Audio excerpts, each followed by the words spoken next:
Morning, everyone, and welcome to today's council meeting. Today is July 8th. Before we get started with the official agenda, as we do on the first council meeting of every month, we have one of our community leaders come up. Today we have Reverend Tomo Hojo from the West Kauaʻi Hungwanji Mission to offer us some words of wisdom.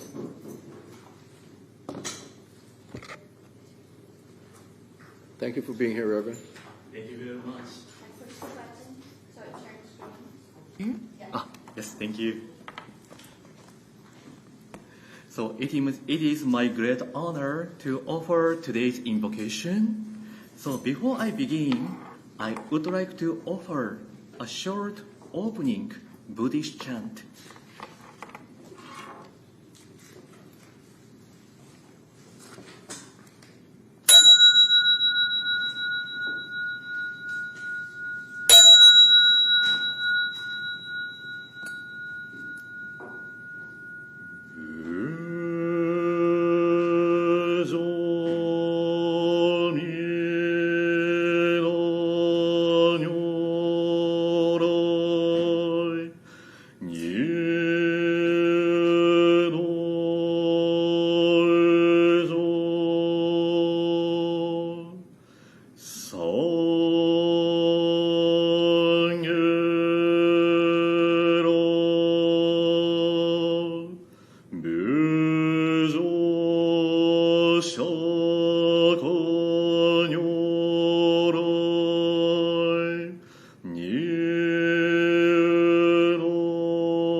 We respectfully call upon Amida Buddha, Shakyamuni Buddha, and the Buddha of 10 Quarters to enter our place of the legislative session of the Kauaʻi County Council.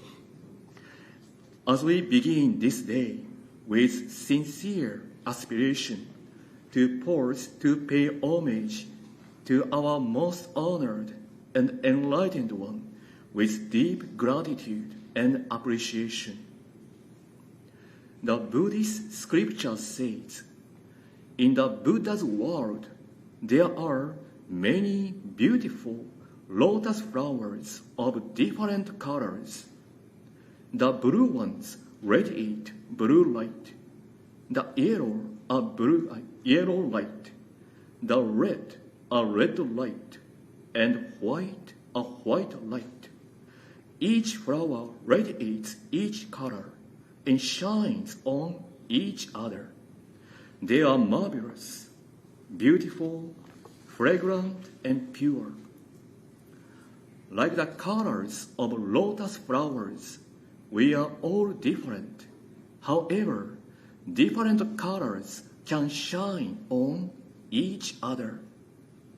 Let each delegate contribute what he or she must, and let's each appreciate the unique contribution of another.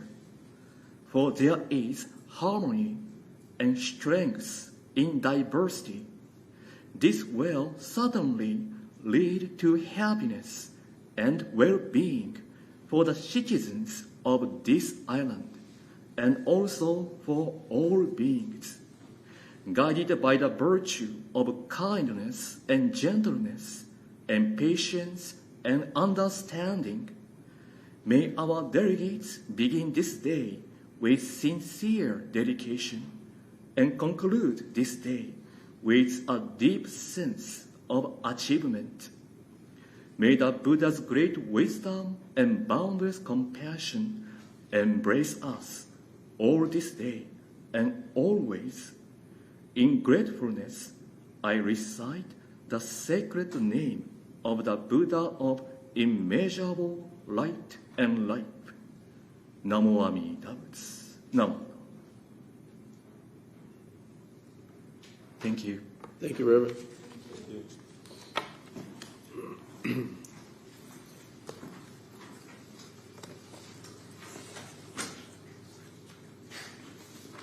With that, I will call the meeting to order. Roll call, please. Councilmember Bolosan. Here. Councilmember Cavallo. Here. Councilmember Cowden. Here. Councilmember Holland. Present. Councilmember Kaneshiro. Present. Councilmember Kuli'i. Present. Council Chair Opozo. Here. All present. Can I have a motion to approve the agenda, please? So moved. Second. Moved and seconded. Any discussion or comment? Not. All in favor, say aye. Aye. Motion carried. Next item, please. Chair, next item on page 2 are the minutes of the following meetings of the council: the June 3rd, 2026 council meeting, the June 3rd, 2026 public hearing regarding resolution number 2026-16, and the June 17th, 2026 council meeting. Move to approve. Second. Moved and seconded. Any discussion or public testimony? Seeing none, all in favor say aye. Aye. Motion carried. Next item, please. Next item is an interview for the Salary Commission for Dwayne Kalani Keale for a partial term ending 12/31/26. Thank you. With that, I'll suspend the rules.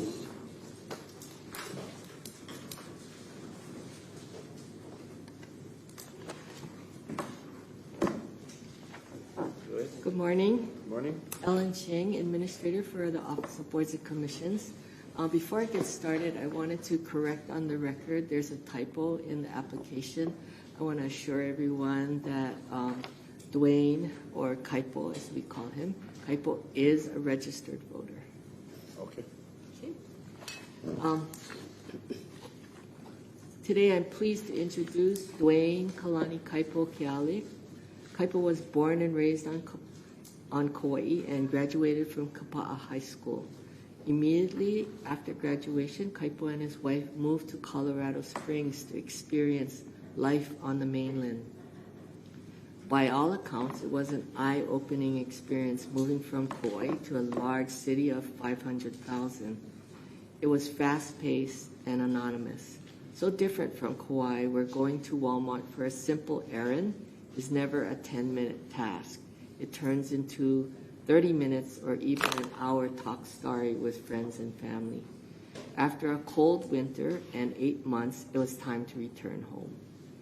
Upon his return, Kaipo worked at the airport, starting as a ramp agent for Aloha Contract Services, then moving to Island Air, and lastly, Aloha Air Cargo. He then had a career change, heading into courier services, before accepting a position as the East District Manager at Kauaʻi Overwatch Initiative, LLC, or KOI, a security service company. As a district manager, Kaipo has a staff of 25 that provides security services for 6 corporate clients in the hotel industry.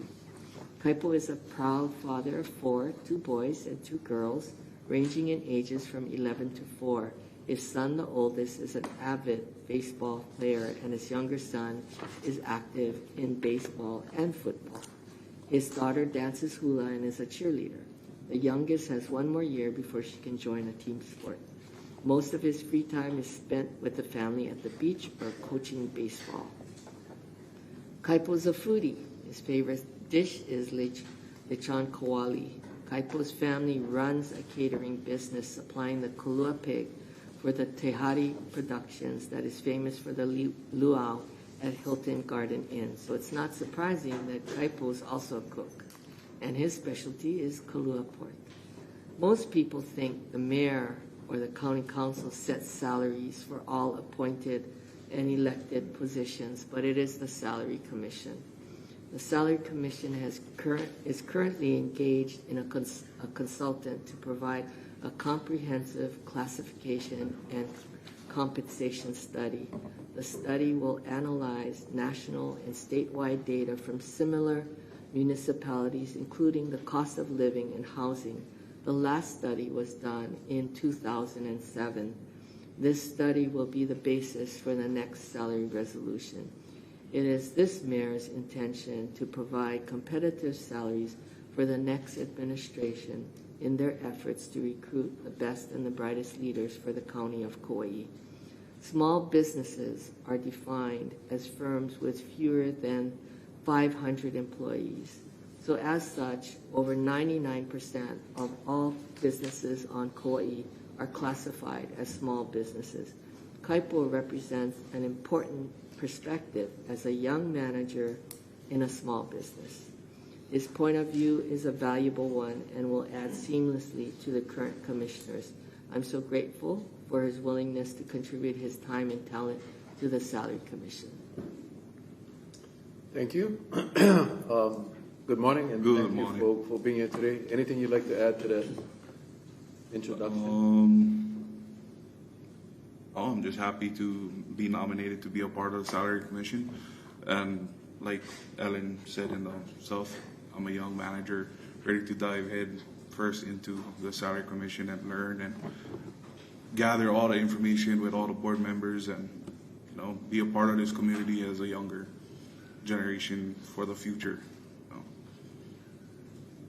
Thank you. Any questions for our Ms. Cowden? Well, first of all, I want to say thank you so much for your willingness to do this, and I want to just impart this a very important responsibility. And so something, if you haven't learned, I'm just going to ask if you know about it. If you don't, you will. But do you understand what salary inversion is? No, I do not at the moment, but Okay, so I'll just say it very simply. When we appoint people, usually that number 1 and number 2 positions in a department typically get paid less than the number 3, 4, 5. And it's often very difficult to even bring somebody up from the 3rd position to the 1st position. So usually we have to bring somebody in from somewhere else that might also be on retirement. right. And then so they don't have as much of an understanding. So this is a really serious challenge that we have for good leadership and then having quality working in between the layers. So, and I'm sure that that's not something typical in private sector. These are elements you have the time to learn about this. And I just want to also appreciate that we do have this MGT Solutions, the contractor, that's looking to find comparables to bring the amount up. So have you had trouble attracting people to your organization? The most problems that we have in our organization as a security company is finding the quality of work. You know, finding the quality of understanding how to bring in the new positive change into the community or the new positive change into our company. Security guards in general have a bad name for themselves. So with that, with our company and what we understand and what we bring to the table throughout the island-wide so far is that we are the new positive change. We welcome everybody with aloha. We do our job with aloha. Everything we do, not only at work, but we change ourselves in the community with aloha. And that is a big part of how I do my hiring process or bringing people in, is I meet them with the utmost respect of their person. And I understand their lives, I understand what they're going through, and then we make it work together. And with that being said, that's how I found quality of workers hiring for our security company and bringing people in. Thank you. Thank Yep. you. That sounds excellent. I imagine at some level compensation matters. Yes, yes. Getting the right person and being able to pay them enough to Yep. live their lives. Yep. Thank you. Thank you. Any other questions for the nominee? Thank you. Again, for the public, we do have the application with the information on there, so we have a chance to learn about you before you even get here. So, but thank you, Thank you. for volunteering. Thank you. All right. Thank you, Alan. With that, the next item, please. Chair, there is somebody on Zoom that would like to testify on C2026-158 on the consent calendar. Okay, let's take 156, 157, 159 first. Okay. Items on the consent calendar for receipt, C2026-156, 157, and 159. To receive. Moved and seconded. Any discussion or public testimony? Seeing none, all in favor say aye. Aye. Thank you. Can we have 158? C2026-158, communication from Councilmember Holland, transmitting for council consideration a resolution urging the State Board of Land and Natural Resources to direct the Department of Land and Natural Resources Division of Aquatic Resources to adopt rules or alternatively urging the Hawaii State Legislature to enact legislation prohibiting the harvest of aquatic life from state marine waters for commercial aquarium purposes. Move to receive. Second. Okay, this is the communication that is attached to the reso that'll come up later, but we'll take the testimony for this item and attach it to the resolution's testimony. So with that, I'll suspend the rules.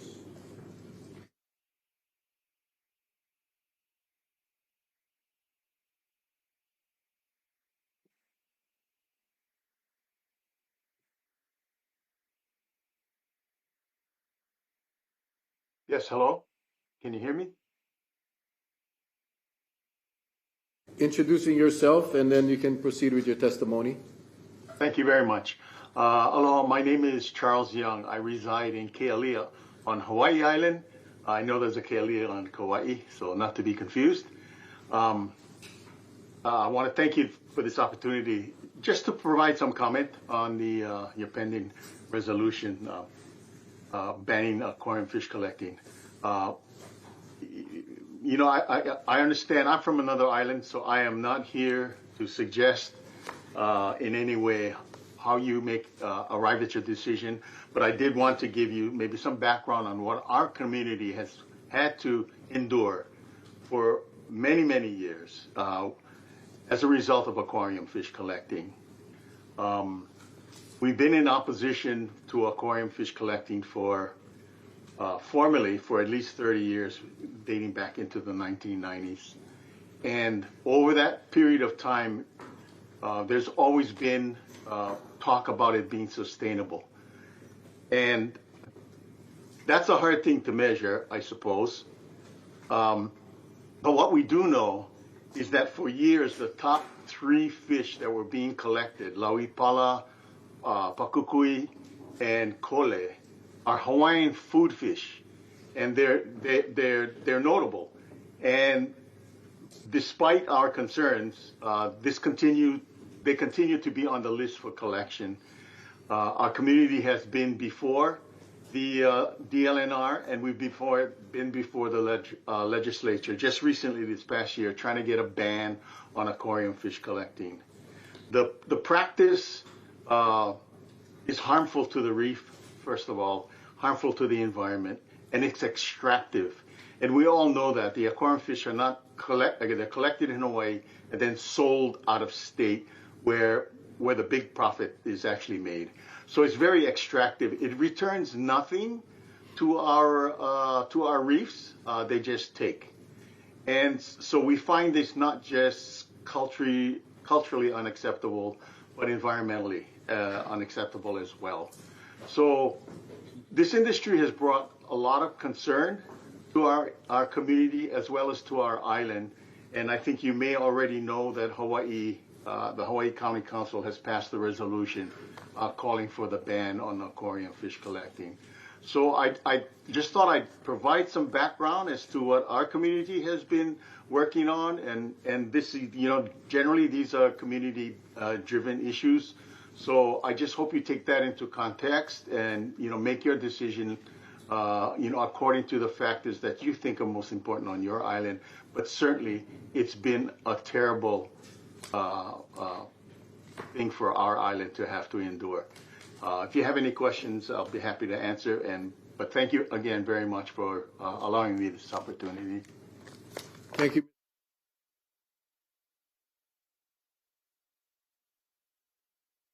I have a question for Mr. Young.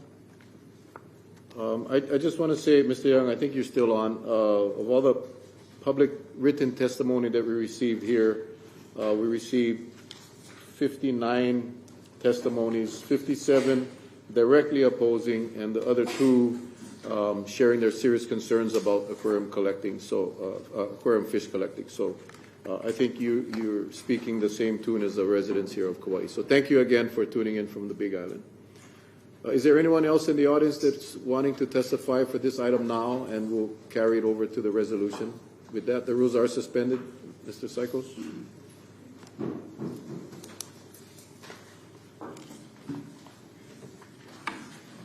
For the record, Lonnie Sykos. I completely support a ban on collecting aquarium fish for all the reasons stated. However, I'd like to make the observation that this is an opportunity for the state of Hawaii to create an industry that brings new money into the state. And so rather than a total ban, I think it would be more appropriate that we selectively allow people to collect breeding stock. And there's places in Hawaii existing today where you could breed these fish in captivity and then sell them without impacting the ecosystem. One of the places that is at Kauaʻi on the Big Island. And so they've got a project where they pull up cold water from the deep to generate electricity. And surplus of the cold water goes to commercial activities. They raise lobsters, they raise fish, they raise algae, they raise abalone. And so there's no reason they couldn't raise these fish, thus taking the pressure off the reefs and creating a better source of income for the state of Hawaii. Thank you. Thank you. Next speaker. Good morning. One more time. Okay. Aloha. Good morning. My name is Barbara Wiedner, and I am a resident of Kapa'a and a lifelong ocean lover.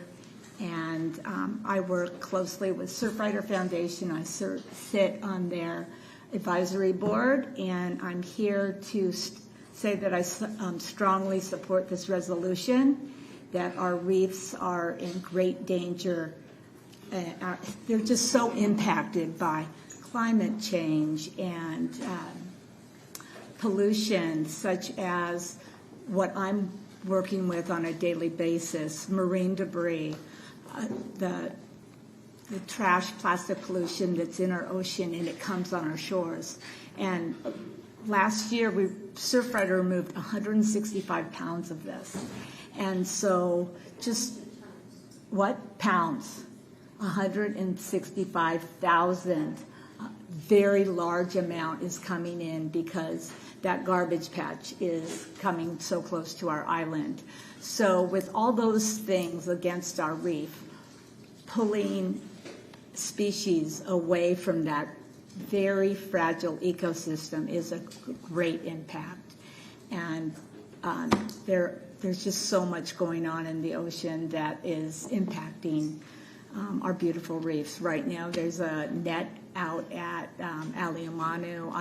I answer the phone on the DLNR and Surfrider hotline when people see marine debris coming in. So that's something that we're dealing with. Really think this is a great way to protect our ocean, because the reef and the whole ocean works together. We don't need to take fish away. It's important. So thank you for the time, and thank you for all you do for Kauai. Thank you. Thank you. We have another Zoom testimony. We'll take the Zoom testimony and we'll come back to the public testimony. Aloha, can you folks hear me? State your name for the record, and then you have 3 minutes to testify. Thank you. Go ahead. Thank you. Aloha. Chair Raposo, Vice Chair Kauaʻi, and council members, I'm Renee Umberger, Executive Director for the Fishes. In strong support of Resolution 2026-21, our organization works to protect Hawaii's coral reef wildlife from the aquarium trade and increase its abundance for the benefit of present and future generations. I last testified before this council in 2011 on a similar resolution that was unanimously adopted. 15 years later, Hawaii's reefs are under even greater pressure. Today, more than ever, our reefs need more fish, not fewer. As highlighted in yesterday's Garden Island article, climate change and coral reef decline could cost Hawaii billions of dollars while threatening the recreational opportunities, cultural practices, quality of life, and food security that our communities depend on. Over the decades, the aquarium trade has removed an estimated 8 to 10 million reef fish from Hawaii's waters. For years, proponents of the trade claimed that populations would quickly rebound if collection stopped, demonstrating that the practice was sustainable. But nearly a decade after the fishery was shut down pending environmental review, the expected recovery has not occurred, and some populations have declined. A failure to recover is the opposite of sustainable. 3 years ago, the BLNR unanimously approved a community-led petition to prohibit commercial aquarium collection through rulemaking. Instead of a prohibition, DLNR staff developed rules to authorize the extraction of hundreds of thousands of fish annually, arguing that only the legislature could prohibit the practice. But this April, the Environmental Court ruled that the board does have the authority to prohibit activities like commercial aquarium collection that may disturb, degrade, or alter the marine environment. The board is expected to reconsider the community petition later this summer. I respectfully urge the Council to adopt Resolution 2026-21 and join Hawaii and Maui counties, which earlier this year approved similar resos calling for a permanent end to commercial collection in Hawaii. Mahalo for this opportunity to testify, and I'm available for questions. Thank you very much. Any questions for Ms. Umberger? If not, thank you very much. Thank you.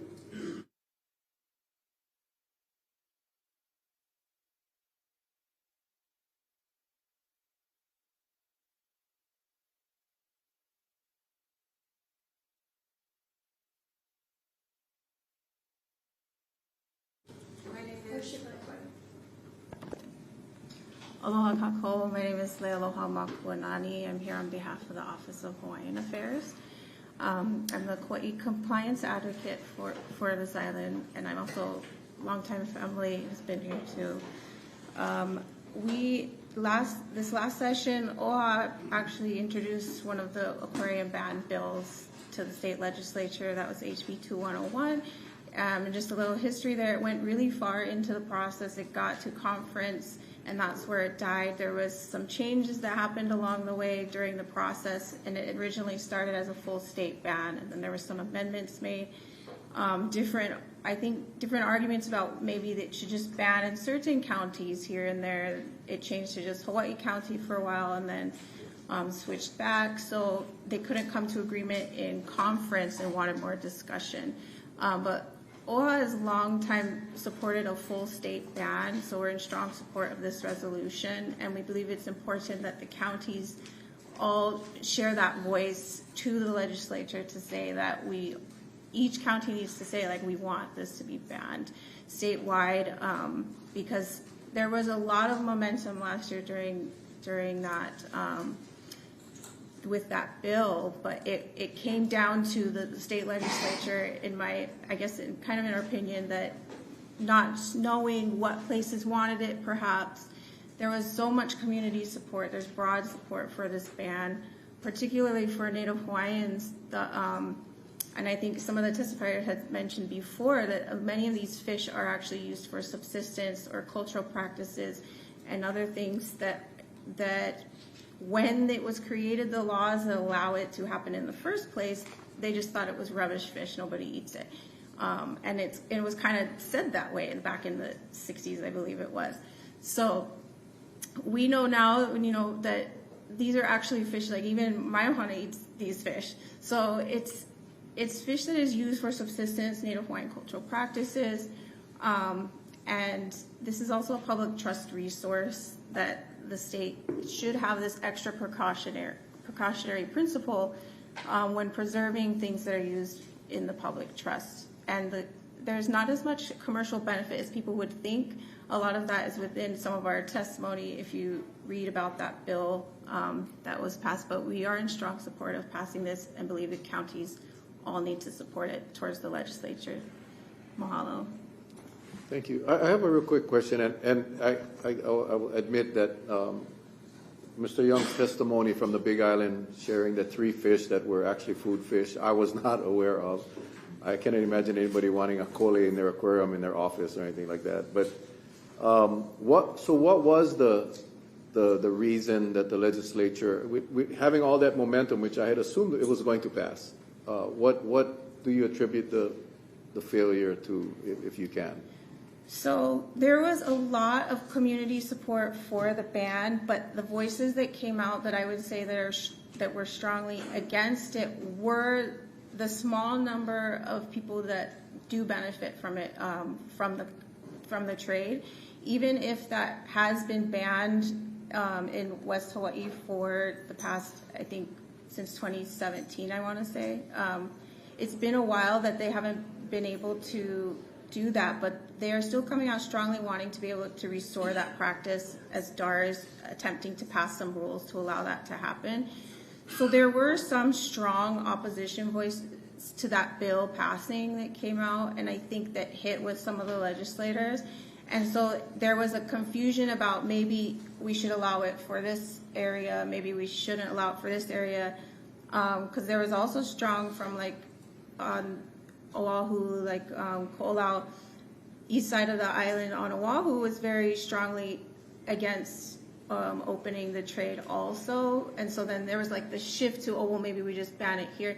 So I think there was one of the things is confusion about maybe the legislator trying to narrow it in certain areas, and then questions about the sustainability. But one of the other issues that came up was enforcement and whether the DLNR actually has the capacity to enforce if they were to allow a little bit of this trade. Like, can they really enforce that, and what does that look like? And so these were all questions that I think were unanswered for the legislature that they wanted answered, and they just weren't sure about those things. And it didn't help that DAR's report, I read DAR's report, and it kind of said that the commercial collection of these fish really wouldn't impact the inventory or whatever you call it. I mean, that's kind of a bold statement from DAR, and their numbers say it's not going to be impacted. Is that even true? So that's where the enforcement issue comes up, is like, it's if they're actually taking this much fish, and then maybe they have a valid argument based on, they did their due diligence, right? It's like some of that might be valid, but I think the question comes up is like, there's already people that take without permits. Right. This is based on what's permitted. Correct. That it would be sustainable. And so I think the question becomes, if you're allowing some, how do you enforce the people that are not allowed? Permitted, yeah. And so that's where that question comes in, is Okay. and then the other question is just like what does Hawaii value, and the benefit, does it outweigh that cost? So. Yeah, I just thought that report gave legislators a way out of passing the ban, and I thought that was not responsible. Anyway, thank you. Thank you. Thank you, Mohammed. Anyone else wishing to testify?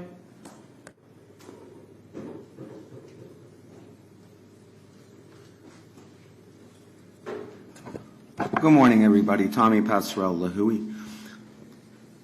Basically, my question would be, does DLNR have that authority? They take an oath, I believe, I would think, based on the Constitution, to uphold the Constitution, both at the state and federal level. So fish are fish. There's more damage done to our reefs from the runoff of poisons that aren't really, the EPA should be looking into the runoff of poisons from all these golf courses and different hotels. That probably does way more damage to our wildlife at that level than people sucking up fish. Maybe we could bring fish in to like that ocean. We could bring some of our fish to that and have a big fish tank of local fish. But the main question would be, do they have the authority, and how would they don't have the resource to, And I don't think it's an important issue, but I think there's other things that are way more poisonous to our local ecological system, both on land and in the ocean. Thank you. Thank you. Is there anyone else wishing to testify on the memo? If not, I'll call a meeting back to order, and we'll have the discussion during a resolution. Or did you want to go ahead? I just want to say, Chair, that I have a presentation that kind of touches on some of that stuff. I'm just going to give it later. So. Correct. Yeah. Okay. With that, the motion is to receive. All in favor, say aye. Aye. Motion carried. Next item, please. Next item on page 3 is a communication C2026-160, communication from Councilmember Holland requesting the presence of Brett Mossman, Hōʻike Island Avian Technician, Department of Land and Natural Resources, Division of Forestry and Wildlife, to provide a briefing relating to the decline and protection plan for the Manu of Kauaʻi. Move to receive. Second. Thank you. With that, I'll suspend the rules. Ms. Holland, if you want to give us a little overview. Oh, I was working so much on the aquarium stuff, I didn't really prepare anything for this conversation. It's mostly really to turn it over to Brett. I warn you that this is going to be a distressing presentation. I got a call I want to say 6 weeks ago or so now, about this situation, and I realized immediately that it was an issue that should come before our community and definitely before this body, just so that there's an understanding of the situation. And so I don't really have a lot to say. I want to leave it to the experts, but yeah, I appreciate them being here. And if you want to come on up, Brett.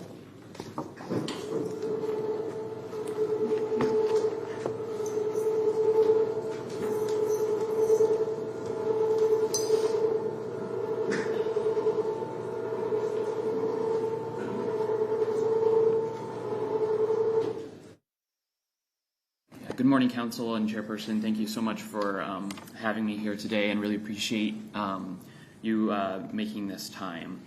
But yeah, it's unfortunate circumstances that bring us here before you today. Just state your name for. Oh, sorry. Yeah, aloha everyone. My name is Brett Nainoa Mossman. I'm the Forest Bird Recovery Coordinator for the Department of Land and Natural Resources Division of Forestry and Wildlife.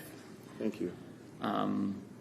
But yeah, again, just thank you everyone for giving us this opportunity, and with that I can go ahead and move forward with this presentation. And please, if you have any questions throughout, please let me know. What we'll do is we'll go through your presentation and then we'll open it up for questions. Otherwise, this thing will get way too long. So okay. Go through your presentation. Members, jot down your questions, and then we will ask the questions. Okay, perfect. Thank you so much. Okay, so with that, we can go ahead and get started. So yeah, a little bit of introduction about me. So my name is Brett Nainoa Mossman. Like I said, I currently live in Waimea on Hawaii Island. And then I grew up on the continent in Heber City in Utah, but my family is originally from here in Hawaii. And in particular, I'm a descendant of the Titcomb family from Kilauea. So I do have ties and connections to this island, and the part of why this issue is so important to me. And then I currently work as the Forest Bird Coordinator, and I have a master's in environmental science from UH Hilo and a bachelor's in wildlife ecology from Utah State University. So just to provide a little bit of background information, so we saw this unprecedented level of mosquitoes on the plateau, Kauaʻi Plateau this year. So essentially, I hope you folks are fairly familiar with the decline of Kauaʻi forest birds over the last several decades. That's been driven by the capture of less than one mosquito per trap per night. And starting in October of 2025, we started catching dozens to hundreds of mosquitoes per trap per night. And so this is orders of magnitude larger than we have ever seen or experienced across the Kauaʻi Plateau over the last 150 years. And that has had a direct impact on the native forest birds. So since the early fall, August of 2025, Akikiki have not been observed in the wild. So at this point, we do believe that species is extinct in the wild on Kauaʻi. There are still individuals in captivity. Currently, we have 39 adult individuals and several chicks that have recently hatched, but the majority are on Maui and Hawaii Island. And then for ʻākekee, another species that is found on Kauaʻi, we only know of a single remaining individual who possibly has a partner. She's a lone female. She laid 3 eggs this year, and unfortunately we just learned this week that those eggs did not hatch. So we're pretty sure that she's by herself out there. So that's another species that is on the brink of extinction. And then for both Kauaʻi amakihi and anianiao, we saw drastic declines in their population. So in 2023, for anianiao, the population was estimated to be about 3,500 individuals, and for Kauaʻi amakihi, about 9,000. With that mosquito storm from November, we think we lost the vast majority of both of those populations. And based on the total number of territories that we know of right now, we think there's less than 100 individuals for both of those species. Similarly, the EEV, we only know of 2 territories right now, so there's potentially as few as 4 or 5 EEV left on the entire Kauaʻi Plateau. And then just to show another kind of look at that, so for our anianiao territories, this is at the Halepaʻakai camp, so this is pretty far into the Kauaʻi Plateau. Last year in 2025, there was a number of territories around, but even then we were observing a lot of lone males and very few females on the landscape. And then by this spring, we only had a single territory left in this camp, and the female of that territory disappeared very early in this nesting season, and she has not been seen since. And then at the other main campsite where we have a slightly larger population of anianiao, the population similarly declined. We lost most of the birds kind of on the south side of this population, but along the Wainihapali, they have persisted. So that's kind of the main remaining population for anianiao. There is a very tiny remnant population also at the Pu'uokila lookout that have managed to persist as well. And just to provide another look, so at Mohihi, there was quite a few birds last year. You would hear them. The territories were very close together. They were very active. But then by 2026, there's just a handful of pairs, and most of the ones along the Pig's Jaw area along the trail have disappeared. Similarly, for Kauaʻi amakihi, they were relatively common birds last year, and now they've completely disappeared from the western end of the plateau, and we're only seeing them in the near the far east side now. There are still the occasional observation of them from other areas, but they seem to have really declined in the last few years. And then this is just another look, but in 2025 we had a lot more nesting activity than we had this year, and that's just an effect of the population decline. So in 2026 we've only found 7 nests so far, and we have been able to collect 2 of those nests and get those into captivity. And then just to do a quick overview of the birds in captivity. So for Akikiki, we've got about 41 birds in captivity, including some new fledglings. For Akike'e, there's actually only 3 individuals in captivity, 1 female and 2 males. For anianiao, we've brought that up to 21 individuals. And then for Kauaʻi amakihi, we got our first 2 with a nest collection earlier this spring. And then for our 2026 efforts, so for Kauaʻi amakihi, like I said, we were able to collect that 1 nest. In that nest, there were 3 eggs, and 2 of those have fledged. So we're happy to have those in the collection. Anianiao, we've collected 5 adults so far this year, including 2 females, which is huge. Previously, we only had 1 wild female. So getting those 2 individuals into the captive flock is going to be critical. And then we were able to find 5 nests. 3 of those nests collections failed, and then the 9 chicks associated with that did not survive. 1 nestling was collected and is currently doing well in captivity, and then another nest, we had 4 eggs. 3 of those chicks hatched, 2 died very early on, and 1 fledged. So we did get that bird as well. But anianiao are very small, and so for our captive facilities, it's been very difficult to get their eggs to survive. And then just a quick overview of kind of the next steps that we're proposing. So for Akikiki, we have these 3 different options. One is to manage the species for long-term care in captive facilities, and that's kind of the one we're leaning towards. We're also looking at potentially releasing a small cohort of these birds on either Maui or Hawaii Island to allow their populations to grow a little bit more naturally, but that's definitely something that's still in the works. And then for Akike'e, like I said, we're pretty sure there's at least 1 remaining wild female, so we're thinking we should try to capture her in the hopes that she might be able to help support the birds that are currently in captivity, produce more offspring, and hopefully save this species. And then alternative 2 is translocating them to another island, but because we have so few, the chances of success are very low. For anianiao, things are a little bit more optimistic, so we still have enough birds of this species to meet the minimum needs for ensuring that we preserve their genetics. And so one of the ideas that we're looking at is translocating the birds from Kauaʻi to Hawaii Island. And that's just because Hawaii Island has a lot more habitat at higher elevation that does not yet have the spread of mosquitoes that we've seen on Kauaʻi. The second alternative is to expand the breeding population, and so we're looking at actually starting to bring aviaries to Kauaʻi to hopefully have a facility here on island and give the birds more of their natural habitats, association with their natural habitats versus being on Maui and Hawaii Island at lower elevations with different habitats. And then finally, if we get everything, we would like to translocate the birds and build a robust captive population. And then for the Kauaʻi Amakihi, our main goal for this species is to establish the conservation breeding population. Right now, like I said, we only have two individuals in captivity, and then in the wild, their populations have severely declined. And so this is going to be very challenging, and then it will be very difficult to translocate this species as well because they have very close relatives on Maui and Hawaii Island, the two areas that are free of mosquitoes. However, there are some possibilities of moving them to northwestern Hawaiian Islands or something like that as things move forward.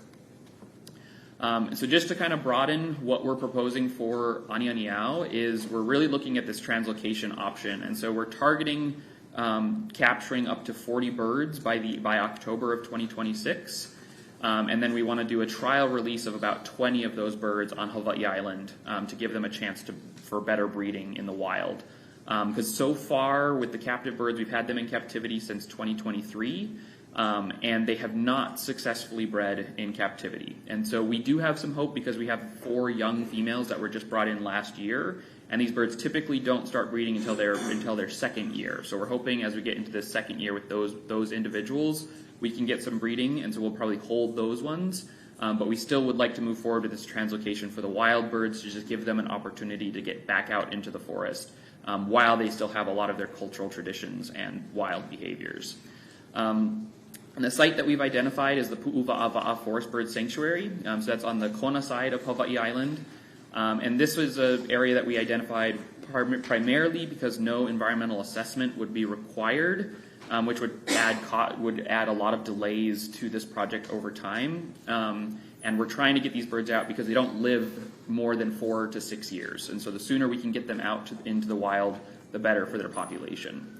And then also the area is there's already a project in place that's ready to receive the birds at that location. And then we've also fortunate and been awarded some funding from the National Fish and Wildlife Foundation, and we've also been received a $100,000 private donation to support this project. We're also currently looking at a couple federal grants and have received green fee allocation from the legislature this year to support this type of work as well. And then here's just a little bit so you can see where Pu'uva'awa'a is. And so we have, this is the main reserve, and so there's 3 fenced units. We have the west unit, middle unit, and east unit. The west unit is completely pig-free, and then the middle and east unit are sheep-free, but there's still some pigs in those units. And then the other nice thing is you can see down below the reserve there's a lot of fencing going on, and then to the east there's another large project, and then our neighboring landowner, Kamehameha Schools, is looking at potentially fencing their area to the west. So there's a lot of good work going around in this area and a lot of restoration work as well. And then the west unit is a slightly different habitat type, so it's a younger forest than the middle unit. And so our idea for the ideal release site for the birds is kind of that green star there on the map. So that's kind of, that way it's between 2 different habitats so they can have choice, whether they want that like older growth forest or the younger growth forest.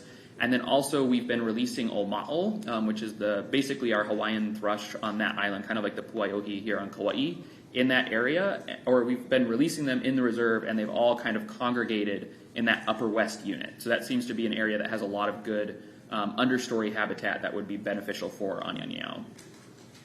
And then also just kind of going back to, there's been very little avian malaria prevalence at Pu'uva'awa'a. So we've been sampling the area since 2020, quarterly since 2022, and avian malaria rates are regularly below 0.25 or 25%, which is kind of where we want it at 0. But and if you look, like just a few species, Apapani in particular, which covers a lot of ground, is the one that's testing positive, whereas the resident species of birds are all testing negative.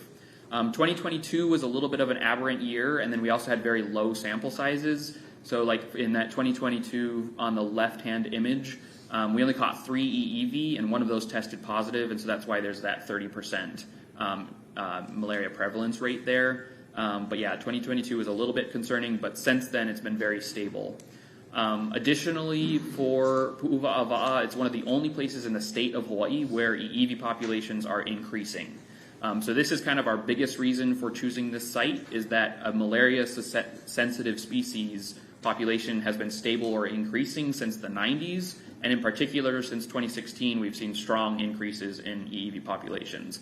And if you'll notice that the last time we did the estimate was in 2022, we're currently doing the analysis for 2023 to 2026 to give us the most updated information before we make this decision this fall. With that, I would love to open it up to questions if anyone has any, and yeah, just appreciate your folks' feedback and input on this as we move forward.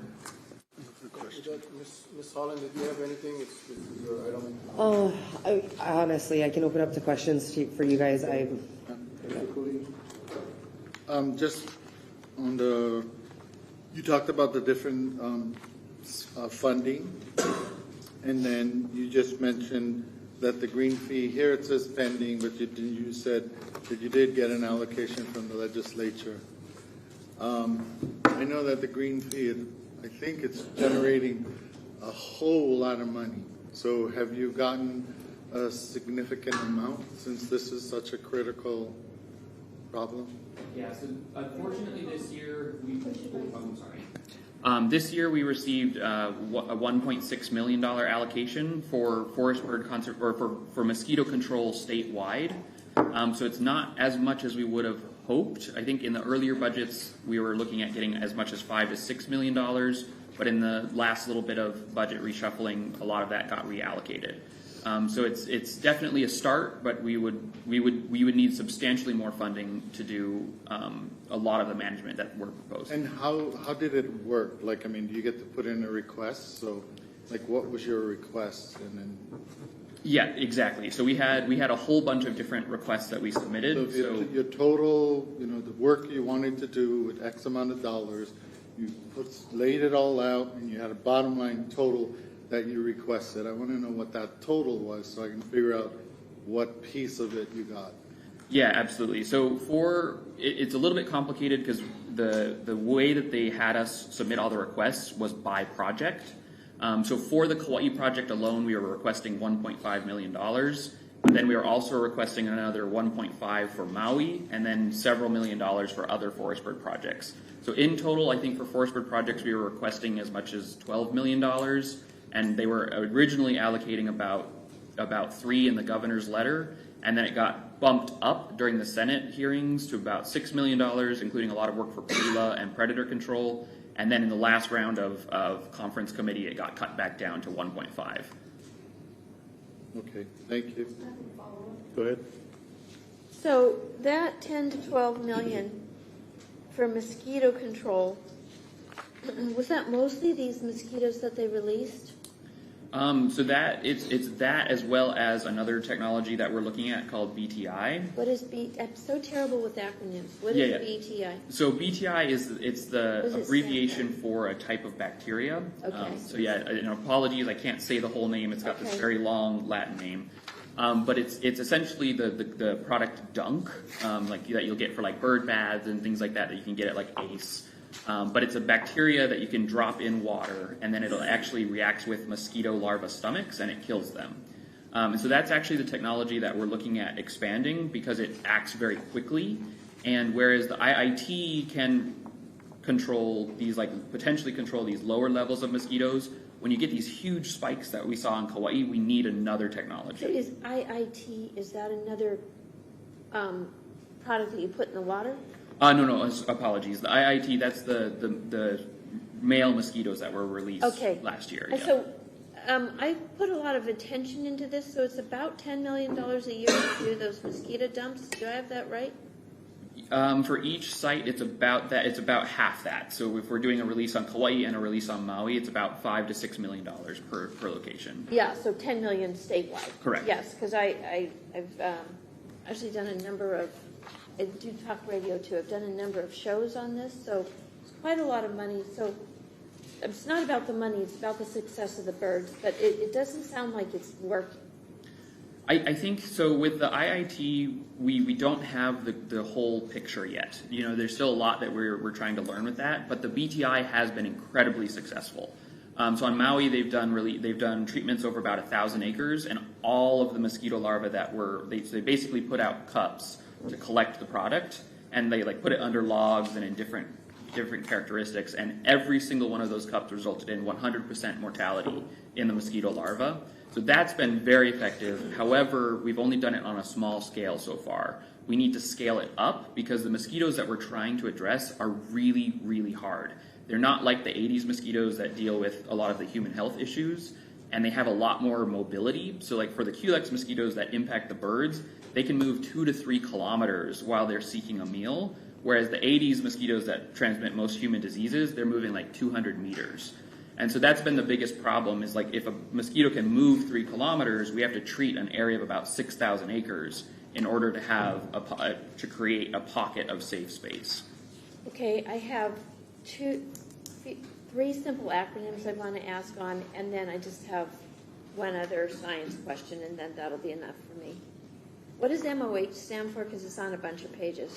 Gotcha. Yeah, sorry. That's for our Mohihi camp. So that's the camp on the Wainiha Pāʻawi. Okay, and HPK? That's the Halepa'akai camps. Okay. When you have people like me, just write the real thing. And CSWG, that's a grant. What is CSW? CSW, so that is the Competitive State Wildlife Grant. So that's administered through the Fish and Wildlife Service. Okay, because all that actually matters to me. Yeah, absolutely. And so this is something that I asked about 4 or 5 years ago. I understand that mosquitoes are unquestionably or almost unquestionably related to the malaria, right? Yeah. But sometimes I wonder, is there something else that is hurting their immune system? Because if you have a depleted immune system, you know, you might succumb to just about anything that comes to you. So when we spend $10 million a year on the mosquitoes, and we've supported that effort, and we've done 2 resolutions that have supported that effort, I have been always asking, have we looked at is anything else impacting their immune system? Because my guess is that it is. Yeah, and that's a really great point. So we're doing some additional research right now over the next year, trying to expand our understanding of like where mosquitoes are coming from, and then also what other threats that there could be at play. And before you leave, can I have either your card or your information? So I would like to have some offline discussion with you on some of the ideas that I have. Yeah, absolutely. Okay, thank you. Thank you. Any other questions? I have a real quick question. So basically, if this all goes through, then Kauaʻi will probably have none of these birds? That's what we're looking at. We're looking at the complete extinction of Kauaʻi's endemic honey creepers, potentially as soon as the end of this year. They'll be relocated to other islands. There's no place on Kauaʻi that could... Well, we are trying to start an aviary project here, kind of in Kokee. So that's because I'm like, the ultimate goal of any of this conservation work is to make sure that these birds come home to Kauaʻi. You know, that is the mission. We're just taking some steps in between to make sure that they can survive to do that. But yes, essentially, if this work moves forward, there's a very decent chance that all of Kauaʻi's endemic honey creepers will be removed from the island by the end of the year. And we don't have a comparable location up. I don't know anything about these mosquitoes, but it sounds like your location on the Big Island is high enough in elevation that have no mosquitoes. Is that not available here at Kokee? I guess what I'm hearing is, you know, Kauai is doing trying to keep our birds, and then we're going to move it, and Kauai will have no endemic birds. Yeah, so that's unfortunately, Kauaʻi, like Waialeale tops out at about a little over 5,000 feet. So this area where we'd be releasing them at Pu'uva'ava'a is about 6,000 feet. So it's about another 1,000 feet above. And at this point, so these areas where these birds are was kind of the last refuge on Kauaʻi where they could survive on their own. And what we saw last year with that explosion of mosquitoes, like we were catching, you know, dozens of mosquitoes per night in those best of the best places left on this island. And so unfortunately at this point, if we do nothing, they almost certainly will go extinct. There is a chance that some of them may have resistance, but we've already seen with Akikiki, even of the population, there was one female that survived everything, and she died, or she disappeared in August. So are you saying that there is no opportunity for Kauaʻi to be the habitat for these birds in the future? Like, should it? You said you thought about bringing an apiary here on Kauaʻi. I don't see any. That's not in the plan right now. Yeah, so it is. Sorry, I didn't put it on here, but we already have 2 aviaries that are packed up on Maui and ready to ship over. So that is, we just haven't been able to get it all quite worked out yet, but we're hoping to have those aviaries operational by this October at the latest. And again, it's only 2 aviaries, so we can't hold a lot of birds there yet, but we'll be working on expanding that project, particularly if the birds do well here. It's kind of like our test to see if maybe being on Kauaʻi is better for them than being in aviaries on Maui or Hawaii Island. And so that's a project that's super important to me and to DOFA here on the island, and so we're working really hard to make sure that comes to fruition. But again, it's just with the funding issues, we kind of have to focus on collecting birds and implementing the mosquito control statewide, because that's kind of the priority right now. But essentially, yes, until we can figure out how to get mosquito control to work across the entire landscape, Kauaʻi will not have habitat remaining for these mosquito-susceptible birds. I have 2 follow-ups. Go ahead. So if we don't have any birds here left, are we going to have another mosquito dump, or will we stop that process? The mosquito releases have actually already stopped. So we haven't been releasing mosquitoes on Kauaʻi since September of 2025. Okay, because that was a big point of contention for some people. And what communication has been going on with the Kauai Watershed Alliance? Because my understanding is these birds are actually really important for the trees that they're on, and keeping them repollinated, and that they're an important part of the ecosystem, which the trees are what bring us the water. So is there discussion with Kauai Watershed Alliance or any sort of studies saying how do they anticipate this might affect our rain, say, in the next 20 years without the birds? Yeah, so we haven't had a whole lot of discussions on that sort of thing yet. This is kind of our first step. We really wanted to make sure the community was aware of what's going on. But we're definitely going to be discussing a lot more with our partners, like how this could potentially impact. Because I'm sure we are already seeing impacts, because a lot of places where i'iwi were just 5 years ago, they're not there anymore. And so plants like koli'i, pu'e, these big flowered species are already not getting their pollinators. So yeah, I think we should definitely be having discussion with PEP, with the watershed alliances, and figuring out what plant species may need extra support now that the birds aren't present. And I believe Sherry Mann of the Division of Forestry and Wildlife might be the head of the Watershed Alliance. So if that's the case, she's clearly a partner in this whole conversation. Yes, absolutely. Okay, because that's a big deal, is our water, and I care very, very much about the birds. But for people who maybe don't need, I do need Kleenex probably, but I care about the birds, and for people who don't have the bandwidth for that, it affects everyone if it affects our rainfall. Thank you, Ms. Holland, and then Mr. Thank you again, Brett, for being here. As an ecologist, when you called me, I've spent my life trying to save these birds, kind of went to college for it, and then come home and hear this tragic news. I'm wondering if you could answer a couple questions that I got about some of the concerns. So BTI, Bacillus thuringiensis. Yeah, something like that. Thank you. Is a bacteria, Yes. like you said. Now, is there side effects to other native species in the widespread use of that? Is there any concern that there's other native forest insects that might not, make it because of that?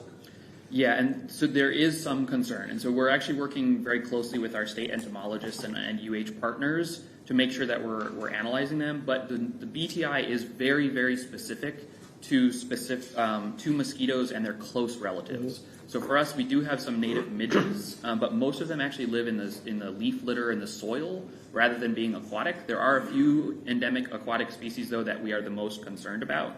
And so we will be doing a lot of non-target monitoring over the next year, or as this project moves forward, just to make sure that there's no major impacts. Because especially here, 6,000 acres is most of the Kauaʻi Plateau, and so that could overlap like entire ranges for some of these little midge species, right? And so if we see significant impacts on them, we really have to come back to the table and reconsider. And that's why we chose to go with the IIT, the incompatible insect technique, where we were releasing the males, because that one's really laser focused. It only affects mosquitoes, whereas this BTI does have a slightly wider reach. But as far as we know, based on the studies that have been done, BTI's been around for decades. There's been very, very few non-target impacts, particularly to some of our other species that we're more concerned about, like our endemic Drosophila, the Megalagrion damselflies, the fruit flies, those things that are at risk. So there's been very few, there's been no observed risk to them. However, we're still going to be doing all the monitoring to make sure that there isn't. And if we notice anything, then we'll come back to the table and discuss what the next options are. Thank you. And with the mosquito populations that we're talking about, the skyrocket in the numbers. I noticed over the last few winters, Koke'e having more mosquitoes. Growing up, I never ever was harassed by mosquitoes up there. But particularly bad this winter with buckets of mosquito larvae. It just kind of blew my mind. Yeah. So I'm wondering, is it a slow adaptation to cooler weather that's allowed certain resilient mosquitoes to breed and pass on that trait to survive in higher altitude? Or is there something else that affected the massive increase that we've seen in this mosquito population boom? Yeah, so from what we understand, we think it's a little bit of two factors for the expansion of mosquitoes statewide. One is that they are probably adapting slowly to adjust to cooler temperatures, but two is that temperatures overall are increasing. And that's been the biggest effect. So as it's gotten warmer, mosquitoes have been able to move higher and higher, and we think what happened this year is it just went right above the threshold that mosquitoes needed to breed, and they were able to just invade the entire plateau. Because unfortunately, the plateau is pretty flat, so once they got above that elevation, they just invaded the whole thing. Mr. Concher? Yeah, I just had a question on birds in captivity. Where is that, and who's funding it, and kind of how's that work? Yes, it's actually a big partnership. So right now we're working with two major institutions that hold the birds. So Honolulu Zoo is one that we've been working very closely with, particularly for Anianiao. And then the San Diego Zoo Alliance is our other major partner. And San Diego Zoo has two facilities. They have the Keauhou Bird Conservation Center in Keauhou on the east side of Hawaii Island, and then they have the Maui Bird Conservation Center in Olinda in upcountry Maui. So those are kind of the main three facilities that we're working with, and Anianiao are spread across the three just to avoid risk. If we have like a big hurricane or something on Hawaii Island, they're still on Maui and Oahu. Or if we have a tsunami on Oahu, they're on Maui and Hawaii Island. But right now, most of the Anianiao are currently housed at Honolulu Zoo. And they see how's the success rate on growing the populations? I mean, seems like it'll take forever, right? To get a population up, but it's better than nothing. Yeah, and that's kind of what we've seen. So with Akikiki, they've been doing fairly well in captivity. We've at least been replacing them as they pass away from old age. But we've been pretty much at about 40 individuals since 2020. It's been kind of stuck at that level. This year they have had some really good successes though. They had one female who was collected first in 2018 who had her first eggs ever, and both of her chicks actually survived. So we've had some really good progress in getting more genetic representation this year. So that's been pretty exciting. But we are looking at, potentially sending a pair to Honolulu Zoo or as a pair back here to Kauaʻi, to see if they might do better at breeding in different places. But yeah, as of right now, it's really hard to replicate all the things that these birds get in the forest, because frankly, we don't know all the things that they need, right? And so in captivity, they have not done as well as we would like, but at least Akikiki are breeding. Anianiao so far have not been breeding, and so that's one that we're really concerned about. And then Kauaʻi Amakihi, we'll see. This is the first time we've ever had that species in captivity. Oh, thanks. And then how are those funded? Oh yeah, sorry. The funding primarily comes from Section 6 recovery funds, so from the federal government through the Endangered Species Act. A big chunk of that comes from our partners, U.S. Fish and Wildlife Service, and then a chunk of that comes from us. And then San Diego Zoo actually puts in a lot of funding as well. And then we've been putting some additional state general funds towards the Honolulu Zoo project. Thanks. Ms. Holland? What do you think the likelihood is that you will save the species of Anyanyao? About for Anyanyao, I'm pretty optimistic for that species. We haven't done inner island translocations before in modern times, so this would be kind of something that would be pretty new, but we are proposing it for other species as well, particularly Akohe on Maui, and then we've recently done it with Alala and released them on Maui, and those birds have been doing very well. You know, those 5 birds on Maui have survived for the last 2 years. We've had multiple nesting attempts. They're still young, so they haven't quite figured out how to raise their chicks yet. But we're very hopeful for next year. And so I think if they establish in Pu'uva'awa'a, I think our chances are really good.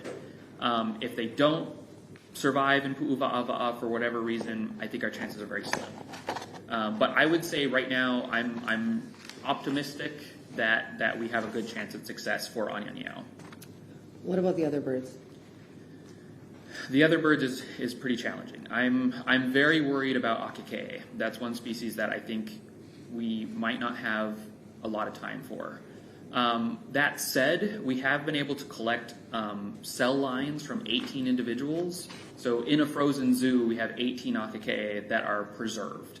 So if the technology ever were to come around, like those birds are technically like still alive, and we could potentially clone them or bring them back. So like we might lose all of the living individuals, but we do have that kind of backup genetic biobank essentially. So we haven't lost them permanently, but we probably will lose the living birds here relatively shortly. Akikiki, I'm also pretty optimistic about. Like I said, we've had some really good successes in breeding new birds this year. They've been doing a lot of mate selection, so the females can choose from like 8 different males, and they can pick which one they want. And that's seeming like that's been helping a lot with that population. So we're hoping that can be expanded, and with potentially releasing some of these older birds that haven't bred super well in captivity in the wild, like that sometimes can jumpstart them. Like Pakele was a superstar when she out in the wild. Like she had 3 different nests in 1 year. So they are capable of producing a lot of offspring if they have the right conditions. So I'm pretty hopeful for Akikiki. And then for Kauaʻi Amakihi, I think it really depends on how things go this fall. I'm optimistic because I think we've got a great team with the Kauaʻi Forest Bird Recovery Project out there working really hard. The last time I was out there, we were out there for 8 days and we hiked 57 miles trying to get these birds protected. And so I think people are out there doing a lot of work. And so I'm optimistic for that species as well. But for Akike'e, we're really kind of at the line right now. But that one female, if we are able to catch her, things have come back from less odds. The black robin in New Zealand was down to a single female and 5 males. Now there's several hundred individuals. So we do have a chance. I'm just a little less optimistic for that species. Thank you, Brett. I'm going to follow up Mr. Cooley before that because you talked about the cell bank. Mm-hmm. I'm not a scientist, but you said you have these birds frozen. Essentially. And then you said when the technology gets there, we can bring them back. I don't. It's a long ways out. So we actually did just have. So I don't know if you folks have followed it, but there's this colossal bioscience company. For the first time, they made artificial eggs and they successfully hatched chickens out of those artificial eggs. Because that's been the hardest thing with birds have not been successfully cloned yet because they're so difficult because of the egg problem. So the fact that they have these artificial eggs is a huge step towards potentially being able to bring these birds back using that technology. And again, it's a big potential, but it's got a lot of work ahead of it. I just wanted, Mr. Cooley. Yeah, so it seems like with all of that, we're kind of at the end of all the discussion and questioning, but I kind of want to go back to the beginning. So when you had the slide on birds in human care in captivity, you followed it with another slide that says the 2026 efforts. And for the Anyanyao, you said collected 5 adults, 2 female, 3 male, 5 nests, 3 failed, 9 chicks lost, 1 nestling, and 4 eggs, 1 fledged. Based on how much you had, very few made it seemed. So my basic question is it about the chicks? Is the chicks that are in danger? And how and why are the chicks dying? Yeah, so it's mosquitoes killing the chicks. And if you're having an aviary project, how are you dealing with the mosquitoes there and succeeding, or are you not? We are succeeding with the aviaries. Sorry to jump onto that one, but so all the aviaries are mosquito proof. So we've had a lot of, as long as the mosquito proofing is intact, there have been a couple instances over the decades that these projects have happened where like a rat has like chewed through the mosquito mesh and has let a mosquito in. But otherwise, like everything is like, and then at like Honolulu Zoo and stuff, we have these like air curtains and things like that to make sure that mosquitoes don't get into the aviaries. As far as the nest collections go, so what happened, so Anianiao are very, very sensitive to nest disturbance, and it's a little bit unclear for 2 of the nests. We checked on the nests, and then there was a big storm afterward, and that's when we found the 3 dead chicks. So we're not entirely sure if it was from human disturbance, because previously when we've checked on them with chicks, they haven't abandoned. But they have been very sensitive, and again, it's kind of something that we're just learning with this species, because other honey creepers are not sensitive to disturbance at all. Like you can, like akikiki, they'll sit on the nest, but you could practically pick the female up, and they won't move. But with Anianiao, they're really, as soon as they like, even like peeping or anything like that, where you like just take a mirror pole to the nest. So we stopped peeping altogether last year, because even that level of disturbance was enough to cause them to abandon their nesting effort. So that has been the biggest problem with this, and and unfortunately, you know, with these last minute or with these urgent conservation needs, we're kind of learning on the fly, and so that was a major setback with those chicks. But you know, I will say though, the adult collections this year have gone very, very well. All 5 of those adults are in captivity. They're doing well. They're eating. They're maintaining their weights, and so that's kind of what we're pivoting towards more, is focusing on collecting those adult birds and kind of getting a little bit of way away from especially the nestling collections, just because we have had that complication with them being so sensitive. And then my last question, you originally said trying to start an aviary project here, and then when Chair followed up, you said there were 2 on Maui and you're ready to ship them over, and your goal was to get them here by October. But then you also said earlier that because of the funding issue, you have to focus on collecting birds. So is it a funding issue that is preventing you from moving forward and being more successful with the aviary project? Yeah, I would say so. We do have, like I said, we had that about $300,000 from NIFWIF and that $100,000 from the private donor. So that is part of how we're getting the aviaries over here. And then also looking at bringing on some avicultural staff to take care of the birds. Because that's our biggest limiting factor for running a facility here, is getting the staff to, because birds need to be fed every single day, right? So there's no weekends. So you have to have people that can cycle off. So you have to have a minimum of 2 staff to run these kinds of projects. And so that's kind of been our biggest hurdle. But we're working closely with Kauaʻi DOFA to try to get their staff trained up as well, so that they can potentially take on some of the burden, and then the Kauaʻi Forest Bird Recovery Project can take on the rest.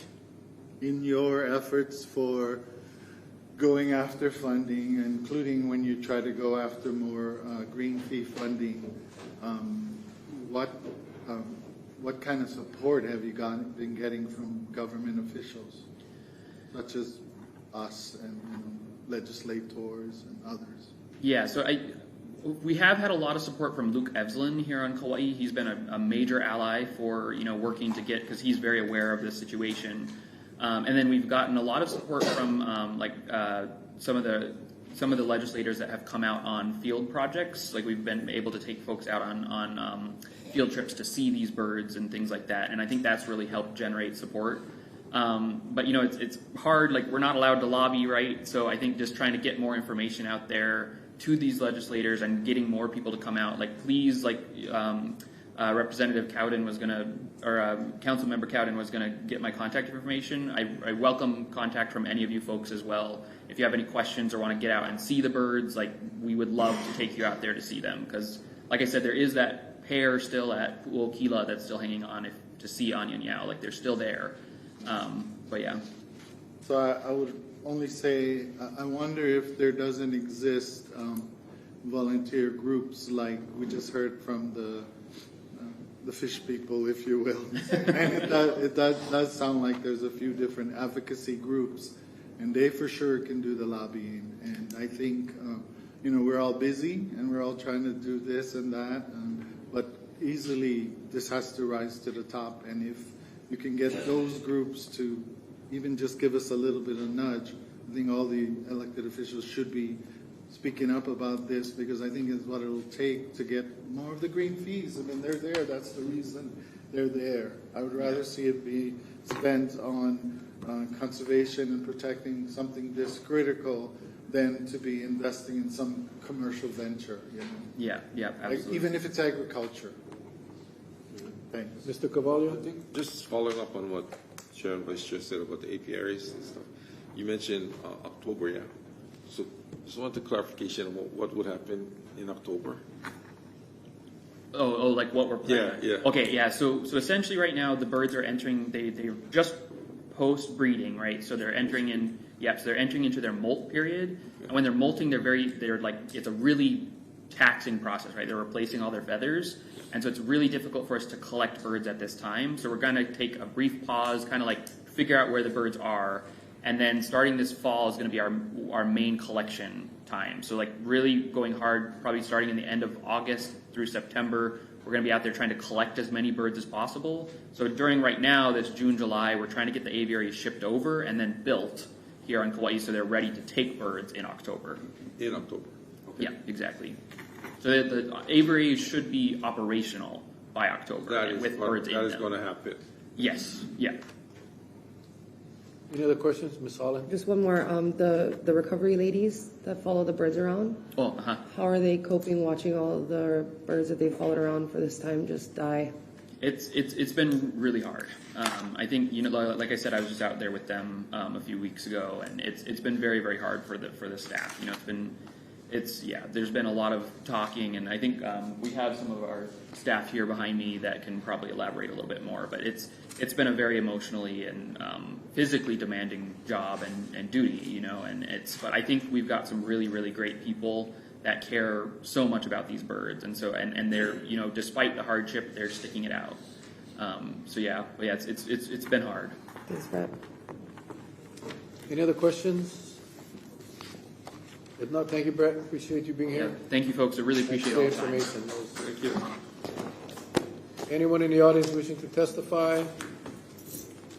Mr. Cycles? Hang on, we got Mr. Cycles and then you, Tom.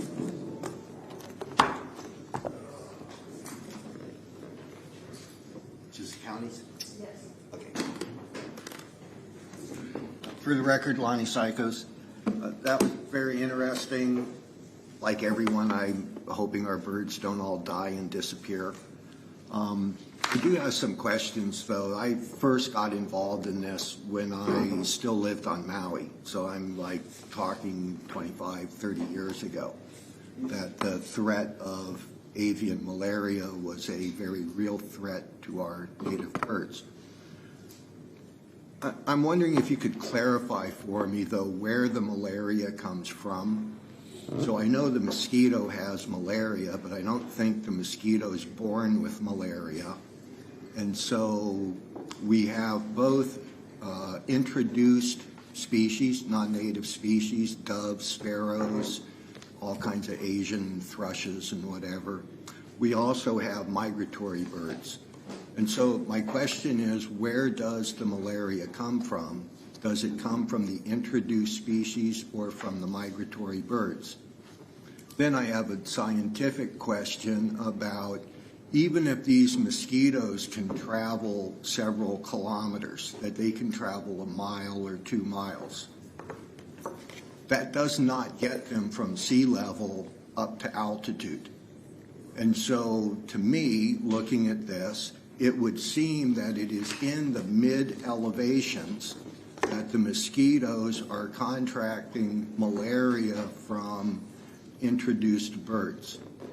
If they're migratory birds, there's no solution in here. But if it's our introduced birds, would it not make sense to get rid of the introduced birds that are at mid-elevation, that are the source of the malaria killing our native birds?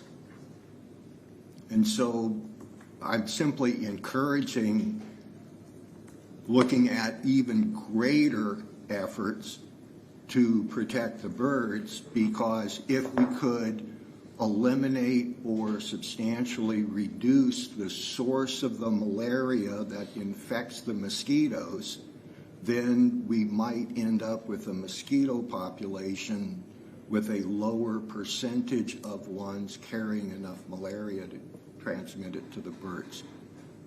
So it's like on Maui, like we totally got this. It was malaria followed the birds up the mountain, and the birds moved up the mountain as the temperature went up.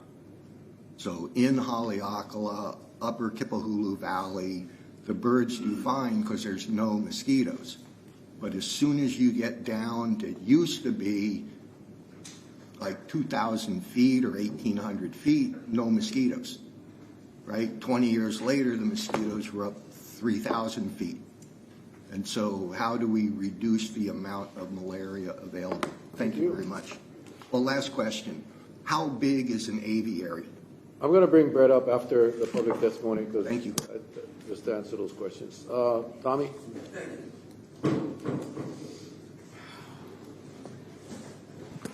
Good morning, everybody. Every time I have come here, I have to do research. Can you leave that, Tommy? Yeah, you don't have to. Yeah, I'm Tommy Passarella, Kauaʻi, Hawaii, Lehui. So mosquitoes, we're trying to look at mosquitoes as an enemy. Mosquitoes are a massive food source for fish, birds, bats, amphibians. Both male and females also act as important pollinators by feeding on flower nectar, and their larvae help recycle organic waste in aquatic environments. Mosquitoes contribute to the environment in several ways. Pollination, for energy, they pollinate off of flowers. As they travel between plants, they transfer pollen, helping various flowers, orchids, and crops reproduce. Mosquitoes in all life stages are an essential source of biomass. Their aquatic larvae feed fish and amphibians, while adult mosquitoes are eaten by birds, bats, dragonflies, and spiders. Larva mosquitoes consume decaying organic matter in lakes, ponds, and marshes, recycling these nutrients back into the water. And then there's medical and scientific. Medical researchers study mosquito saliva components for potential cardiovascular treatments, such as, see, we're trying to play God here. We're trying to save birds, and we're messing with the overall infrastructure. Then there were lab-bred, and this may still be going on, lab-bred non-biting male mosquitoes are being released across Hawaii to save endangered forest birds from deadly avian malaria. And supported, and this should be investigated. Guess who did that? Supported by the Bill and Melinda Gates Foundation. Look at what they do. The Gates Foundation helps fund globally mosquito control, but Hawaii's local effort is specifically coordinated by the state agencies in the World Mosquito Program. That needs to be looked into. That needs to be investigated, because the Bill and Melinda Gates Foundation isn't looking after those birds. They're doing other stuff, I guarantee. So I recommended it before. We need a county Department of Health. With what went down with the lack of education and research into the COVID vaccines, you know what you could do? You could feed these birds freaking garlic. And there's little devices that can pull mosquitoes within 5 minutes. They can have hundreds of mosquitoes. It works off of a frequency. So I highly recommend that we look into that device also. Have a great day. Thank you. Anyone else in the audience wishing to testify? If not, Brett, can you come back up, please? If you can give us a layman's explanation of where does malaria, and is malaria the reason why these birds are being are dying? Yeah, absolutely. So yeah, kind of going back, I wrote down a couple notes here, but essentially malaria is the primary threat for these native birds, and then also another impact is avian pox. So those are the two major diseases that are spread by mosquitoes. Pox can also be spread by contact, and it's a viral infection. Malaria is a protozoan and actually infects the blood of the birds. And so they basically melt from the inside when they die from malaria. So malaria got here, we think, sometime in the early 1900s, probably as a result of the introduction of either domestic chickens that were being brought in for farming at the time, or by the introduction of a lot of the non-native birds by the Hui Manu Society on Oahu in particular. But how, unfortunately though, a lot of our native birds are actually the major source of malaria today. So non-native birds do carry it and they do have it, but they have actually adaptations to avoid mosquitoes. And so it's usually around 10% is the positivity rate in non-native birds, whereas in like some areas on Hawaii Island, more than 90% of the apopane are testing positive for malaria, because apopane do seem to have some resistance. So a lot of our birds native birds that are resistant to malaria are kind of the source. And in Kokee, unfortunately, it's primarily Elapaio and apopane that are probably harboring the disease that's now being spread. Because in order for a mosquito to get infected, it has to bite an infected bird, and then to spread it, it has to bite another bird. And yeah, I think, let's see. Oh, and then like as far as the aviary size goes, it kind of depends on the species, but it ranges. But typically we're going for, I think they're about 10 feet by 10 feet by 10 feet. So we try to give them, but we're trying to give them as much space as possible. So we like put some of those together and like, yeah. So, but that's generally what we're housing a forest bird in, is about 10 by 10 by 10. Okay, thank you very much. Yep, thank you. With that, I'll call a meeting back to order. Any further discussion? Ms. Holland? Yeah, thank you all for going through that with me. I'm just kind of heartbroken. I'm heartbroken at the loss of these species on Kauaʻi one way or the other. I do really hope, Brett, that you're able to save these species. I hope that you and your team can overcome those odds, whether that's in captivity or on Hawaii Island. You know, these aviaries, Uncle Randy Wickman calls them concentration camps. I call them conservation camps. It's heartbreaking, and I think, you know, growing up in a place where we are the most invaded ecosystem in the world, we don't commonly acknowledge the fact that in our day-to-day, we very rarely see any native species at all. We are surrounded by the most invaded ecosystem in the world, and this has been a very prevalent issue that I've faced over the last year as we deal with more and more invasive species. There are no native ants to Hawaii. There are no native blood-sucking insects to Hawaii. There are no native mosquitoes to Hawaii. And because of that, and because of the introduction of so many non-native species, we have seen the complete decimation of a functioning ecosystem. And I'll talk a little bit about some of that ecological stuff in the aquatic conversation that we have later. You know, I've been told I was even obsessed with native versus invasive species. And I think that the fact that so little of us, I think, truly understand the ecological loss and the value of the loss when we become just all the generalist invasive species and we lose that biodiversity, that endemic uniqueness that spent millions of years evolving. I don't know if we have enough money to save this species, and I know that $10 million, $12 million, these kind of numbers sound astronomically large, and that is the value of preserving, and biosecurity is preventing the introduction of these species. And, you know, for us, a lot of that, it's just too late. And so, you know, we're left asking, what is the value of a species? What is the value of a native system? And, you know, I found it very distressing when I got the call. And I know that the statistics are not necessarily on our side. But I appreciate those that are trying to preserve the last of what's left. So thanks for your efforts. That's it. Ms. Kaua? I will be very simple, and I share in the sense of loss, and I am still holding on to hope, actually, still holding on to hope. I just want to thank you, Councilmember Holland, for bringing this forward, and thanking our bird team, both from off island and from on island, and all the work that's happened. And I just want to acknowledge you, and still in the fight. Mr. Kanshiro? Yeah, I just want to say that was pretty sad presentation, unfortunately, but you know, I am glad that you brought it here and informed us on it. I didn't know how critical the bird situation was. I mean, I believe we had a presentation here maybe last year or so on the mosquito release and birds, and so I thought it was a little more promising at that time.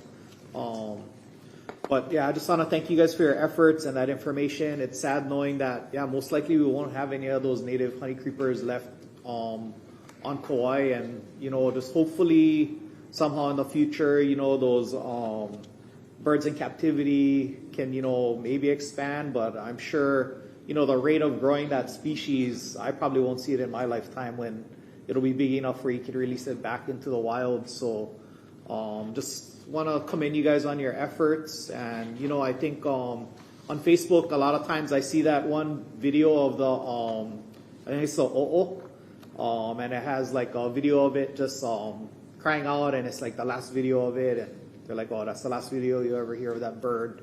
I think that video is super touching and sad too,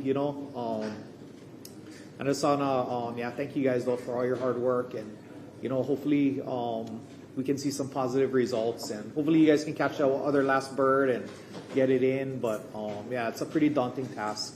But anyone else? If not, I'm sorry. No, just appreciate all of your mala'o and just bringing it to the table. And Fern, thank you for that. What? It's very emotional, overall.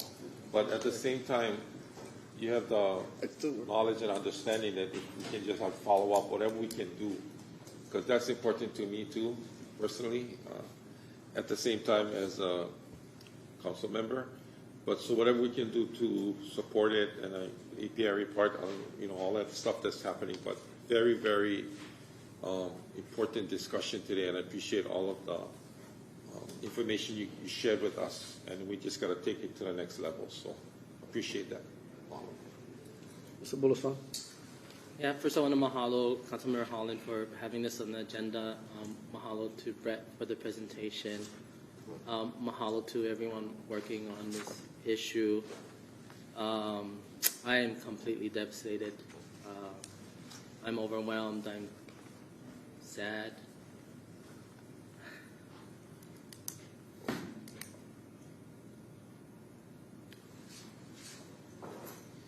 I'll ask the chair at the end of the discussion if it's possible for a point of privilege that we hold a moment of silence.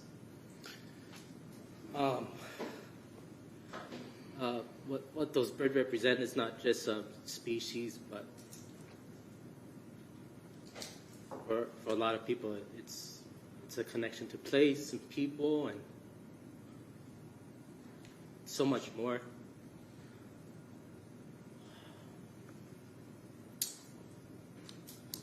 And I can't speak. It's just purely devastating, and it's an effort that has been ongoing for years. And it was an honor and privilege to be elected 3.5 years ago to continue that fight to restore these spaces and abilities to right some wrongs that have been ongoing. And it's just devastating that it feels like we're losing battle in places that we should be winning.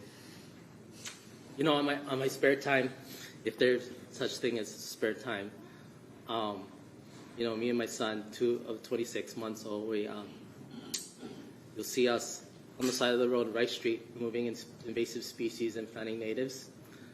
And you never know, how something as small as that can make a difference, but you never realize that for him, he is in a time where there's quite possibly in his lifetime, he's not going to know a lot of what he has come from as a native Hawaiian.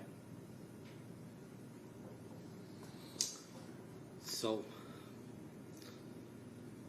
your report is a reminder of how hard we're working, and I hope that we don't get any more reports like this. Thank you. Mr. Kuli? Yeah, I want to start by saying mahalo nui loa. Mahalo Councilmember Holland. And mahalo Nainoa. I'm really glad you came home from Utah and that you're working on this. I also really appreciate all the efforts of all the volunteers who I know are working really hard on this. Please keep us in the loop and let us know whatever we can do to help. I myself is more than willing to fight for more funding, especially from the green fees. That's the whole reason it was created. To protect our Aina, to protect our Native Hawaiian culture. And if we're not doing that, then we're not doing nothing. That's where it all starts. So come on. I don't know what happened in the ledge. I'm sure Luke fought his hardest. But it's ridiculous that you didn't get your full funding. Millions and millions and millions the green fee is collecting. This is the purpose, right? This is the purpose. If we lose all the things that are special to our place here on this planet, the things that we have responsibility for, if we lose all of that, why would people want to even come here? This is a unique, special place, and that's the reason people come here. People go hiking. They see the magic of these forest birds, the magic of our forests in general, right? So we absolutely have to do the investments because the value of a species is priceless. And the value of protecting our native system also priceless. So come on, what are we doing? Whatever we can do, please. Whatever I can do, please, let me know. Thank you again. Thank you. Anyone else? Thanks, Brett, for that. I don't know how you describe that presentation. Obviously, very emotional. I wrote for my closing comments. I usually write bullet points, but today I just wrote green fee.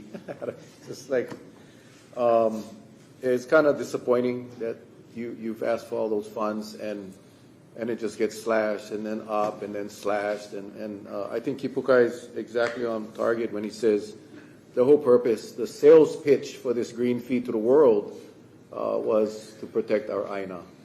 And I cannot think of a more important thing is, again, Mr. Kipukai Kuli clearly shared that the forest birds, I like that term because it's unique.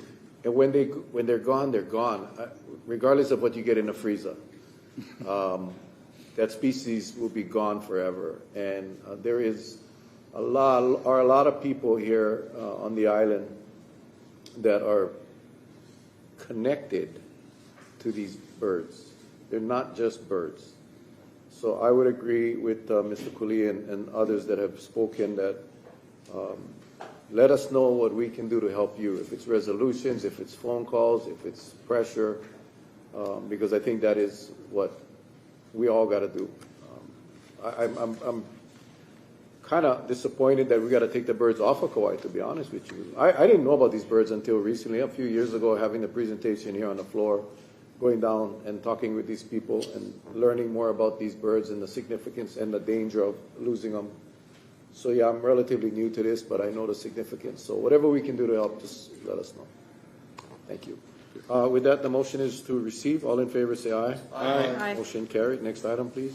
Next item is C2026-161, communication from the county engineer requesting council approval of the indemnification provision contained in the application and permit for the occupancy and use of state highway right-of-way and permit restrictions and certification, permit number 957, allowing the Department of Public Works to occupy and use the state highway right-of-way to perform work from June 4th, 2026 to June 4th, 2027.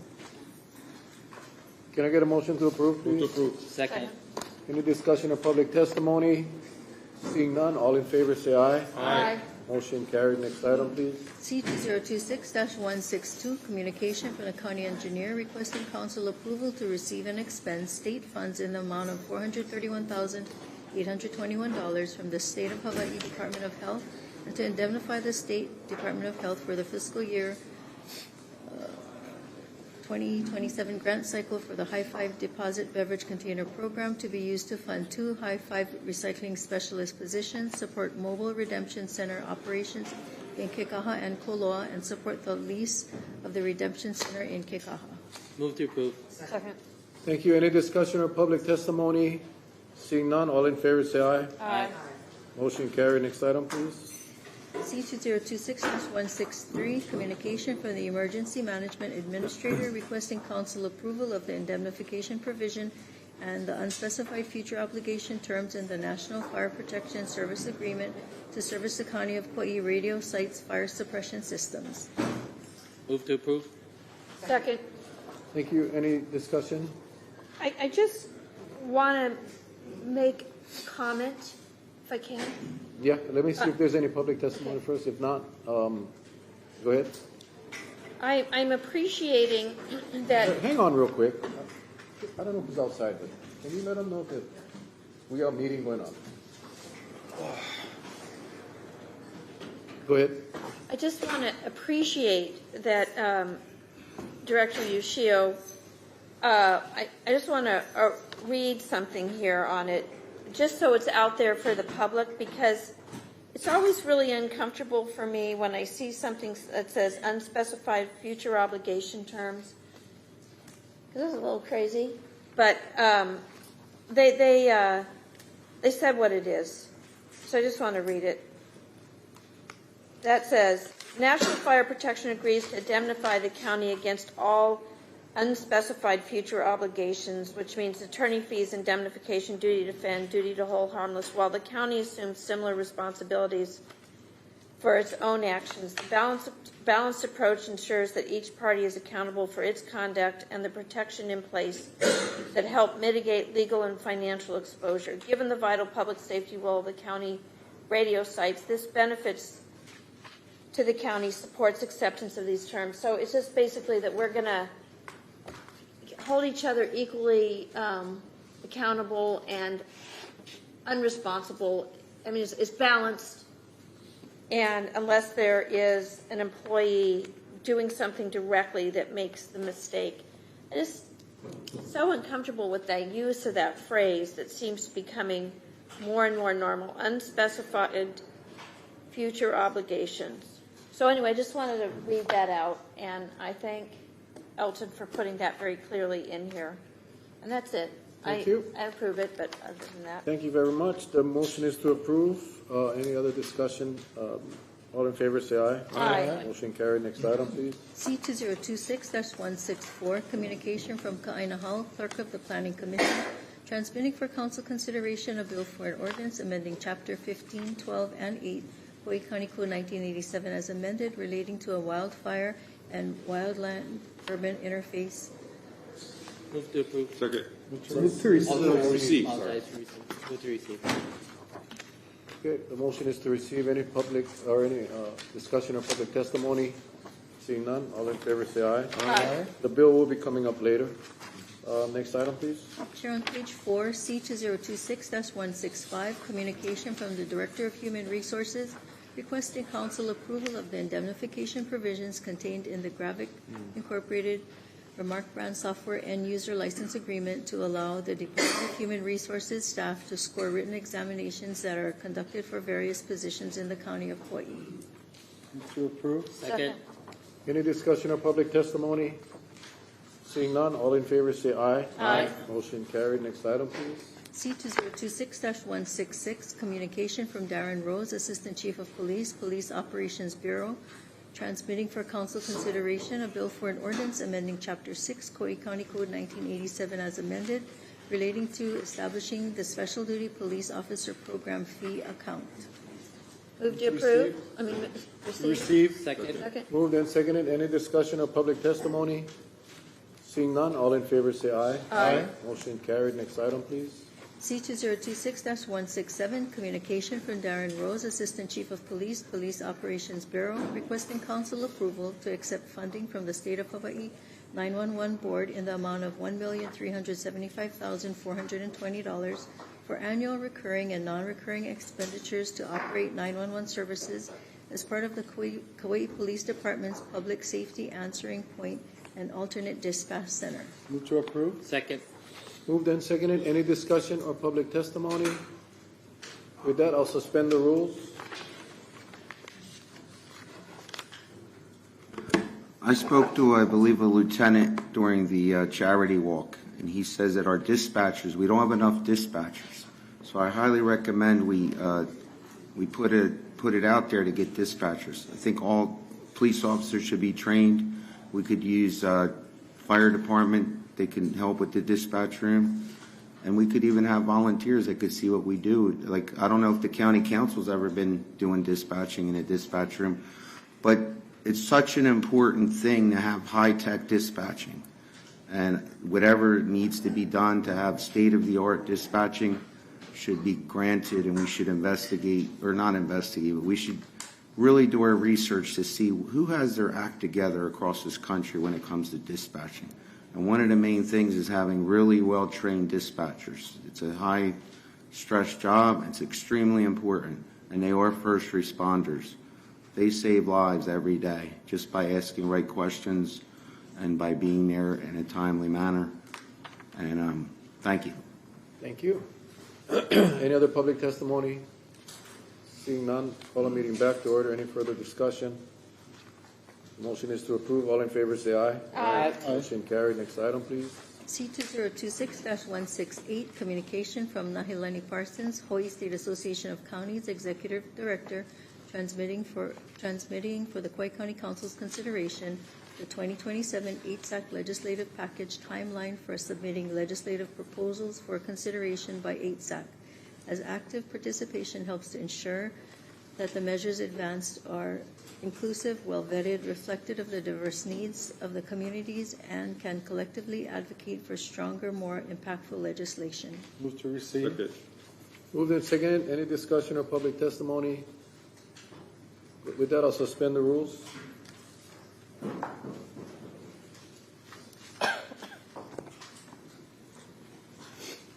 For the record, Lonnie Psychos.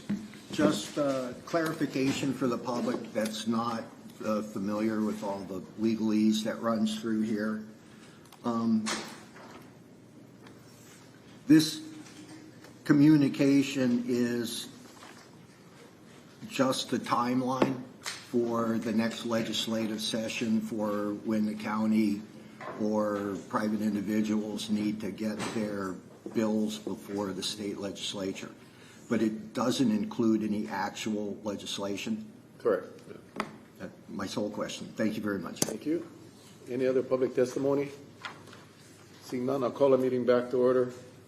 This is just a timeline that our State Association of Counties has put together. Every year, the counties submit proposals to the State Association that votes on the package that goes to the legislature. So for members, if you look, September is the deadline for HSAC to receive the proposals.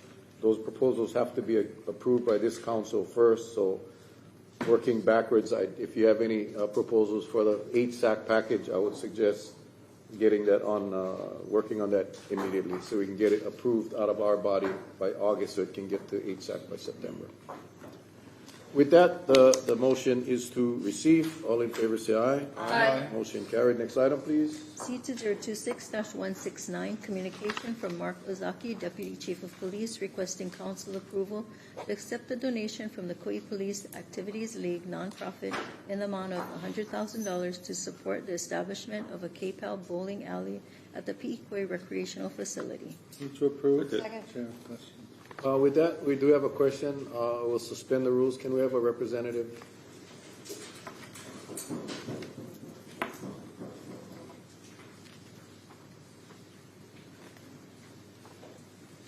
Mr. Cooley. So, typically we used to having donations for KPAL. This donation is from KPAL to the county. And I'm curious as to, it's an amount of 100,000, but it's specifically for a purpose that says bowling alley, establishment of a KPAL bowling alley at the Pi'ikoi Recreational Facility. So this is the first I'm even hearing about this.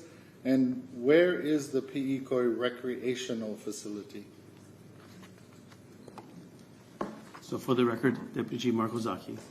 Good morning, everybody. And to my right is Todd Ozaki, who works for the County Mayor's Office, who is like a project, part of a project, a CIP person working with Keith Perry. So I think you asked several questions. So I got three more too. So This money is from the KPAL nonprofit received a grant, and the grantor specifically wanted to invest in new programs, and it was really specific, $100,000 towards the PE Kauaʻi building, where we just had a grand opening where Kiala Foundation is. So like the early child care. The old Big Save. Early Yeah. child care services building or Yeah. whatever. But it's actually being called now the PE Kauaʻi Recreational Facility? I don't know if that's actually the name. I don't think they actually came up with a name. Okay. It's more a description instead of. But that building? Yeah, yes, correct. So that's where that money came from. So it doesn't cover the entire costs. So it'll be supplementing some of the county funding. And Todd, if you need specific questions, he's the. Well, the follow-up question then would be, if we're getting 100,000 and the donor is saying it has to be just for this particular purpose, do we have a total figure of what it would take to meet that purpose that this donor wants? For the record, Todd Ozaki. So is your question the total cost, or are we What would refunded? the total cost be to establish a KPAL bowling alley at the PE Kauaʻi Recreational Facility? We're getting a gift of 100,000 to get it started. Yeah, so we already have the funds available for the project, so it has been awarded to Civic AMF, who's the supplier and installer of the lanes. So total cost there is 600,000, and 100 of that 6 is coming through this grant. Okay. So it's a done deal. It's happening. Okay. Which project is the funding at in the CIP? The KPAL Sports Complex. But the sports complex was the one at the stadium. Is that where the bowling alley going to be? No, it's at Okay. PE. So when you came up for the budget, that sports complex funding, wasn't that for the building at the stadium? That new warehouse. That was the initial project, and this is an expansion of the actual sports complex. So it's still sports. No, but that's not, Todd. The budget line item was for the KPL Sports Complex at the Vidina Stadium. This is, I think, what the confusion. We never heard, even during the budget, about a bowling alley. Not that I oppose it. I'm just saying it was never. I kind of do, because we have a bowling alley right down the street. No, we haven't heard about the county putting together a bowling alley, or bowling, whatever. I would have opposed it, just to make it Well, with the cost, I think it's a lot of money. And the $100,000 grant, I think. more for our homeless. The $100,000 grant that you said wasn't specifically for a bowling alley. It was for new programs, right? You said it wasn't earmarked for a bowling It was alley. earmarked for the PE Kauaʻi building expansion. But not for a bowling alley. So it was a program, whatever program that was chosen to be. Yeah, but it wasn't, the donor didn't say a bowling alley. No, but they're aware of that. That is where we just had a meeting with them, and that's where Okay. the money's going. Ms. Cowden? How many lanes are going to be there, is the plan? 4. 4. And are you coaching this program, or it's yes, you're the coach? And so this is just for the kids after school, or this is for anybody? This is specifically for the kids. It'll be a KPAL program.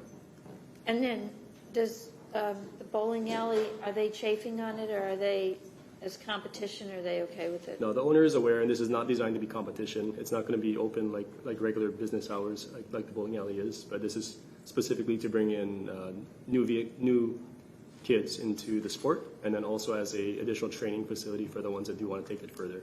There's a big enough group that does want to go on beyond just youth bowling into college, and even has professional aspirations. And this facility will be. I can get into the technical side of bowling if we'd like, but I'll keep it short. It'll be very beneficial to the kids that want to take it further. And that's going to go on the side that's closest to, say, the admin. Yes. We saw that when we did our tour the other day, when we went in for the blessing. Any other questions for the administration? Thank you. Anybody in the audience wishing to testify? The rules are suspended, Mr. Cycles.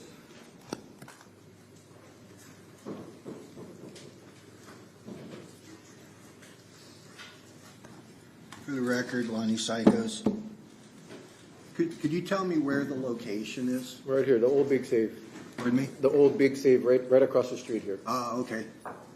So, As a member of the public, I have a problem with the police showing up shortly after budget, wanting to spend, $500,000 on building a bowling alley. So is that the best use of the money? How many kids is the bowling alley going to reach versus how many kids could be reached spending $500,000 on something else? You can get a lot more basketball court for $500,000 than you can a bowling alley or a volleyball. And the idea that the public should fund almost $500,000, and by the time this gets all said and done, it'll be more than $500,000 because 1 or 2 or 3 kids want to pursue a professional bowling career. I'm totally for it for those kids. I hope their parents help those kids achieve their life's goals, but they have a bowling alley that's a real one, just like they will be in if they go on to college and professional bowling, they already have the environment to do it. So on the face of this, I'm opposed because of the way it was presented, and I also don't see any study that tells us this is the best use of the money. And in regards to the person or entity that gave us $100,000, thank you very much. But if it was solely for a bowling alley, I don't think the contributor should be making the administrative decision of what we should do. And if the money wasn't specifically for bowling but could be used for any youth activities, I agree with Kipukai 100%. This is a terrible way to present this to the public. And to me, I just cannot understand why this is being introduced like this. So think long and hard before you commit to spending at least $400,000 on a project if you don't have the spreadsheet of what it's going to cost to finish the bowling alley. Thank you. Anyone else?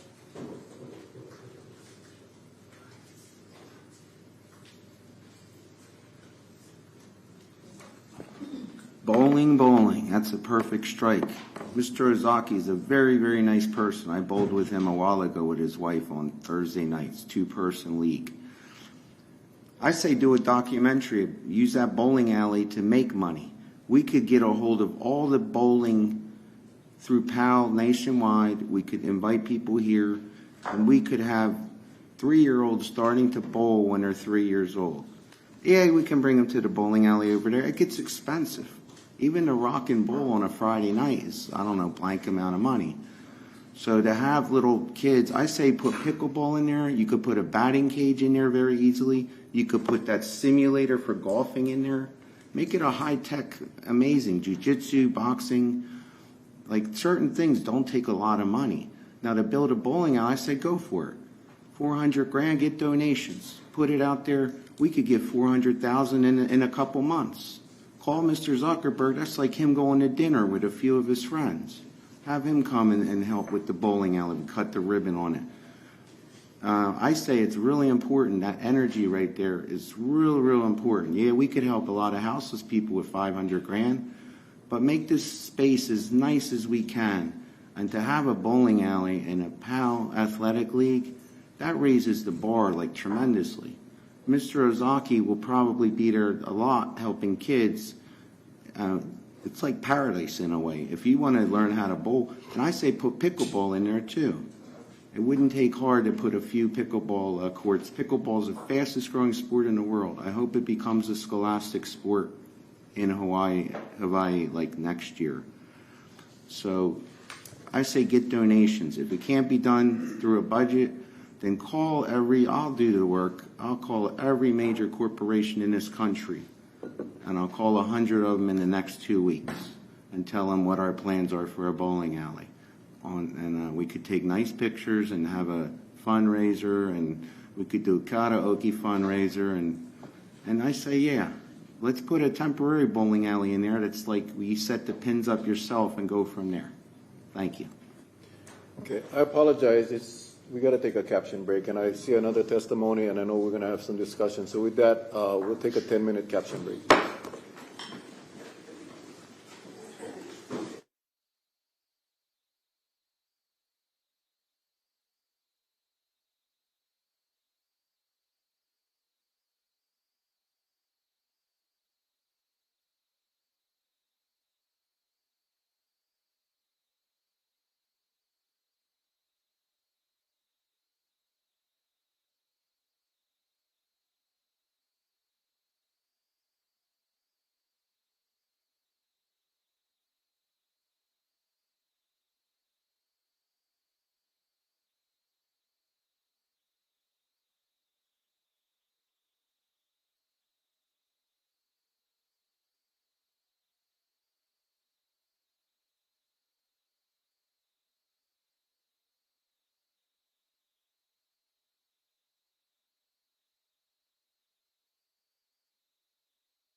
Ready? Ready, guys? All right, calling the meeting back to order. Chair's asked me to cover for a little bit, and we are jumping agenda-wise. Because all of our officers are in the room, we're going to come back to the item we were working on later, but we're going to move to the resolution for recognizing emergency services dispatchers as first responders. So, clerk, if you could read that item on page 6. Yeah, Vice Chair, on page 6, this is resolution number 2026-20, resolution recognizing emergency services dispatchers as first responders in acknowledgement of their essential role in emergency response, public safety, and community well-being throughout the state of Hawaii. Move to approve. Second, yeah. Thank you. And that item is yours, Councilmember? Yes, it Calvin? is. So, I first of all want to thank all of our dispatchers who are so very important. And if I could have Tina and who's representing our dispatchers today, if you could just come up. Stacy.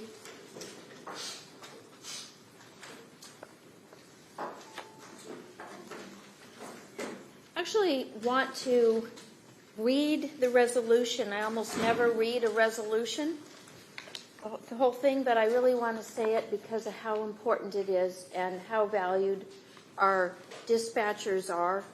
So this is a County Council resolution recognizing emergency services dispatchers as first responders in acknowledgement of their essential role in emergency response, public safety, and community well-being throughout the state of Hawaii.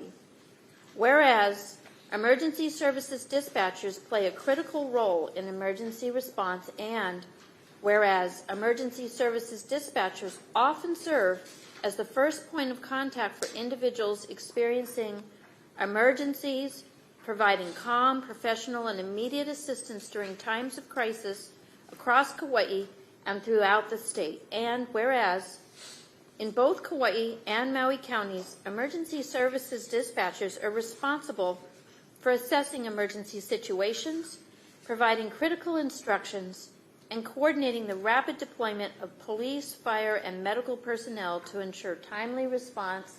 And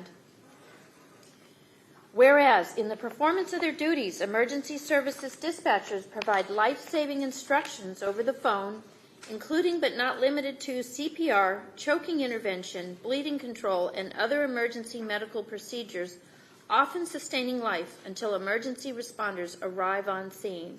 And whereas emergency services dispatchers serve as the critical first point of contact relaying public safety information to police officers, firefighters, and medical personnel to protect life, secure scenes, and preserve public safety. And whereas emergency services dispatchers routinely manage high-stress, highly dangerous situations, including incidents involving violence, trauma, medical emergencies, and natural disasters while maintaining composure and clear communication, and whereas emergency services dispatchers are required to have specialized training in various technologies that assist with locating individuals in distress or who are unable to communicate their location, and whereas due to the essential and life-saving nature of their work, emergency services dispatchers should be moved into the first responder group protective services operation, similar to police officers, firefighters, medical personnel, and whereas the term first responder is commonly defined as an individual with specialized training who is among the first to provide assistance in emergency situations. Whereas emergency services dispatchers differ fundamentally from other classes of dispatchers due to the unpredictable emergency-type calls they receive in a wide range of emergency situations in which they are required to provide essential life-saving instructions. And whereas many other jurisdictions formally recognize emergency services dispatchers as first responders and grant them access to the programs, protections, and resources afforded to first responders. Now, therefore, Be it resolved by the Council of the County of Kauaʻi, State of Hawaii, that the Council recognizes emergency services dispatchers as first responders in acknowledgement of their essential role in emergency response, public safety, and community well-being throughout the state of Hawaii. Be it further resolved that all relevant state and county agencies, departments, and governing bodies are urged to adopt this recognition and ensure that emergency services dispatchers are afforded the rights, resources, training support, and professional respect accorded to first responders. Be it further resolved that public safety agencies are encouraged to continue collaboration amongst themselves to strengthen emergency response capabilities and enhance public safety across the state. Be it finally resolved that the county clerk shall forward a copy of this resolution to Honorable Governor Josh Green, all legislators of the Hawaii State Legislature, all mayors, council chairpersons, and chiefs of police in the state of Hawaii, and the executive director of the Hawaii Government Employees Association, which is the AFL-CIO. So, and thank you all. And we have a crowded room here because our other layers of first responders recognize how deep is your role in being really the first responder. So I want to allow you both to share what you might want to share. Good morning, everybody, members of the council. My name is Stacy Pereira, and I am the captain of the Support Services section, formerly the supervisor in dispatch. Every day in Kauaʻi, residents, visitors alike depend on our emergency services dispatchers during some of the most frightening moments of their life. Whether the emergency is a heart attack in Hanalei, a structure fire in Waimea, a visitor lost on the Kalalau Trail, or a domestic violence incident in Nihui. Every emergency response begins not with the arrival of police officers, firefighter, or paramedic, but with the calm voice of an emergency services dispatcher. Today's resolution simply recognizes that reality. The Kauaʻi Police Department respectfully offers its strong support for this resolution in recognizing emergency services dispatchers as first responders. Emergency services dispatchers are an essential part of our everyday emergency response. Long before first responders arrive on scene, dispatchers are already assessing the situation, prioritizing the incident, dispatching the appropriate resources, and providing critical instructions that often preserve life while protecting responding personnel. Their ability to gather accurate information, remain calm under pressure, and coordinate complex incidents makes them an indispensable component of our public safety system. On Kauaʻi, emergency services dispatchers perform far more than communication functions, where they're guiding a caller through CPR, coordinating resources during a major traffic collision, managing communications during a natural disaster, or assisting someone experiencing a mental health crisis. They provide immediate assistance while ensuring responding personnel receive accurate, timely, and actionable information. Their decisions during the first few moments of an emergency often influence the outcome long before help arrives. This resolution also reflects a growing national recognition of the profession. Congress has repeatedly introduced the bipartisan 911 SAVES Act legislation that would reclassify public safety telecommunicators from an administrative occupation to a protective service occupation in recognition of their life-saving responsibilities. The legislation has received broad partisan support from organizations such as APCO International, the National Emergency Number Association, the National Association of Counties, the International Association of Firefighters, and numerous law enforcement agencies throughout the country. Likewise, approximately 25 states have already enacted legislation or adopted policies recognizing emergency services dispatchers as first responders or members of protective service occupation. States including Alabama, Washington, Colorado, Delaware, Missouri, Texas, Florida, and Virginia have already recognized that today's emergency services dispatchers perform responsibilities that far extend beyond the traditional administrative duties. Unfortunately, Hawaii is not one of them. By adopting this resolution, Kauaʻi County joins a growing nationwide effort to recognize the critical role these professionals play in protecting our communities. Recognition as first responders is not about changing what emergency services dispatchers do. It is about recognizing what they have already been doing for decades. Every emergency begins with a call for help, and every one of those calls is answered by a highly trained professional whose decisions directly affect the safety of the public and responding personnel.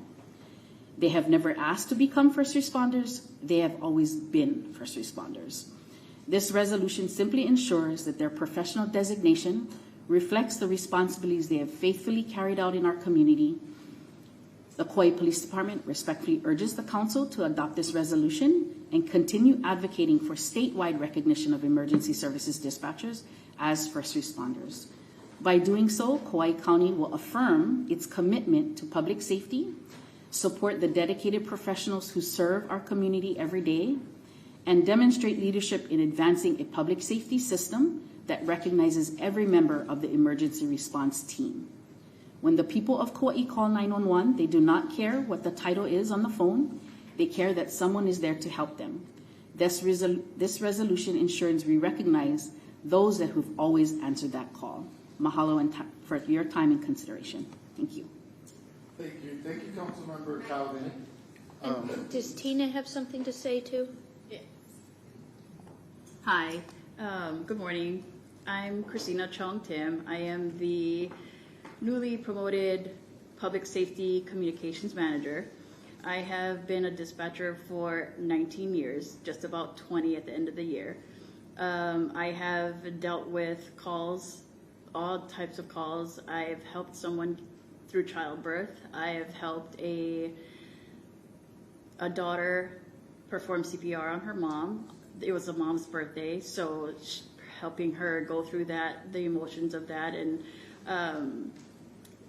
and then also helping family members who were involved in accidents, like I've taken their calls too.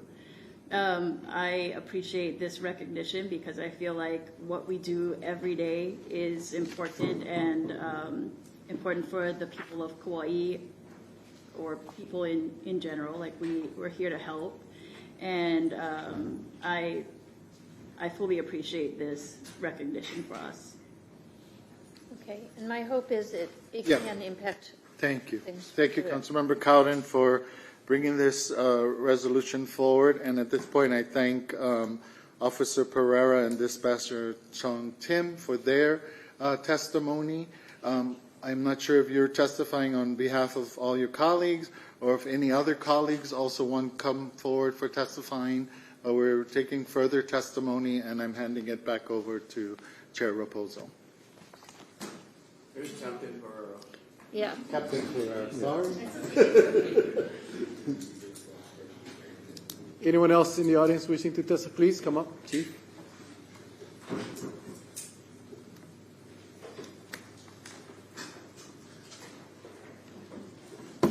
Morning, Chair, Vice Chair, Council members, Hōʻike, Assistant Chief. I wanted to read a testimony of Chief Tai. Chief Tai apologizes. He had another commitment this morning that he couldn't make it, but he prepared a written statement, and he wanted us to read this to you. Written testimony of Chief Rudy Tai, Honorable Chair Mel Raposo, and honorable members of the Kauaʻi County Council. As Chief of Police for the Kauaʻi Police Department, I respectfully submit this testimony in strong support of Resolution Number 2026-20, recognizing emergency services dispatchers as first responders for an essential role in emergency response, public safety, and community well-being. Our dispatchers are often the first to respond to an emergency. Kauaʻi's dispatchers coordinate all police, fire, and emergency medical services while providing life-saving instructions and reassurance to callers during their most critical moments. Their work demands exceptional skill, composure, and professionalism, and they deserve to be recognized as the first responders they truly are. This resolution is further underscored by the recent actions of KPD Emergency Services Dispatcher Stephanie Neer. While off-duty, Dispatcher Neer came upon a serious traffic collision and immediately rendered aid, performing CPR until emergency medical personnel arrived. Her training and experience as a dispatcher were evident in the calm composure and decisive action she demonstrated throughout the incident. Afterwards, she reported for her scheduled shift and continued serving our community. Her actions are a powerful example of the commitment and life-saving impact of emergency services dispatchers.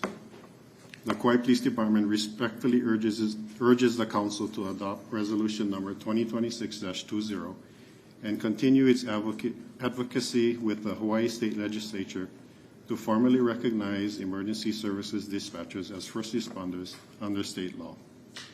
This important step will ensure that these dedicated professionals receive recognition and respect they deserve. Mahalo for your continued support and consideration. Chief Rudy Kai. And if I may, Chair, I'm also very much in support of this resolution. This means a lot to the dispatchers and the Kauaʻi Police Department as a whole.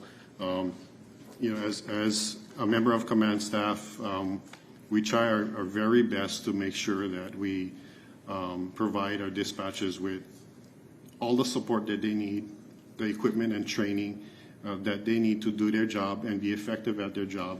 And our dispatch center, like it had mentioned earlier, we have the highest technology, we have the best equipment in there, and we have the best people in there answering a call when someone calls 911. And I just wanted to thank them for their service to the community and the Kauaʻi Police Department. We appreciate all the work that they do.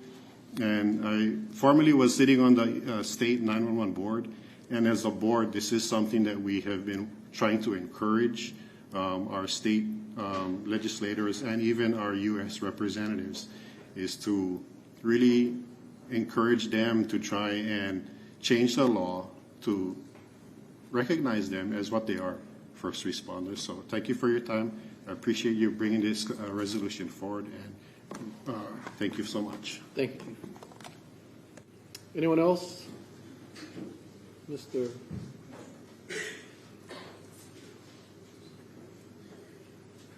For the record, Bruce Hart. I'm in support of this resolution. In my lifetime, I've had to make 2 911 calls. And the person who answered at the other end, I don't know their names, but they were fully professional. And they remained calm even during moments whenever I wasn't calm. It's a stressful job. What I hope will go beyond this resolution is that we will find some way, whatever it takes, to hire more dispatchers, because they're overworked. And it isn't just the 911 calls, it's the daily grind, especially when you have to work more than 40 hours a week. So hire more dispatchers, and let's consider giving them the pay they deserve. People understand how stressful it is. Now, it's rewarding. I've said this about police officers. It's a very stressful job, but it's very rewarding, or it can be. But that doesn't mean they shouldn't be paid comparable. And they shouldn't be overworked. Again, I don't know what it's going to take to hire more, but hire more. But again, I support this resolution, and I just support the dispatchers. Thank you. Thank you. Chief? They are taking applications, by the way.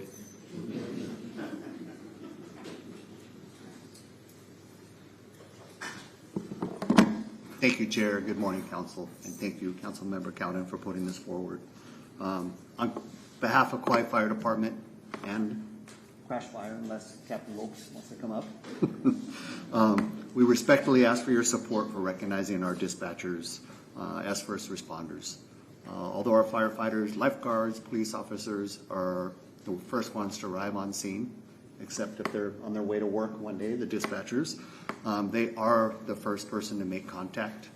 And they remain connected with the callers until help arrives. And as we've heard at many times of providing instructions on CPR, or bleeding control or how to stay safe or get out of a situation. They're exposed over and over to traumatic incidents, unlike our firefighters, paramedics, EMTs, police officers, and lifeguards. We tend to get a little break sometimes after a call, recover mentally and talk with our peers, whereas the dispatchers are going from call to call to call to call, emergency to emergency. So recognize them as first responders, appropriately acknowledges their role, and again, we respectfully ask for your support. Thank you. Thank you, Chief. Anyone else? Yeah, hang on, right here. We got, then you're next.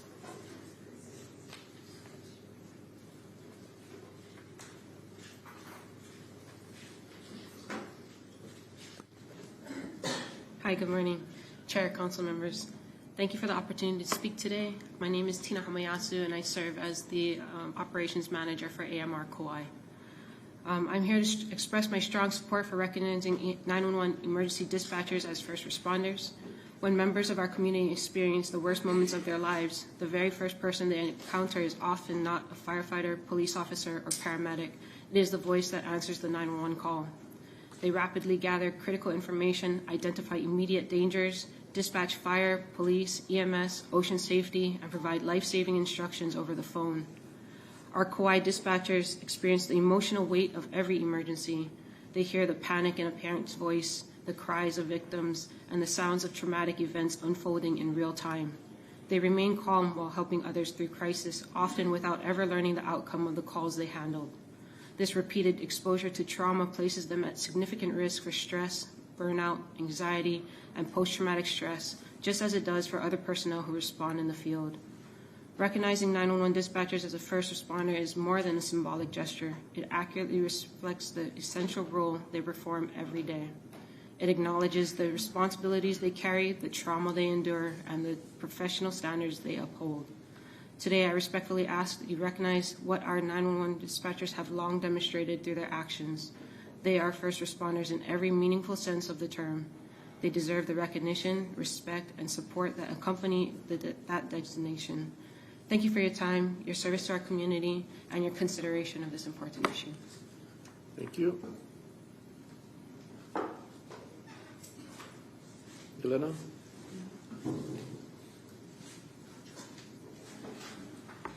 Elena Oakman here as a member of community. I would like to share my deepest gratitude to people who are taking the first impact in any situation, in anything that's happening here on island, from the small to the largest. And in the case of disaster, you will be the ones who will be receiving all of this energy that goes your way. And I just want to set a prayer and say that you will be available, you will be able to take in that much and still live your lives and still be, in this healthy, good state of mind when you come back home. So I'm in full support of that. And I also want to say, thank you for everybody who is here in this room, everybody who is here today, because you're all as a team working together. When something happens on the island, you're all together. I'm so, so, so grateful from my heart. Thank you very much. Thank you. Anyone else?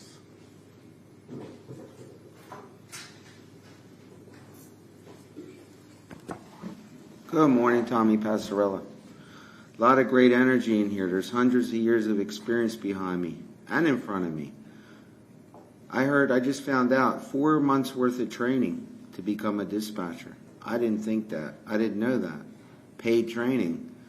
I'm sure they go through a lot, and on a daily basis they go through a lot. And we're really short with dispatchers. I heard we only have 11 right now. 4 in training, 21 or 22 would be the ideal mark. No part-time, lots of overtime. So I would highly suggest that we do allow them to do ride-alongs with our PD, police department, fire department. That way they get it, and also have the fire department and police department hang out in the dispatch room. I'm not sure if they're able to, but if they have the time, even on the side, just hang out and see what they do every day. I don't know what they do, but I would love to experience it for a few hours. But I didn't realize they do 4 months worth of training. That's incredible. And to have the best equipment is really important. And to have breaks in between the day is real important. So 10-minute break here, even 20 minutes here, 5 minutes. You don't want to be tired. Hopefully you come into work fresh and you are able to stay fresh as much as possible. But I'm sure it's an awesome team that, there's a lot of, I've only called 911 about 4 times in 18 years, but I've called the main number, 1711, I called this morning, and they're always very professional, very calm, and very caring, lots of aloha. So they deserve the best equipment which they have. They deserve to get the overtime if it's there, if they desire, but we need as many dispatchers as we think we should have. So let's work on that number. Let's put it, with this resolution, let's put a front page article, even get a hold of Oahu and say, hey, this is what we did. So get the attention. I think we could fill those extra 6 spots in the next 6 months if possible. Thank you very much. Thank you. Next.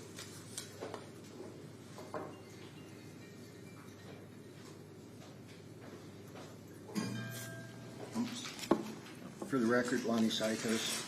I completely support this. I spent one of my careers working in hazardous environments, and the dispatch is a really, really difficult job. I looked into becoming a dispatcher about 15 years ago, and the commitment to it, as well as my life's understanding of the accumulation of psychological trauma, I didn't think I was a good candidate to be a dispatcher.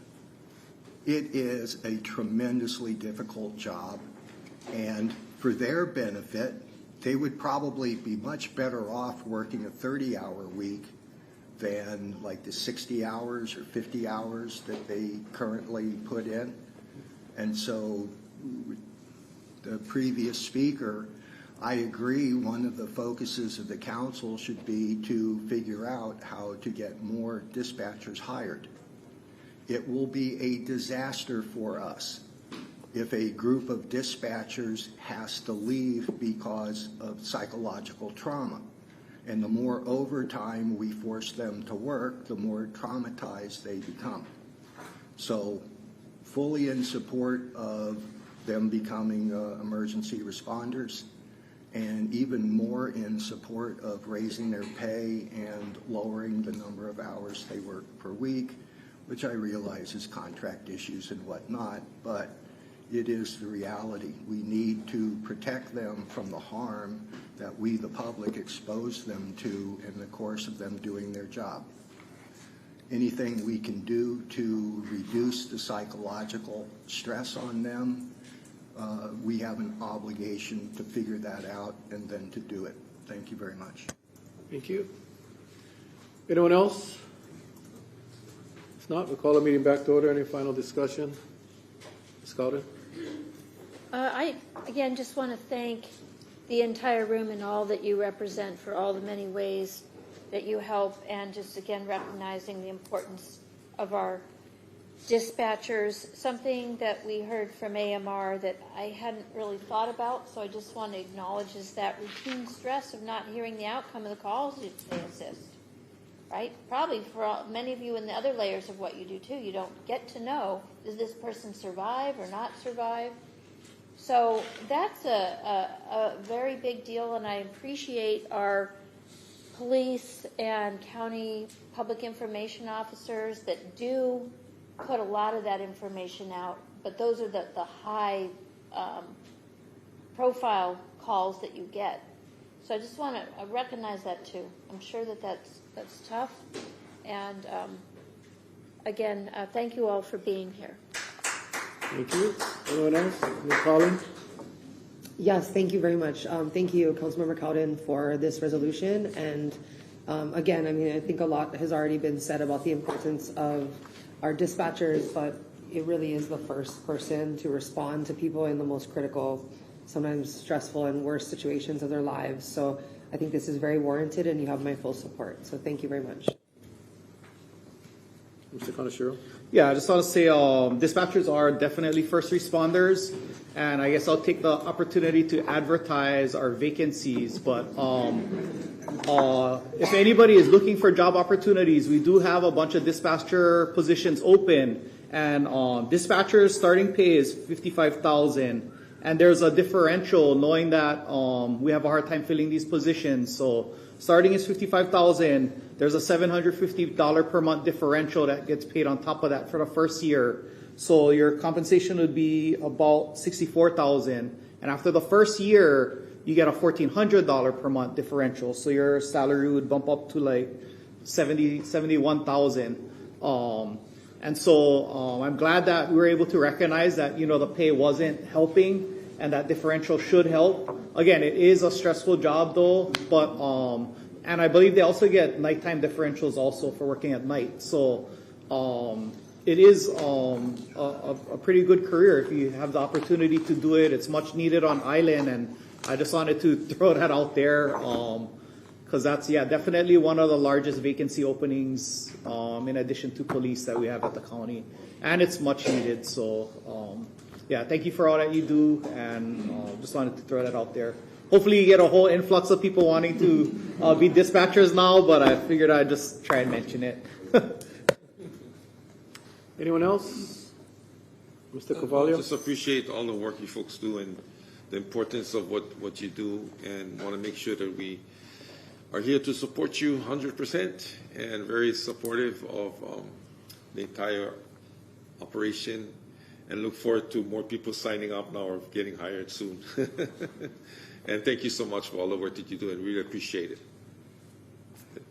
Oh, sorry, I'd be remiss to say that county also offers free health benefits. So that's another benefit also. And good vacation. Mr. Bulasan? Yeah, first I'd like to thank Councilmember Cotton for bringing this resolution to the table. I'll be in full support. When we had the briefing about a month ago on this, and to hear that that our dispatch wasn't recognized nationally, that was again another devastated experience to know that how does that make any sense? So I'm glad that we're taking the steps to show our support and make it known that we support our dispatchers. When we think about saving lives, you don't really get many opportunities, and for a lot of us, you probably don't want to have that opportunity. But when you feel like there's a call to serve and to help people and to help someone, and if you're out there right now and you have this inkling of feeling of wanting to make a big difference, every single day, our dispatchers are saving people's lives in ways that we cannot even imagine. And then they go home to their family and their friends, and we get to be part of their lives. And so I want to echo what has been shared on this floor, and just implore how much gratefulness and love and appreciation we have for every single dispatcher that has come and is currently serving, and those who choose to serve in the future. We are forever in your debt. It can be a distressing call of just not knowing who to call. Like it might just be a kid in a certain situation, or someone witnessing something or needing the help. And so by definition and by practice and hopefully by law, sometime this year, I hope that it echoes out to every single congressperson that hears this, that we recognize and do the necessary things to make this right. So thank you to all our dispatchers, and I'll be voting in favor of this resolution. Thank you. Mr. Cooley? Yeah, I just wanted to say mahalo nui loa to Councilmember Cowden and then everyone who came and testified today. We all have the deepest appreciation for our dispatchers. Clearly you literally deal with potentially life and death on every phone call, and you're the ones that helping our people get through and survive. So Mahalo nui loa absolutely to all our dispatchers and all our other first responders. Easy to support this resolution. Thank you. Anyone else? If not, I'll start with just a response to one of the comments about the council should do more to increase the number of dispatchers. I'll just say that, you know, every council that I've ever served on has fully supported the request of KPD for their recruiting and retention budget, and we stand committed to doing that, whatever you guys need. So, you know, that's as much as we can do. But aside from Arrow's open publication of the job announcement and the numbers, that sounds pretty attractive. Chief Gibson said, you know, like when the first responders get off a call, they get a little bit of time to rest before the next one, and dispatchers don't. That is so true. And it's tough. You watch TV and, you know, you watch the crime shows or the police shows and you hear the dispatcher, 911, what's your emergency? And it's the same and it's so standard, so like they're not stressed out. And the reality is these are human beings that are limited to what they can and cannot do. There's no opportunity to assist other than walking them through a very traumatic experience that someone is experiencing at that time. And I don't think the people, even us here, don't appreciate it as much as we should. I had I won't say the blessing or the luxury, but when I was in the police department, back then we only had 2 dispatchers in the room. 2 dispatchers with equipment that was older than the oldest cop on the street, manually pushing the buttons to you know, the siren, not the sirens, but the buzzers in the fire stations. You had to manually push the buttons, and sometimes you push the wrong button, the wrong fire station get called. But so whenever a dispatcher was out, they would go to the rookie, the youngest in seniority from the police, and say, "Hoy, you get dispatched today." And that was the most dreaded call. And I can remember cops, including myself, telling the partners, "Bro, you like take dispatch? I give you $100. You know, go work dispatch. I don't like work dispatch." And that just goes to show how difficult that job is. That it's easier to be patrolling the streets, being able to physically engage and help people versus being on a telephone and not knowing what's going on the other end. That is traumatic. And again, I don't think a lot of people really appreciate the stresses that these men and women go through. And for those that stay and remain on, like we got some veterans here, God bless you. Because I would think the turnover, you know, the differentials that Arrow talked about, that's a great incentive for them to stay on. If I can just stay on past this year, I'll get a bump in my differential. But for some, it's just too much because it's that traumatic. It's hard. And when the lifeguards thing came up, and I didn't even know they weren't first responders, it seemed pretty crazy that they weren't. And with this resolution here, thanks to Councilmember Cowden, I think you guys are the firstest responder. The firstest. Because you are responding first to a traumatic incident. So this is well deserved, and obviously we'll fully support this. So thank you from the bottom of our hearts and from the people of Kauaʻi. Thank you guys so much. With that, the motion is to approve. Yeah.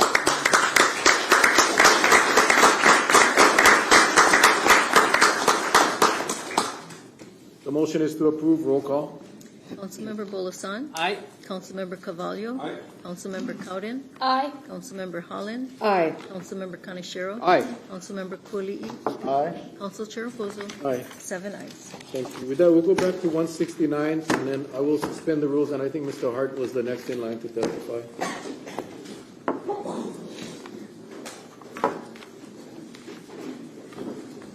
Okay. For the record, Bruce Hart.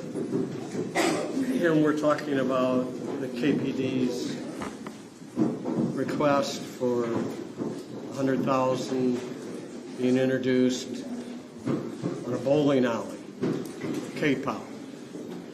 Okay, so there are too many questions that I have. I can't really state one way or the other. It's my understanding that this money is part of a $10 million package that came up during budget hearings and was allocated for improvements in this recreational area. I'm not sure if that's accurate. I remember the 10 million. What I don't know is what is this 10 million for? Has it been decided? Was it decided before it was given? I don't remember hearing what the 10 million was for, but it's my understanding that this bowling alley would fit the description of what the 10 million was for. Now, having said that, and it's in the budget, and they have the legal ability to be able to spend it on this bowling alley, okay, having said that. But if it is a new appropriation, if it's going to cost an additional $400, $500 million to do this, I don't think that the cost to benefit ratio is there. Okay? I've spelled it all out. I would like to know what the 10 million was allocated for, or if it was just a general and it falls within what KPD is asking. All right, thank you. Thank you. Mr. Psychos?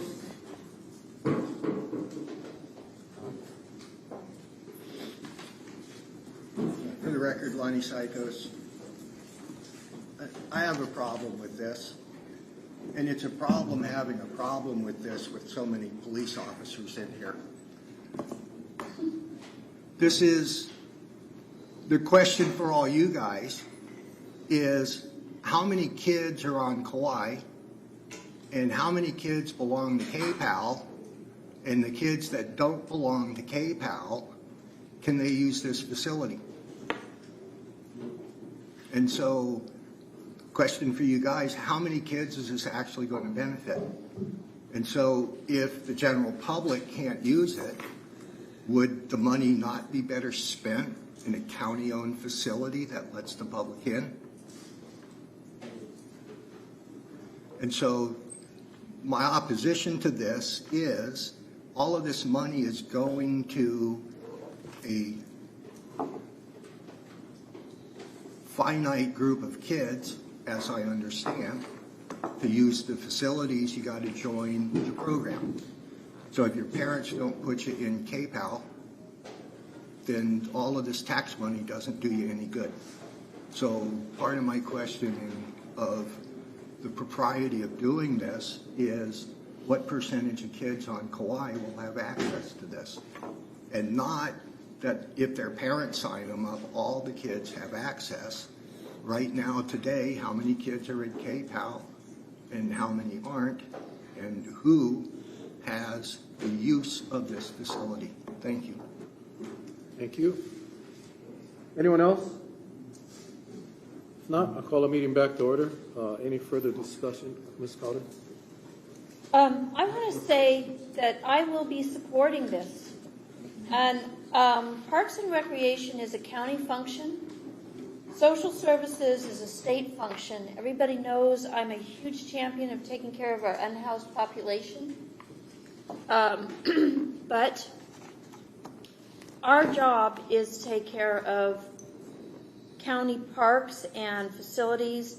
And the way I look at what the mayor's vision for this youth facility across the street, when they have Kaua Foundation, KPAL, and a couple of the others that are in there, the goal is what I call rehab, right? It's like you reach people before they start making bad choices. This is why I support things like skate parks too. We have really extensive programs for ball sports and many others, but not every child relates to football or soccer, or and we have spent $7 million for half of the cost of the artificial turf that has to get, rehabbed in about 5 to 7 years. We didn't even struggle with that one. We've spent $8 million for court resurfacing, a lot that goes to pickleball and things like that basically keeps people's health up, keeps people feeling inspired. And when I think about the intention of this building across the street here, many kids are sort of running around not having a place to go or a place to feel like they belong. And the Police Activity League has done really amazing things of giving kids a sense of purpose. And sometimes, only ball sport I was good at was pinball. I don't do well hitting things. And so you want to be able to grab those kids and inspire people who do different elements. And probably for me, if I was a child and I had free access to a bowling alley, I was a poor kid. I never have access to anything like that. So when you have it, I would do it. I would probably learn to bowl. So I don't think it really costs hardly anything to become part of KPAL. The whole point of it is to bring people in there. And I want to also look at another foundational point of the Police Activity League is to create a positive relationship with the police department. And so instead of fear, it is respect and cooperation with each other. And even anything else, it kind of serves a little bit as a job recruitment, right? If they have a positive, I think there's many positive elements. So as a taxpayer that probably will never have the opportunity to use this bowling alley, I'm all right with it. Just like I'm all right with the skate parks. And I'm all right with the football fields. And I don't know how much we spent, I can't remember, on that amazing new scoreboard. That's a huge expense. So we do it in a lot of different ways. And that keeps our community healthy. And so I will be supporting it. Before you continue with discussion, I did have a couple more questions. Okay. Oh. I just wanna say, I don't, maybe you misunderstood my concerns. It wasn't about the quality of KPAL. Everybody supports KPAL. Okay. It's our job to oversee this budget. And when you have funds being transferred between CIP projects, that's our job. It has nothing to do with the quality of the program or the bowling. So anyway, we'll get to that. Okay, I wasn't responding to you, I was responding And to the Lonnie. item is just $100,000 donation. Correct. Yeah. So with that, I'll suspend the rules if we can have the county back up.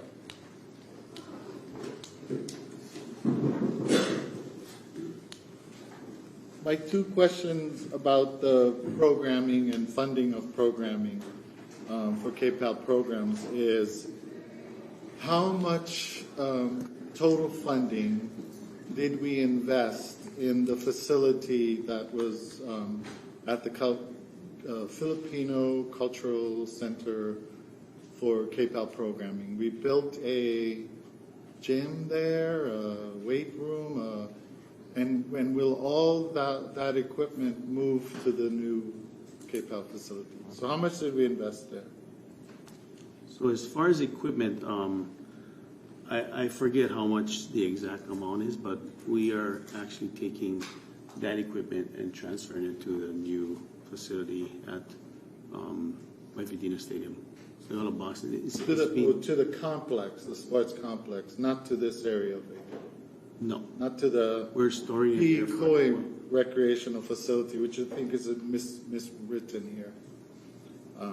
Whatever the name will be of the building, I know that it was initiated as a youth, adolescent, a place for daycare, a place to have daycare for our workers and the community, but also I know they were working with KPAA to do some youth programming and stuff, which then connects to KPAL.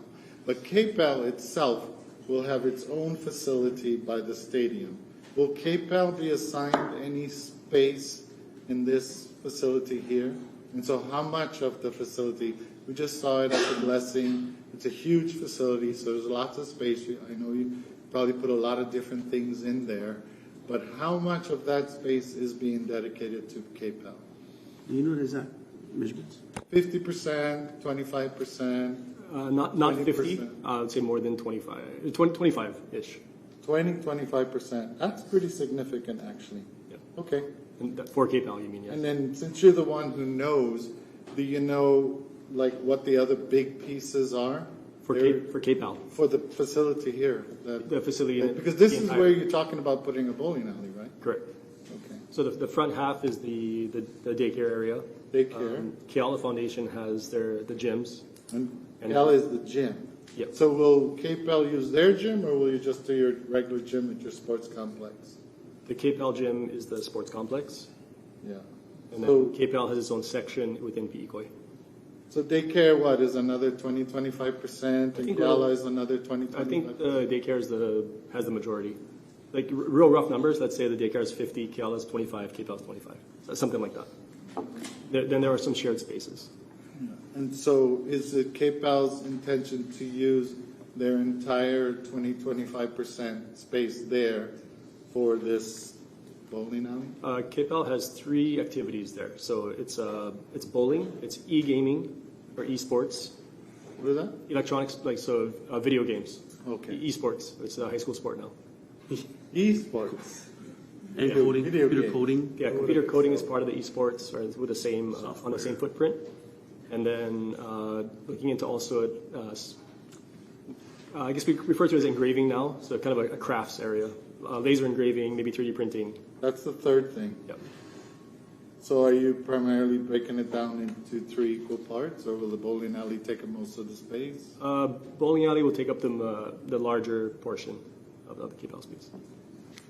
And there was never a thought to put the bowling alley with the rest of the sports in the big new facility? No.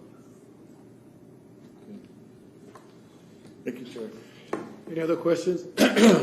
Okay, I'll ask this question, but before I ask the question, I'm going to preface the questions with what happened here in these chambers on March 31st. This was a dialogue regarding the KPEL facilities. Because again, as I just said, my issue is not with the bowling alley with KPEL, it's with the mechanism that is being used for the funding. And I take that quite seriously. Because if we allow CIP monies to be transferred without council approval, it defeats the purpose of the CIP. So this was between March 31st, and it was Councilmember Carvalho asked the question about getting an update on KPEL, and Mr. Contreras was here, and he's the CIP guy too, right, for the county? And Mr. Contreras said, Mr. Carvalho asked about the KPEL sports complex down in Medina. He said, yes, currently it's going very well. Our contractor is moving pretty quickly. We anticipate completion sometime towards the end of April, beginning of May. My understanding is that the last piece of the installation will be the flooring in the gym and the new equipment. It's going really well. And then Councilmember Cowden asked, if we have that done, let's just say by the end of May, are we moving what we have at the Philippine Cultural Center out and into that area, or is it going to be for a different spot? And Mr. Contreras said, no, the equipment and items in the Philippine Cultural Center will move to the new facility, which is the sports complex down at the stadium. And then Councilmember Cowden asked, when we were looking at the youth center on the budget, it said youth center, it also says KPEL, and Mr. Contreras says, yes, that will be for different programs. And at the KPEL Sports Complex, there are 3 bays. Each bay will have different activities. 1 bay is a gym and a workout area, another bay for wrestling and jiu-jitsu, and a 3rd bay is for boxing. And Councilmember asked, at Vidina Stadium? And he says, yes, at Vidina Stadium. And then Councilmember Cowden says, and I remember this, do you know what's going on over here? And you pointed to the building. And it said, over here, that is the youth center. They're looking at having laser engraving classes, esports, computer programming, and bowling. So it was clear to me during the budget that sports complex was Vidina and the recreational center was here. So when you're telling us that you're going to take the money from the sports complex, in my opinion, it contradicts or conflicts with the CIP budget item for KPD Sports Complex. That doesn't mean I don't support it. But our job here is to make sure that the mechanisms work. So there's no funds moving that not supposed to be moved. And that's the difference between CIP and operational general fund. So I guess the question is, having heard what was told to us in March by Mr. Contreras, that is the complex, the KPD Sports Complex at Vidina. That is a KPD. Well, I don't know a KPD, but it's a KPEL. It's labeled as KPEL Sports Complex. And it's owned by the county, not by the nonprofit. Yeah, but as we reference KPD Sports Complex, when we say KPD Sports Complex, we're talking about Vidina, not PECOI. And I can truly say that, just so, it might not make a difference, but I think it should be said that the intent is not to undermine or change or put a fast one over council or the county or the citizens of Kauaʻi and the taxpayers. You know, I think it's more like how can we get the most out of our buck and how can we get the most for our kids? And I think that's probably, we think about KPD and KPL helping kids. It's more like the whole big picture, and you know, not just that one area. So yeah, if it came across that way, I apologize. It didn't come across that way. Not as an intentional attempt to, you know. I think if you. That's why we get the checks and balances in the company. I appreciate that. It has absolutely nothing to do with, I think you guys are trying to pull a fast one. That's why we have this body here. But that's why we have the budget process. And when we get through the budget process, that's why we go through every single item. And that's not, we make the decision, but that budget is for the general public. So they understand where the taxpayers' dollars are going. So, and that's, again, it's not your responsibility. I mean, as this thing goes through the process at the administrative side, somebody needs to be able to say, hey, that funds, you cannot use that funds. That's to the department. Hey, you cannot use that funds is for sports complex. So let's do a money bill or let's do whatever. There's a way to get it done. It just, I in my opinion, believe this is not the right way. So I just have a procedure question. This item is to approve and receive the $100,000. It sounds to me like what needs to happen in a different council meeting is a money bill on the CIP to move it from Vindina to here. Correct. And then we're good. Correct. So I'm good with that. So today we're looking at the $100,000 and saying yes. And I appreciate that we looked at where we could have done better bookkeeping and that we will correct the problem in the future. But we can accept this, we can approve this now. I definitely Correct it. wouldn't want to hold up a donation of $100,000 from a private donor. Absolutely would not want to hold it up. So and I'll have, in a discussion, I'll have what I would suggest we do. Any more questions for the admin? If not, thank you very much. Thank you. Thank you. Thank you. Call the meeting back to order. Was there any final discussions? I kind of did mine. Yeah, you had yours. Anyone else?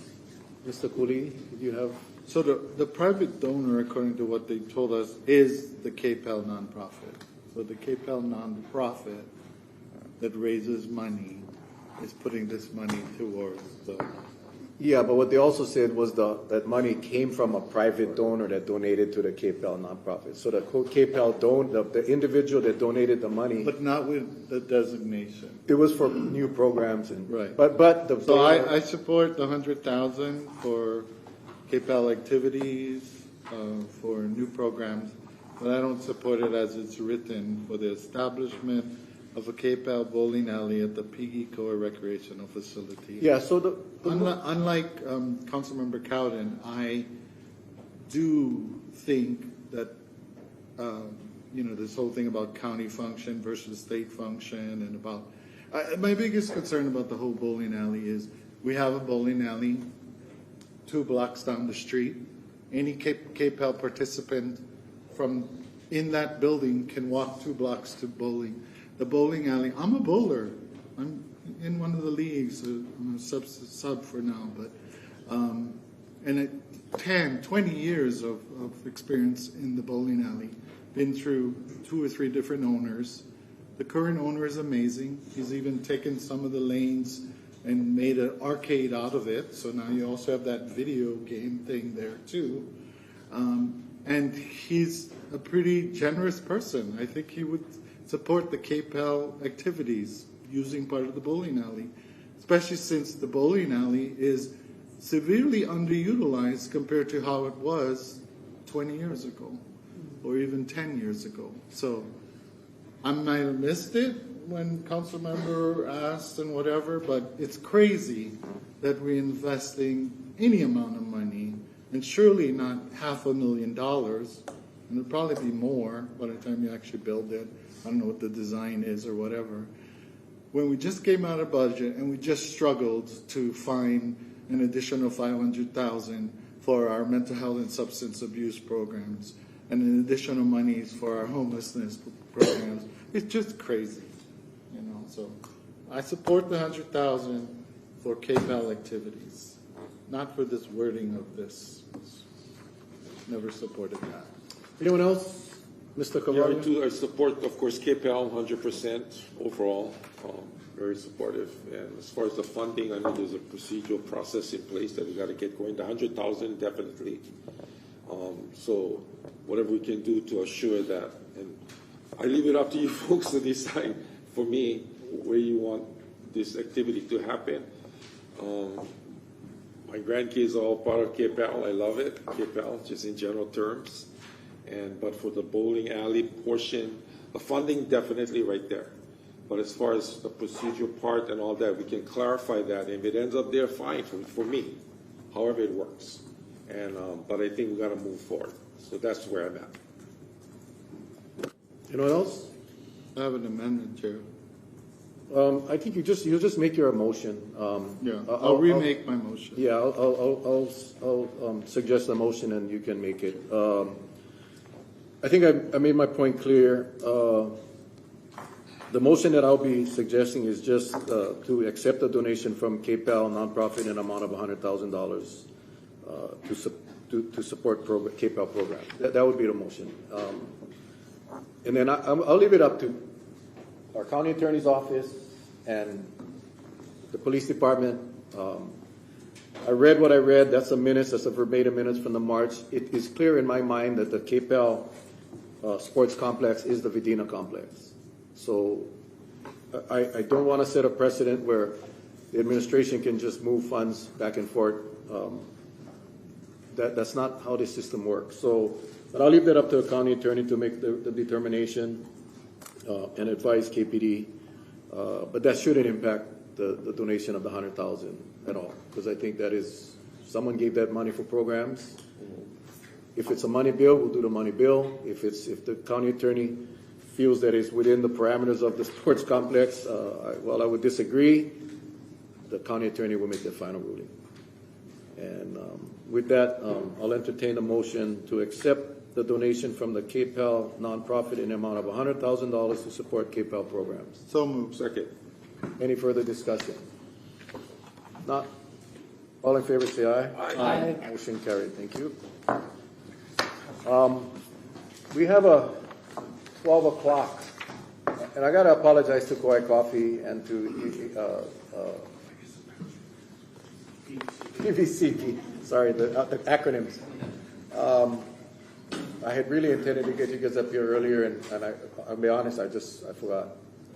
And at 12 o'clock, we have a special reading of the Declaration of Independence that we are doing as a nationwide thing to honor the 250th anniversary. That should take 10 minutes.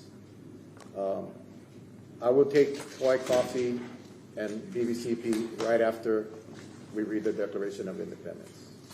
So we'll take a recess at this time, and then 4 minutes. we will be in recess when we do the Declaration of Independence. So if Hōʻike wants to cover that when we come back at 12, we're in recess. Does it have to be at 12? Can we just do it right now? 12.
We'll start them up at 12 o'clock on the dot.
You got beetle duty. I am distracted him from that. Beetle duty. You go open up. You going to do a little narrative first. Okay. Ready, Hōʻike? Ready. Good morning or afternoon, everyone. Wait, am I sitting this here? Yeah, you sit. We are blessed with the presence of the mayor and the managing director. So at this time, I'll turn it over to Rick, our managing director. Everybody, Rico Matsuyama, Mayor's Office.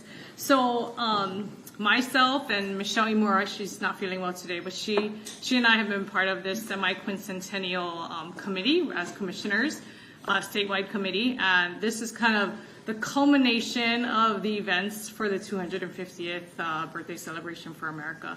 So Americans around the world are sharing the spirit of America by reading this at 12 noon Hawaii Standard Time. And it was on July 8th at this time in 1776. This was the first public reading of the Declaration of Independence. So that's kind of the significance of this whole thing. Americans in countries around the world are doing this, in all 50 states are doing this, so it's kind of and obviously in all the other counties across Hawaii too, so it's kind of exciting. So the American spirit, principles, and values memorialized in the Declaration of Independence 250 years ago are valid today, as are the personal and collective responsibilities we share in protecting and perpetuating these values.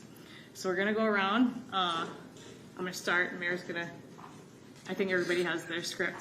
All right. Okay. Here we go.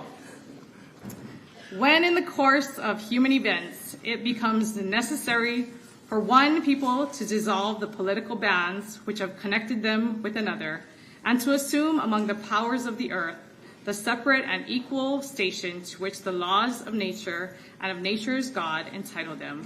A decent respect to the opinions of mankind requires that they should declare the causes which impel them to the separation. We hold these truths to be self-evident, that all men are created equal, that they are endowed by their Creator with certain unalienable rights, that among these are life, liberty, and the pursuit of happiness, that to secure these rights, governments are instituted among men, deriving their just powers from the consent of the governed, that whenever any form of government becomes destructive of these ends, it is the right of the people to alter or to abolish it, and to institute new government, laying its foundation on such principles and organizing its powers in such form as to them shall seem most likely to affect their safety and happiness. prudence indeed will dictate that governments long established should not be changed for light and transient causes. And accordingly, all experience has shown that mankind are more disposed to suffer while evils are sufferable than to right themselves by abolishing the forms to which they are accustomed. But when a long train of abuses and usurpations, pursuing invariably the same object, evinces a design to reduce them under absolute despotism, it is their right, it is their duty to throw off such government and to provide new guards for their future security. Such has been the patient sufferance of these colonies, and such is now the necessity which constrains them to alter their former systems of government. The history of the present King of Great Britain is a history of repeated injuries and usurpations, all having in direct object the establishment of an absolute tyranny over these states. To prove this, let facts be submitted to a candid world. He has refused to assent to laws, the most wholesome and necessary for the public good. He has forbidden his governors to pass laws of immediate and pressing importance, unless suspended in their operation till his assent should be obtained. And when so suspended, he has utterly neglected to attend to them. He has refused to pass other laws for the accommodation of large districts of people, unless those people would relinquish the right of representation in the legislature, a right inestimable to them and formidable to tyrants only. He has called together legislative bodies at places unusual, uncomfortable, and distant from the depository of their public records for the sole purpose of fatiguing them into compliance with his measures. He has dissolved representative houses repeatedly for opposing with many firmness his invasions on the rights of the people. He has refused for a long time, after such dissolutions, to cause others to be elected, whereby the legislative powers, incapable of annihilation, have returned to the people at large for their exercise, the state remaining, in the meantime, exposed to all the dangers of invasions from without and convulsions within. He has endeavored to prevent the population of these states, for that purpose obstructing the laws of naturalization of foreigners, refusing to pass others to encourage their migration hither, and raising the conditions of new appropriations of lands. He has obstructed the administration of justice by refusing his assent to laws for establishing judiciary powers. He has made judges dependent on his will alone for the tenure of their offices and the amount and payment of their salaries. He has erected a multitude of new offices and sent hither swarms of officers to harass our people and eat out of their substance. He has kept among us, in times of peace, standing armies without the consent of our legislatures. He has affected to render the military independent of and superior to the civil power.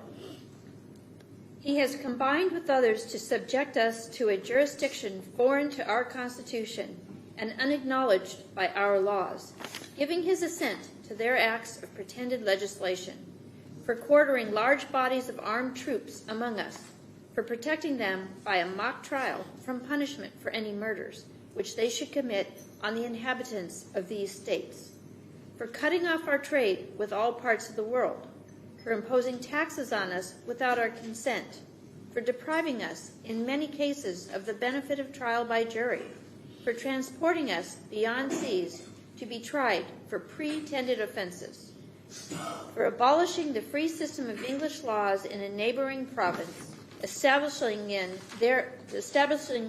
therein an arbitrary government, and enlarging its boundaries so as to render it at once an example and fit instrument for inducing the same absolute rule in these colonies. For taking away our charters, abolishing our most valuable laws, and altering fundamentally the forms of our governments, for suspending our own legislatures and declaring themselves invested with power to legislate for us in all cases whatsoever. He has abdicated government here by declaring us out of his protection and waging war against us. He has plundered our seas, ravaged our coast, burned our towns, and destroyed the lives of our people. He is at this time transporting large armies of foreign mercenaries to complete the works of death, desolation, and tyranny already begun, with circumstances of cruelty and perfidy scarcely paralleled in the most barbarous ages and totally unworthy the head of a civilized nation. He has constrained our fellow citizens, taken captive on the high seas, to bear arms against their country, to become the executioners of their friends and brethren, or to fall themselves by their hands. He has excited domestic insurrection among us, and has endeavored to bring on the inhabitants of our frontiers, whose known rule of warfare is an undistinguished destruction of all ages, sexes, and conditions. In every stage of these oppressions, we have petitioned for redress in the most humble terms. Our repeated petitions have been answered only by repeated injury. A prince whose character is thus marked by every act which may define a tyrant is unfit to be the ruler of a free people. Nor have we been wanting in our attentions to our British brethren. We have warned them from time to time of attempts by their legislature to extend an unwarrantable jurisdiction over us. We have reminded them of the circumstances of our emigration and settlement here. We have appealed to the native injustice ties of our common kindred to disavow these usurpation which would inevitably interrupt our connections and correspondence. They too have been deaf to the voice of justice and consanguinity. We must therefore acquiesce in the necessity which denounces our separation, and hold them as we hold the rest of mankind, enemies in war, in peace, friends. We, therefore, the representatives of the United States of America in General Congress assembled, appealing to the Supreme Judge of the world for the rectitude of our intentions, do in the name and by the authority of the good people of these colonies solemnly publish and declare that these united colonies are, and of right ought to be, free and independent states, that they are absolved from all allegiance to the British Crown, and that all political connection between them and the state of Great Britain is and ought to be totally dissolved, and that as free and independent states, they have full power to levy war, conclude peace, contract alliances, establish commerce, and do all other acts and things which independent states may of right do. And for the support of this declaration, with a firm reliance on the protection of divine providence, we mutually pledge to each other our lives, our fortunes, and our sacred honor. Thank you all for allowing us to do this today. God bless America. Thank you, guys.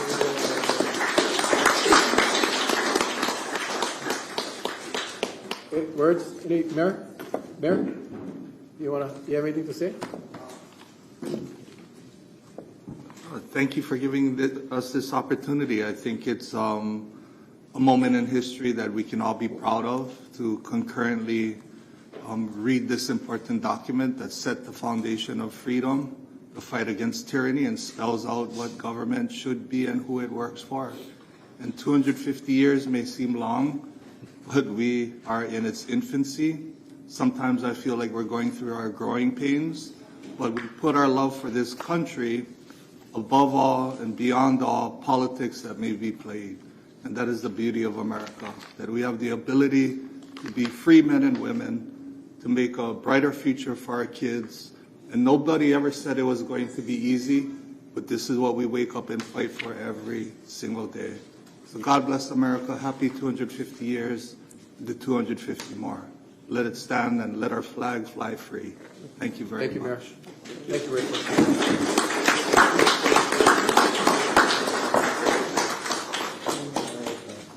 Okay, with that, we'll call a meeting back to order.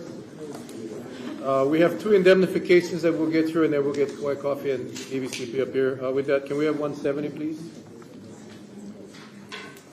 On page 6, communication C2026-170, communication from Makana Rivera, Assistant Chief of Police, requesting council approval to accept and expend state funds in the amount of up to $12,000 from the State of Hawaii Department of Health, Alcohol and Drug Abuse Division as reimbursement for the enforcement of the Hawaii Revised Statute Section 712-1258, prohibiting tobacco sales to persons under the age of 21 via Memorandum of Agreement 2027-PB-002, effective September 1st, 2026 through August 31st, 2027.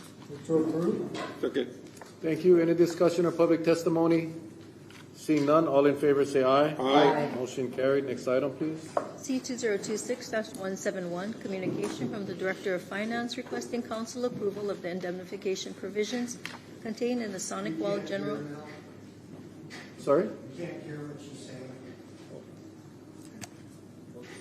Communication from the Director of Finance requesting council approval of the indemnification provisions contained in the Sonic Wall General Commercial Agreement, which provides cybersecurity solutions, including network firewalls, secure remote access, and threat protection services that help safeguard the county's information technology infrastructure.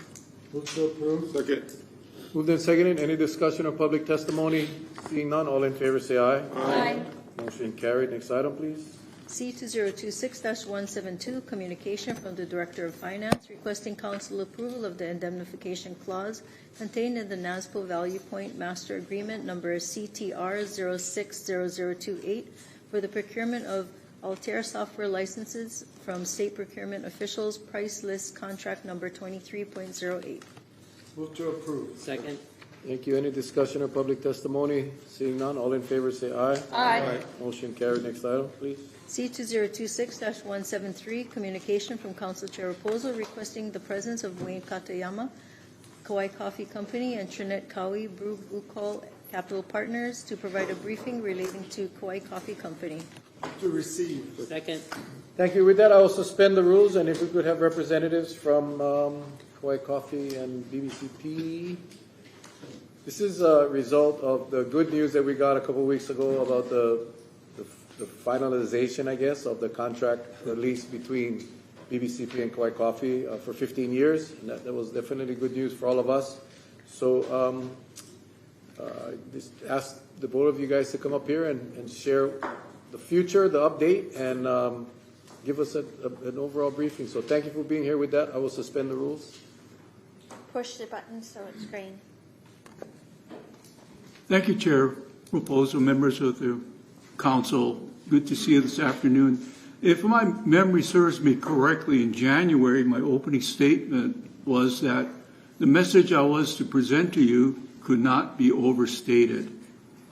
And with that, we needed to really, were prepared to, and we did issue warn notices 2 weeks later to all our employees. And that is a pretty traumatic event. And since that, what I have today is on behalf of all the employees of Kauaʻi Coffee and their families, a mahalo to all of you for your kind words of encouragement and your absolute support to make this happen. And a renewal of our agreement, as complex as it is, you really need to have the emphasis of two willing partners do the deal. And again, with all of your efforts and all of your mana, it happened. And I would be really remiss to also not acknowledge the support of some of the other people that really was behind us. The Farm Bureau, the ILWU, great partners. We've been with them since the inception of Kauaʻi Coffee and from the sugar days, but they all coalesced and behind us. And the other strong initiative was a community support, both the residents and the visitors. I guess in terms of today, one of the loudest voices is social media, and the support that we got from them was very encouraging and I think helped create the momentum that we need. So again, members of the council, thank you very much, and more importantly, members of the community for their support. We are planning to have a mahalo day for the community shortly, but I guess since we signed the agreement about 2 weeks ago, we're in process of planning that, but as soon as that is confirmed, and we will publish the dates and announcements to the community. Thank you. Thank you. Thank you, Chair. For the record, my name is Trinette Kaua, and I'm Vice President of McBride Resources. I'd like to invite Darlene Yamasi, who is here with me today. She wants to present a message from James Priestley, who couldn't be here today, and he's the Vice President of BBCP, and he was very instrumental of putting this together. And I'd like to thank Wayne as well for my friendship and going through this with him. So thank you so much, Wayne.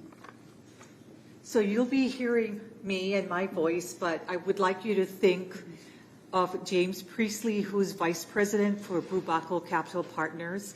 I've been at Kukui'ula for 21 years, 16 of which have been with Alexander and Baldwin, and the last 5 years with BBCP Kauaʻi. So BBC Kauaʻi, one of the entities on the island, is the entity I work for as a Director of Human Resources. He couldn't join us, so he's asked me to read something on his behalf.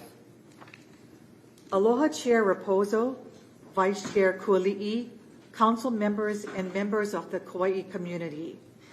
While I am unable to be with you in person today, I wanted to personally acknowledge the significance of this milestone and share a few thoughts on behalf of Brubaco Capital Partners, BBCP. First and foremost, I'd like to thank every Kauaʻi Coffee employee for staying the course over the past several months.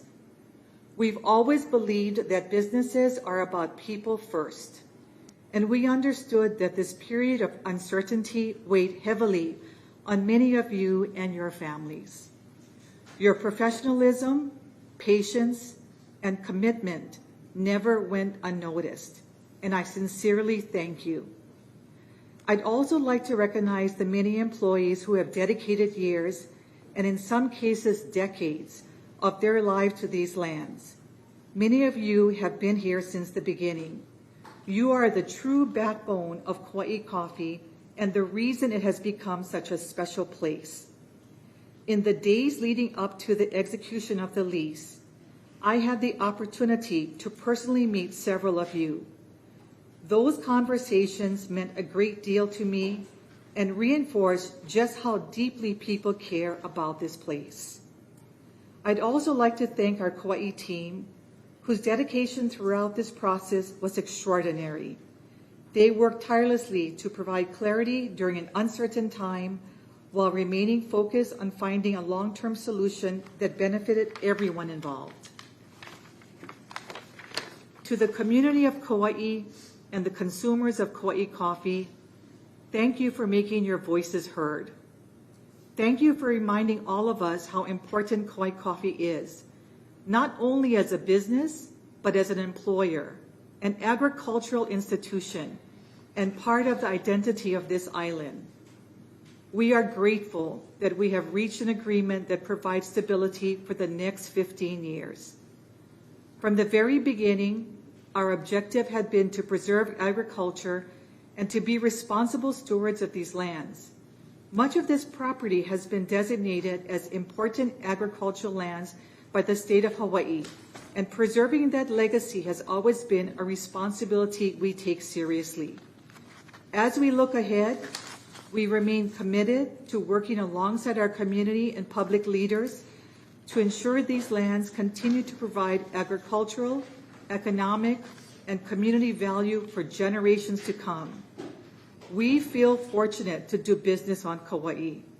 Since first becoming part of the Kauaʻi community in 2021, we have been guided by a responsibility to manage and care for the land, while preserving and protecting the island's historical, cultural, and natural resources.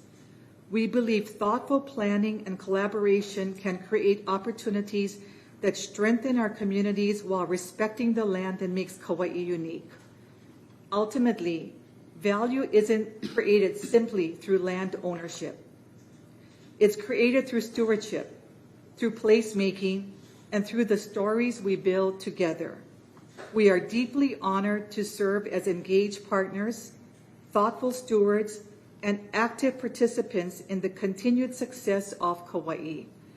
Mahalo for welcoming us today, and mahalo to everyone who helped make this agreement possible. Signed, James Priestley, Vice President, Brubaco Capital Partners. Thank you, Darlene.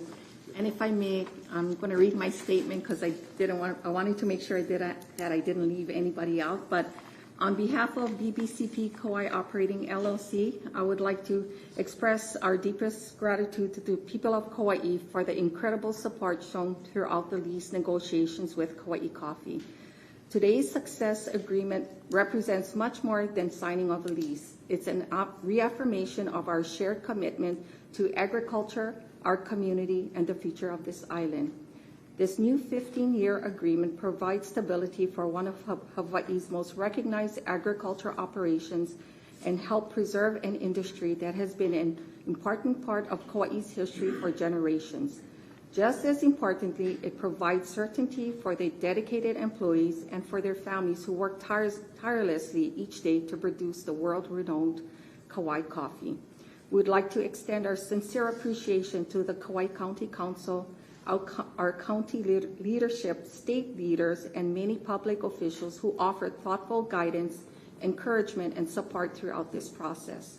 Your leadership and commitment to the long-term success of Kauaʻi Coffee played an important role in helping us reach this positive outcome. To our union leaders, mahalo for your partnership and for your steadfast advocacy for our hardworking men and women you represent. Your voices helped ensure that the well-being of the employees remained at the forefront of these discussions. To the employees of both BBCP and Kauaʻi Coffee, thank you for your professionalism, patience, and unwavering dedication. Change and uncertainty are never easy, yet you continue to serve with pride and remain committed to the land, the business, and one another. This agreement is a reflection of your resilience and your belief in a shared future. And most importantly, to the people of Kauaʻi, mahalo.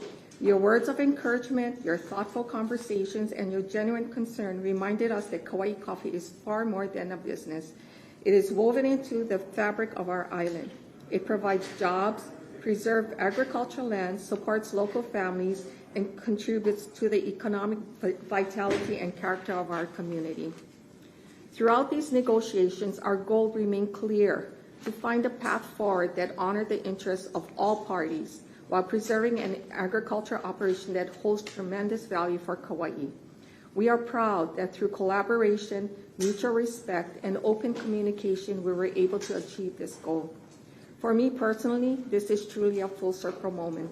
In 1996, I had the privilege of serving as the transition coordinator for McBride Sugar Company as we navigated the difficult closure of the sugar plantations.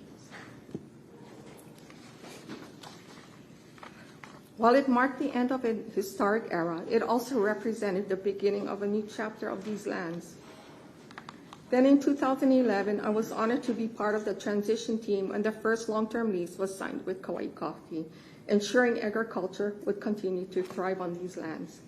Today, I stand here deeply humbled as BBCP and Kauaʻi Coffee begin another chapter together with the signing of this new 15-year lease. To have been part of each of these significant milestones over the past 3 decades is something I will always treasure. This moment is about much more than a lease. It reflects what we can accomplish when people come together with trust, respect, and a shared vision. It is a testament to partnership, perseverance, and our collective commitment to preserving agriculture, supporting our employees, caring for these lands, and investing in the future of Kauaʻi. Mahalo again to everyone who helped make this agreement possible. This accomplishment belongs to all of us, and we look forward to continuing this partnership as responsible stewards of these lands and as a committed member of this community. Mahalo nui loa, and Mikael Kua continue to bless Kauaʻi, its people, and all who call this special place home. Thank you. Thank you, Trinette. Any questions for, or? You make a lot of people cry. I'm sorry. I'm a crybaby, if you guys don't know. There's a lot of crying today on this council. Thank you. Any questions or comments? We'll just open it up for discussion with them. Yeah, I appreciate so much the success that you guys have, and we're all hearing from me actively through it. And did we keep do we keep everybody? Do we keep our whole team? Because I know when we had people come in, there was really skilled people, and they, you know, it was tenuous for them in that time. So everybody stayed? We really went through the first 3 months of the year from January through the end of March in sort of a hiatus where we weren't hiring or really limited our traditional agricultural activities. And so as we felt better of a assurance of a lease, we then started up. But we're in a catch-up mode, and right now I think we have about 126 employees, and we really need to add about another 30 to 40 more. Okay, we can have Earl kind of show you a job presentation. Actually, you can't even say what you want or what you guys pay, but and then how about the production of our coffee? Last legislative season, that was the gift I was running around with at the opening of the ledge and stuff like that, was Kauaʻi coffee, kind of really trying to make an impression in the other things that I was saying as well. Did we lighten production? Are we solid? Do we have a new crop coming up? I mean, is everything good? Last year was one of our record crops. This year, because we did not follow our normal protocol, we have a little sort of a glitch here, but we're catching up. But the fruit set looks promising. It's a little wider spread than we would like in terms of ripeness, but we'll cope and we'll have another, hopefully, a good crop. And so if people want to apply for a job with you guys? I sure hope so. We have our recruiter back here as well. So who do they call? just the regular number, or because KauaiCoffee.com. KauaiCoffee.com. 30 to 40 people. Great. Anyone else? I just want to say thank you to both of you, Kauai Coffee and BBC Vocal, for coming together and getting this agreement done. I think it's a testament to how hard you guys have had to work for it, and I think it's a success for all of Kauaʻi. With that agreement, you guys have preserved jobs, you guys have preserved ag, you guys have preserved the product that everyone uses or sells. If the berries aren't that good, I'll still buy the vanilla or flavored ones. I know everyone says if you're a true coffee guy, you get like the regular coffee, you don't get the flavored ones. Exactly. The flavored ones are the ones that are like the junker berries, but then I don't know, I always end up going for like the sweeter type coffee, like the flavored ones. So I'm probably drinking all the junk berries. But I just want to say, a huge congratulations and thank you. And it's always been, I think, prideful, for us to have Kauai Coffee there. It's one of the biggest ag businesses we have on island, I would say, and it would have been a real loss to see it gone. And I just want to thank both sides of the parties for working well and getting this together. At one point, I wasn't sure if it was going to happen or not, but I'm super thankful that you guys were able to make it happen. And just want to thank both of you guys and look forward to seeing Kauai Coffee strive and grow, and we'll continue to bring it to the mainland when we go to our DC trips. But thank you. Mr. Kaua? Yep, appreciate the true teamwork and the effort, and Hawaii on the Hill, hurry up, let's go. But just in general, providing the support and continued support for you folks, and you folks coming back to the table. And then the working men and women, and just reaching out and bringing back the employment part of it, which is awesome. And then, of course, the product for Kauaʻi. So being involved in all the different levels, but just thankful and show the appreciation to you folks for never giving up, standing united. I know it was very challenging at the beginning part, but just going every step of the way and never giving up and just persevering in every way. I think that was a big part, what I've been hearing in the community. So at the end of the day, it's about, the men and women, the brothers and sisters who work, and at the same time, the product that makes it flourish and make it even better for our island and for our people. So great job. Whatever we can do, keep going, and aloha. Thank you, Ms. Holland. Yeah, I'm just going to echo my gratitude that things worked out. I think it's a wonderful, important agricultural operation when it already struggles so much here in Hawaii to continue agriculture in general. And so I'm just really grateful that, you guys were able to reach an agreement and make sure that this can continue. And I just want to congratulate you on that and say my gratitude for all of that. Mr. Bulasan. Yeah, one of the big sighs of release for today, and today was kind of an interesting day if you guys were following. So it's so great to hear great news and the commitment of both organizations to take care of our people and our land. So mahalo for coming together and doing the diligent work, and now you get to keep working. So let's go to work. Thank you. Mr. Koli'i. Yeah, I too want to say mahalo and nui loa to all of you and to everyone that was part of the negotiations, and congratulations on the successful negotiations and getting the lease renewed. It's a really big victory, actually, and something to be really happy about. I'm really happy, just for our entire county, and that Kauaʻi coffee lives on. Anyone else? I'll just say thank you all, Wayne, Jeanette. Thanks for reading that long message. That's very beautiful. Sean Smith in the back there, who kept me in check throughout this whole ordeal. But, you know, I think it was said earlier, anything is possible when you get two parties that are willing to work together for the community. This was a huge endeavor. I mean, it's great that it got resolved, but imagine how those workers felt during that period. And I think that is what the satisfaction for me is, knowing that they now they know their future, and that wouldn't happen if we didn't have two willing participants in this thing. So I just want to say thank you guys, and just a message to all of those out there that have, you know, in conflict resolution, you just got to be able to work together and look at the final prize as the goal. And in this case, there was so much to lose, so much. And I'm not talking about for businesses, because I really, not that I don't care about the businesses, but it was those employees that was the focus. And that was the prize, right? Making sure that we can take care of them. And you guys did that. So thank you from the bottom of our hearts. Thank you very much. Thank you.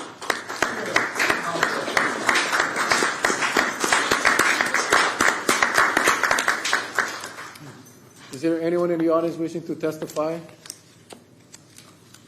If not, I'll call the meeting back to order. The motion is to receive. All in favor say aye. Aye. Motion carried. With that, we'll take our lunch break. You know what? Let's do the claims. Let's get through the claims and the committee reports, and then we'll break. Chair, the next item are claims on page 5, C2026-174, communication from the county clerk transmitting a claim filed against the county of Kauaʻi by Derek Aguilera for loss of rental income pursuant to section 23.06 Charter of the County of Kauaʻi. C2026-175, communication from the county clerk transmitting a claim filed against the county of Kauaʻi by Catherine Zeidner for damage to personal property pursuant to section 23.06 Charter of the County of Kauaʻi. On page 6, C2026-176, communication from the county clerk transmitting a claim filed against the County of Kauaʻi by Russell Stokes for property damage pursuant to section 23.06 Charter of the County of Kauaʻi. And C2026-177, communication from the county clerk transmitting a claim filed against the County of Kauaʻi by Devin Yamada for personal injury, medical bills, and loss of income pursuant to section 23.06 Charter of the County of Kauaʻi. Move to refer to the county attorney for disposition and report back as necessary. Second. Moved and seconded. Any discussion of public testimonies? If not, all in favor say aye. Aye. Next item, please. Next item is your committee report from your Committee on Public Safety and Human Services, CRPSHS 2026-02. Move to approve. Second. Moved and seconded. Any discussion of public testimony? All in favor say aye. Aye. Motion carried. Okay, we'll take a lunch break here, and we'll be back at 1:45.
All right, meeting called back to order.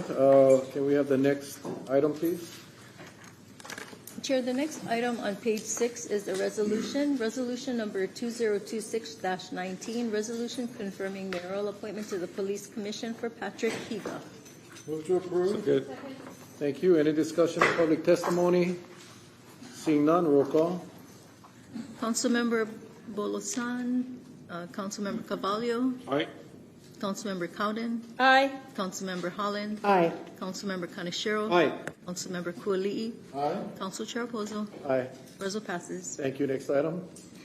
Next item is resolution number 2026-21, resolution urging the State Board of Land and Natural Resources to direct the Department of Land and Natural Resources, Division of Aquatic Resources to adopt rules, or alternatively, urging the Hawaii State Legislature to enact legislation prohibiting the harvest of aquatic life from state marine waters for commercial aquarium purposes. Move to approve. Okay. Second.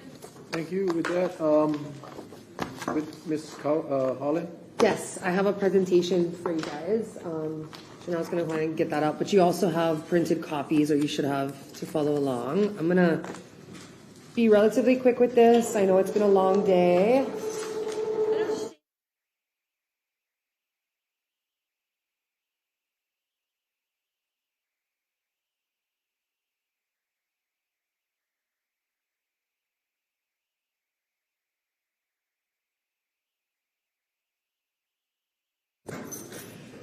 Yeah, so I think, I didn't expect that the Manu briefing would be on the same day as this when I filed these projects. And so it's quite the ecological day, so thanks for your patience. I think, the previous conversation was pretty depressing, but this is hopefully a positive and uplifting thing that we can do, at least in our marine environment, to head in the other direction, away from ecological collapse and extinction.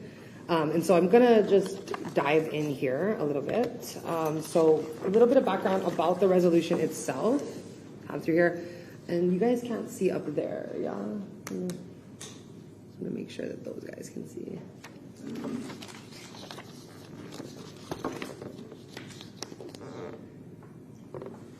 I'm going to keep reading for the sake of everybody's sanity and day. But this resolution really is urging the BLNR to take direct action to make the DLNR officially ban commercial harvesting in Hawaiian waters, or asking the legislature to act. As collectors seek to resume this harvesting, which has been paused since 2021, the native reef fish from the global aquarium trade are being plucked off our reefs, and this resolution adds the Kauaʻi County Council's voice to the growing statewide effort against this practice. So this resolution does not seek to assign blame for the reef decline to any single one activity. It does also recognize that healthy herbivorous fish are essential to maintaining resilient coral ecosystems. This resolution supports a precautionary, forward-looking approach to protecting Hawaii's reefs, preserving our biodiversity, respecting Native Hawaiian cultural values, and ensuring that these living resources continue serving the ecosystems and the communities that depend on them for generations to come. A little bit of background on this. The opposition and the concern really started to grow in the 1980s, and you heard the first testifier from Hawaii Island talk about being involved since the 90s in this effort. The aquarium trade really expanded from the 1980s into the 90s, and then that's when we started to originally notice population declines and concerns increasing. In 2000, they tried to better manage it by creating fish replenishment areas where they didn't extract for commercial aquarium trade. In 2017, a Hawaii Supreme Court ruled that an environmental review was required for the collection of aquarium fish. And in 2021, commercial aquarium collection, in essence, stopped pending that environmental review. On April, just a couple of months ago in 2026, the court ruled that the DLNR already has the legal authority to ban commercial aquarium collection statewide, and that they just haven't done it yet. And so this resolution asks them to do that. The Association of Hawaiian Civic Clubs, the OHA, Earth Justice, Nature Conservancy, Surfrider, Reef Guardians, Sierra Club have also long supported this ban, along with all the testimonies that we received. So why does this all matter, right? A small industry is removing hundreds of thousands of native fish every year, or they were, just for accuracy. The last full year before the closure, over 324,000 native fish were collected from West Hawaii alone for the aquarium trade. That's 900 a day. More than 81% of them were yellow tang, this fish here on the graph, one of the Hawaii's most important herbivorous reef fish. So this is not a handful of fish for education or research. This involves the commercial export of hundreds of thousands of living native fish that have critical ecological functions each year for private aquariums and monetary gain. So what fish are they taking? About 82% is yellow tang, about 10% kole, and 8% all other species. And on this image right here, these are the 10 most popular native fish taken from our reefs. These fish are actually extremely important. Reef fish like yellow tang control algae and growth on the reef. They help keep coral reefs healthy. So by removing them, it weakens reefs that are already stretched by warming oceans, coral bleaching, pollution, all the other things. Healthy reefs support biodiversity, subsistence, and cultural practices. Collection harms fish, and many of them actually die either in transit or shortly after, just from being taken out of the natural reef and then put into such stressful situations. There's very little to no positive economic footprint for Kauaʻi particularly, and even for Hawaii. And now that, and it was brought up earlier by one of the testifiers, but now that yellow tang can successfully be bred in captivity, which is actually relatively recent scientific advancement, there is captivity options, which does open the opportunity for an incredible economic option for people to breed these in captivity through the appropriate facilities. So I'm not going to go too into this. I probably could have made this slide like 10 slides just because I love you guys and I want to educate you guys as much as I can about the ecological collapse of our system.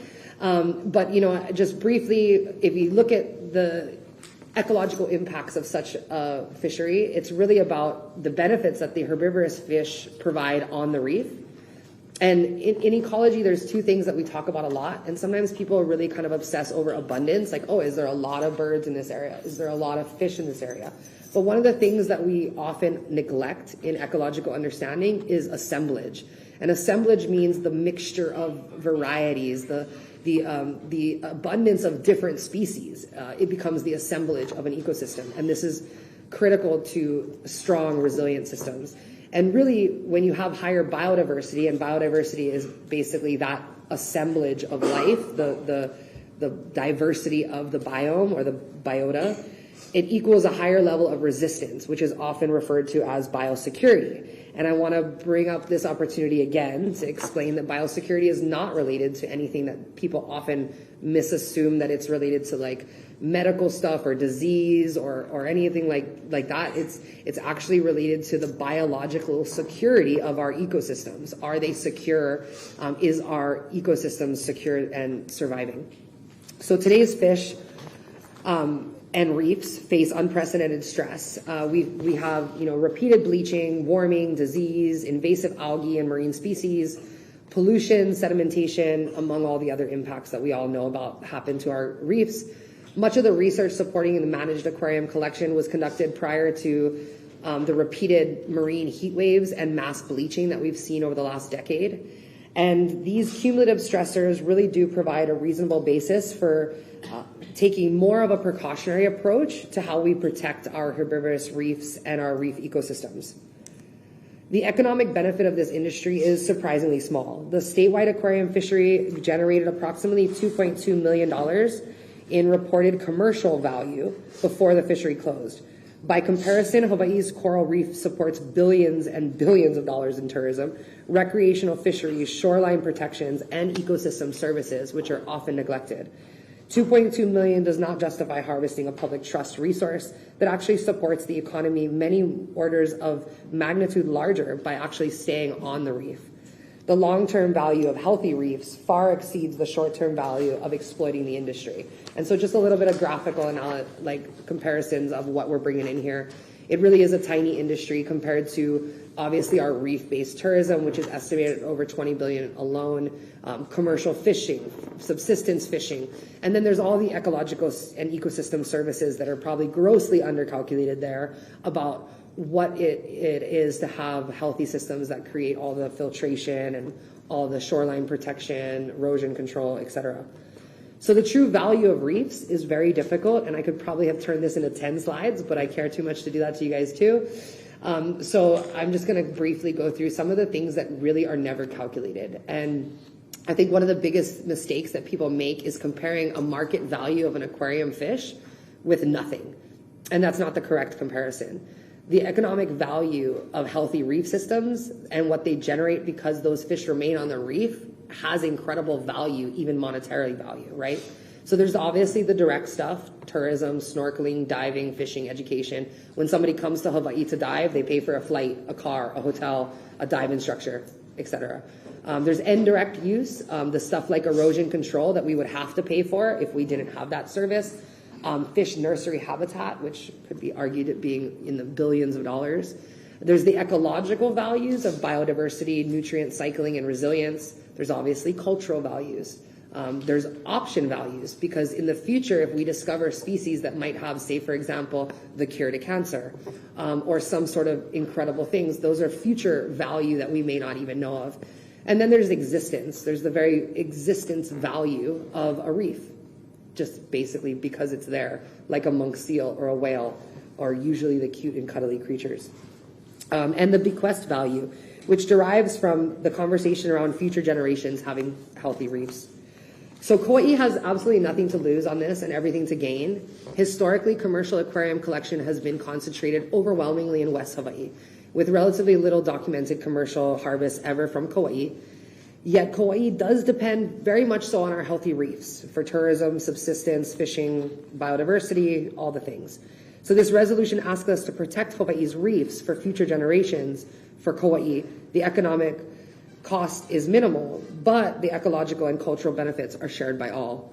And so I think to also express this a little bit more graphically, we have the value of fish being on the reef. Healthy fish perform essential ecological work, like I mentioned, when really the collector only gets paid in Hawaii about $5 to $10 a fish for collecting it on the reef. And there's like these continental companies that are based not in Hawaii, that are exporters and like wholesalers and like managers, and then retail these out for like $80 to $300 on retail price. But really, those people on the ground doing that collection are only catching a very small part of that overall value that is added to it. And so the bottom line really is that our reefs are already under unprecedented stress from warming oceans, bleaching, disease, and pollution.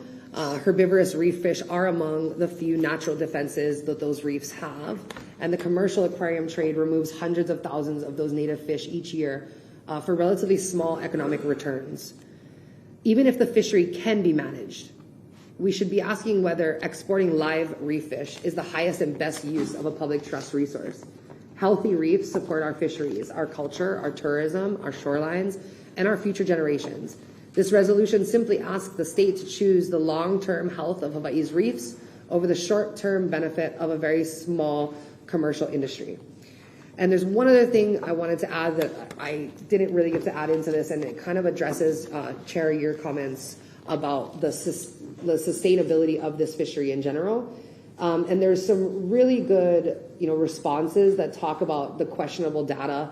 The underlying data is, from two different sources, but there is arguments as to whether the fact that the fishery never replenished and never responded and came back after they stopped certain areas has shown that it's not as resilient as they thought, and it wasn't as sustainable as it thought. History shows recovery is possible when protections are real, but after West Hawaii protected those areas in 1999, the yellow tang populations doubled, and that same recovery plan did not occur after the 2017 and 2021 closures. We have not seen that recovery, and that could be because of all of the other stresses.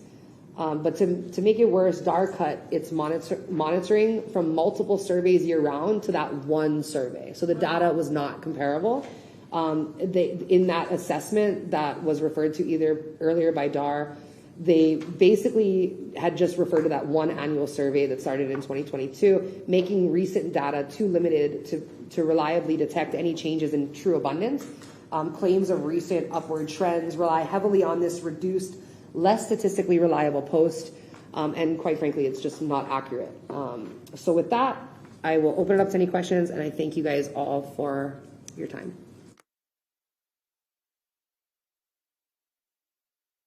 Okay, just for anybody watching that doesn't know, DAR is Division of Aquatic Resources.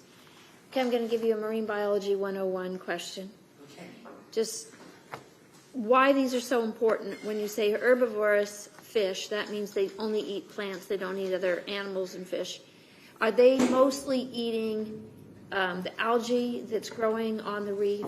Yes, that's right. So, and I was going to go into like the fundamentals of herbivorous fish, but just because when people are watching and listening, maybe they don't know. Maybe. Yeah, so fish are eating all day long, and they're eating that algae off the reef. And so when you think of over 324,000 fish eating algae off the reef, they're actually doing an incredible cleaning service of the reef. In the absence of that abundance of herbivorous fish, we will see algal growth happen a lot quicker, and especially with invasive algae and different things, like you can see that really take over very quickly. And so the ecosystem service they provide is kind of in essence cleaning the reef. And I'm 100% in support of this. As far as I know, we don't have many people taking them off our reefs. And none in the last 5 years. And we still got a lot of algae on them. Yes. You know, so it's not an or, it's an and. It's those fish and other things. Absolutely. So we don't have many of those fish. Too bad. Yeah, I mean, I think overall the populations are plummeting in a lot of places, especially the abundance and assemblage that I'm talking about, like the mixture of varieties of species. And so, yes, I think that we already have other stressors, and that's the point of this being more precautionary. Yeah, so why kill the patient, right? Like when it's already, you know. Especially for aquarium trade that can be done in an enclosed captive environment now, like it's not, and it's really serving like a handful of really big companies on the continent. It's not really serving. Well, it's very easy for me to support this. Thank you, Councilmember. Okay, is there anyone in the audience wishing to testify? Come on up. No, the rules are suspended. Elena Ockman. Wow, thank you so much for bringing to our attention, because I believe it's very important, and I'm full support, because to take fish out of our reef, which is already in the situation where we need to protect it, and for people taking care and just selling it on the mainland, I don't think it's we should support 100%. And you know, like in the morning there was a conversation about birds. You know, they to add to the birds, we cannot, we cannot. And for the aquariums, maybe later on in life, they will be able to clone them, just get a little sample and clone fish. But as of now, it's full support. Thank you. Thank you. Thank you. Anyone else? I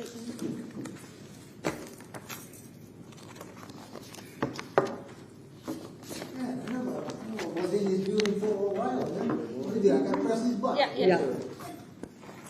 Right in Kubo, Waimea, Kauaʻi. It's like, what is going to be next? Who else going to be banned? Because they want to make a living. Who else? This aquarium trade has been going on for pretty darn long time. And then all of a sudden, people throw lawsuits, sue people, whatever they've been doing. And always they've been extending the goalposts. It's like, okay, these guys have finished that. Next thing you know, we're going to throw another lawsuit, and another lawsuit, and another lawsuit. It's like just buying time, because to be honest with you guys, I used to commercial fish, not aquarium. And I tell you what, that was a hard so-called job.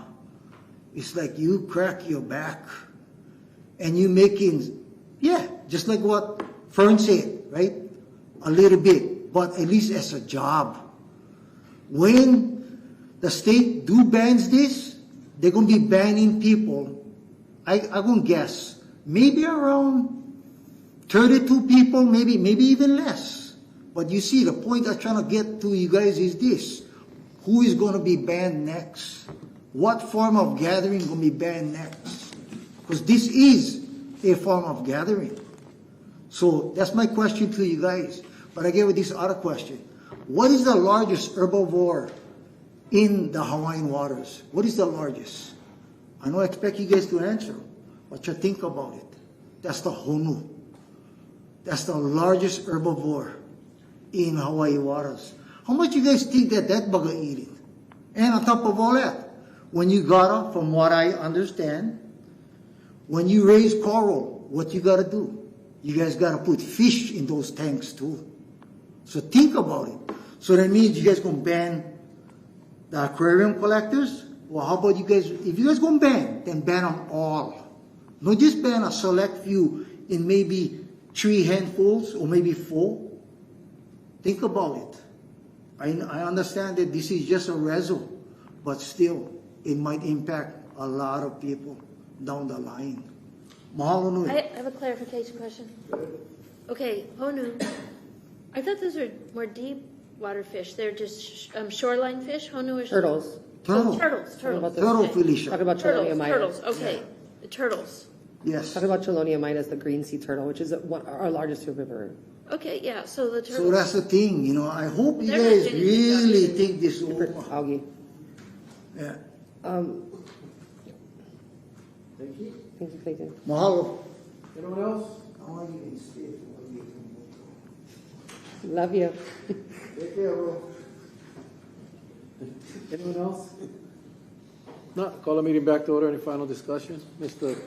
I have a question. I mean, on the reso, just like one part bothers me, and it's the part about the rapid surfacing of fish followed by venting, puncturing the expanded swim bladder of fish is inhumane, unnecessary, and inconsistent with best practices of the global aquarium trade, and knowingly causes such injuries is considered cruelty to animals and a violation of Section 711-1109 required revised statutes. I think for that part, I don't know, that part I'm not that comfortable with because that can relate to anything. It can relate to regular fishing, commercial fishing, can relate to sustenance fishing, netting, spearing, you know. That was, one of the parts that I guess gave me a little bit problems, I guess, in my stomach. And then goes to the point of what Clayton says, you know, so what is next? You know, when we put this kind of language in, I know it's only as a whereas, but, you know, when you have language like this, then, I mean, it's basically saying any type of fishing is, you know, a violation, cruelty to animals and a violation of HRS. So,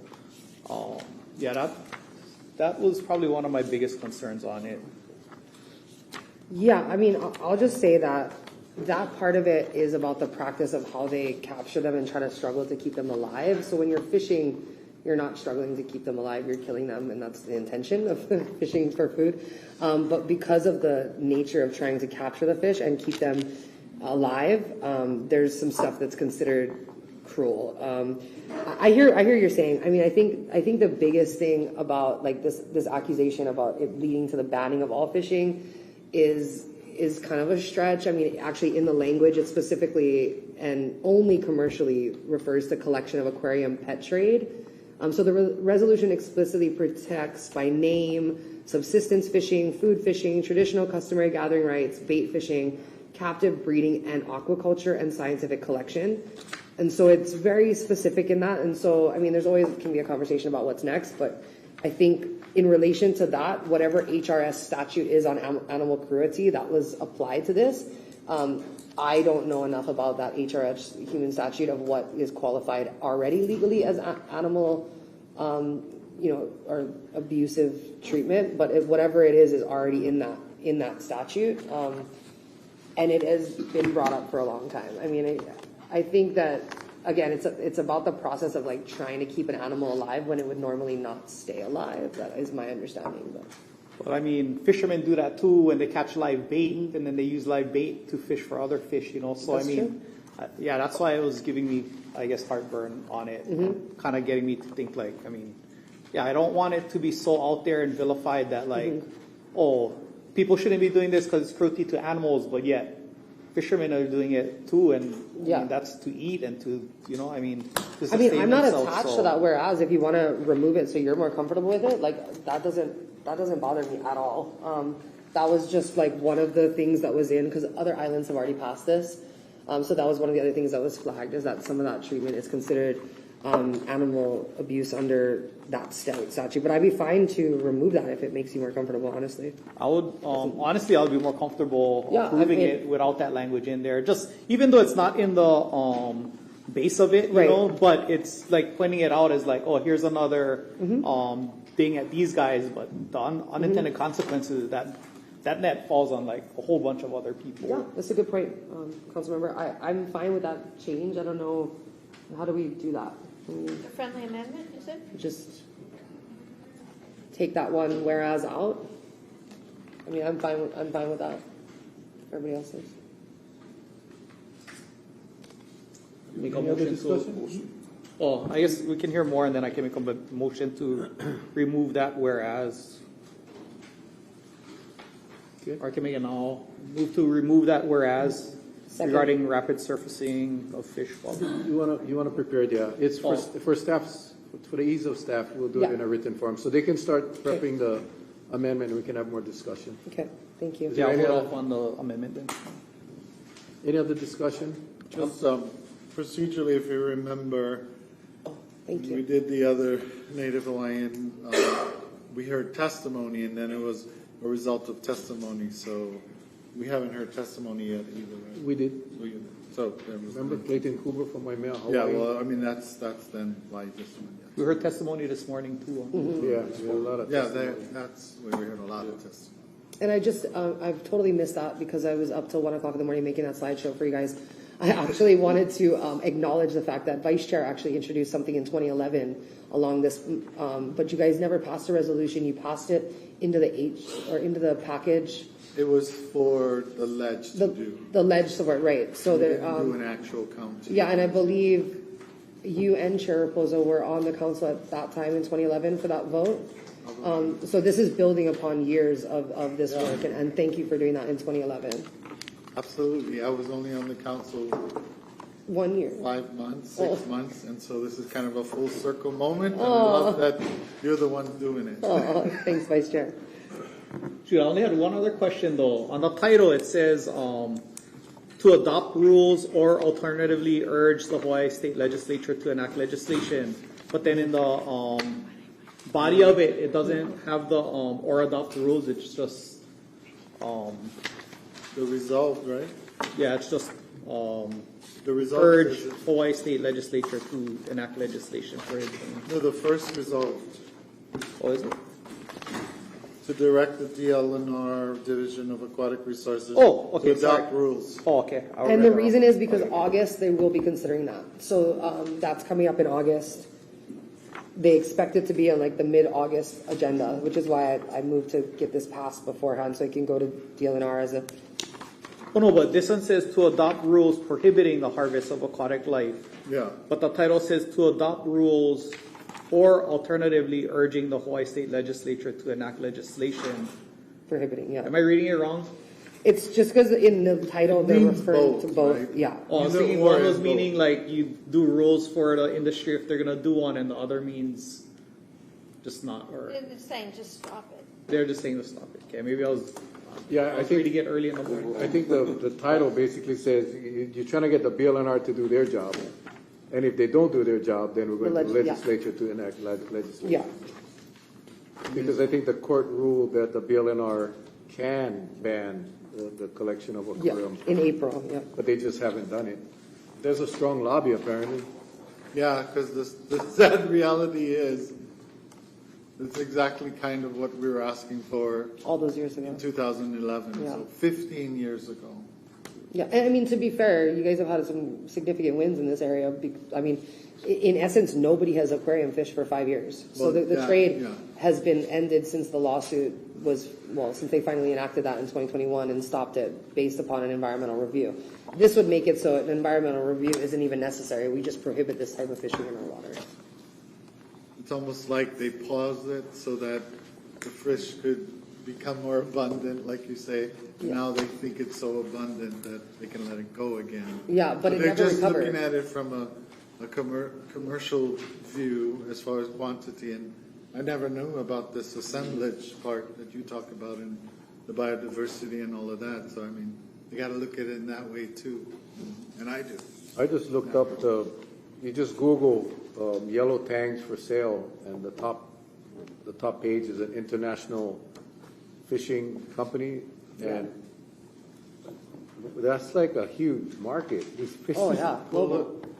Look at the prices. Umi, you got to give up fishing, ocean fishing, go catch these aquarium fishes. The kole is $100 a piece. Don't give people ideas. The tangs, some of these tangs are $3,000 and $4,000 and $10,000 a piece. I'm thinking, oh, stop. Yeah, honestly, Chair, with some of the stuff that we looked, the disparity between the collectors, what they earned and what the market captured is pretty stark.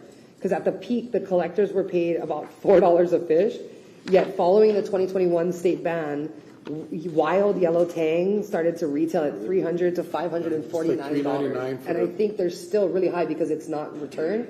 But a lot of this does happen in the Philippines and other places across the Pacific. So, it is international corporations that are funding the aquarium trade. It's not small fishermen. It sounds like any agricultural venture anybody does. If they're not selling to the end retailer, then it's the same.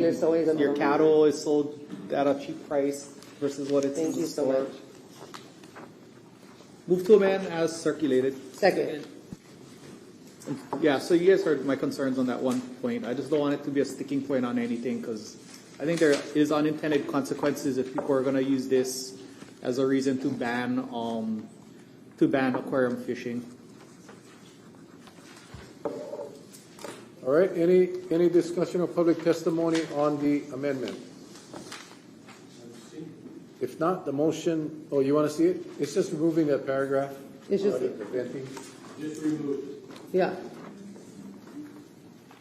Not, the motion is to approve. Roll call. The amendment. We're voting on the amendment right now. Okay. Councilmember Bulasan? Aye. Councilmember Carvalho? Aye. Councilmember Cowden? Aye. Councilmember Holland? Aye. Councilmember Kaneshiro? Aye. Councilmember Kuali'i? Aye. Council Chair Pozo? Aye. 7 ayes. Thank you. We're back to the main motion. Any further discussion on the main motion? I would like to say one more thing. Go ahead. I just wanted to say, in the testimony we heard from Mr. Psychos on potentially the state or whoever should look at this as an opportunity for Hawaii to create an industry. And I think ultimately, if we won't be able to stop it completely, we should, and when I say we, I'm meaning the royal we, like the state of Hawaii or whatever, take it over and control it and manage it and limit it in such a way that, and remove the bad practices and do it in a good way, and just remove all the potential for this. It's almost like drugs, right? If you could buy it for $5 and turn around and sell it for $80, I mean, it's like quick money or whatever, it's just kind of crazy, and people will all keep trying to do it. So it might be, the way to beat it might be to take it over and manage it. I don't know, but I just wanted to put it out there because it came from the public and I thought it was a good idea. I think part of, and I think a couple of people actually brought it up, is that the lack of ability to enforce that. Like, there's already a lot of illegal aquarium trade collecting because the permits have stopped for 5 years anyway.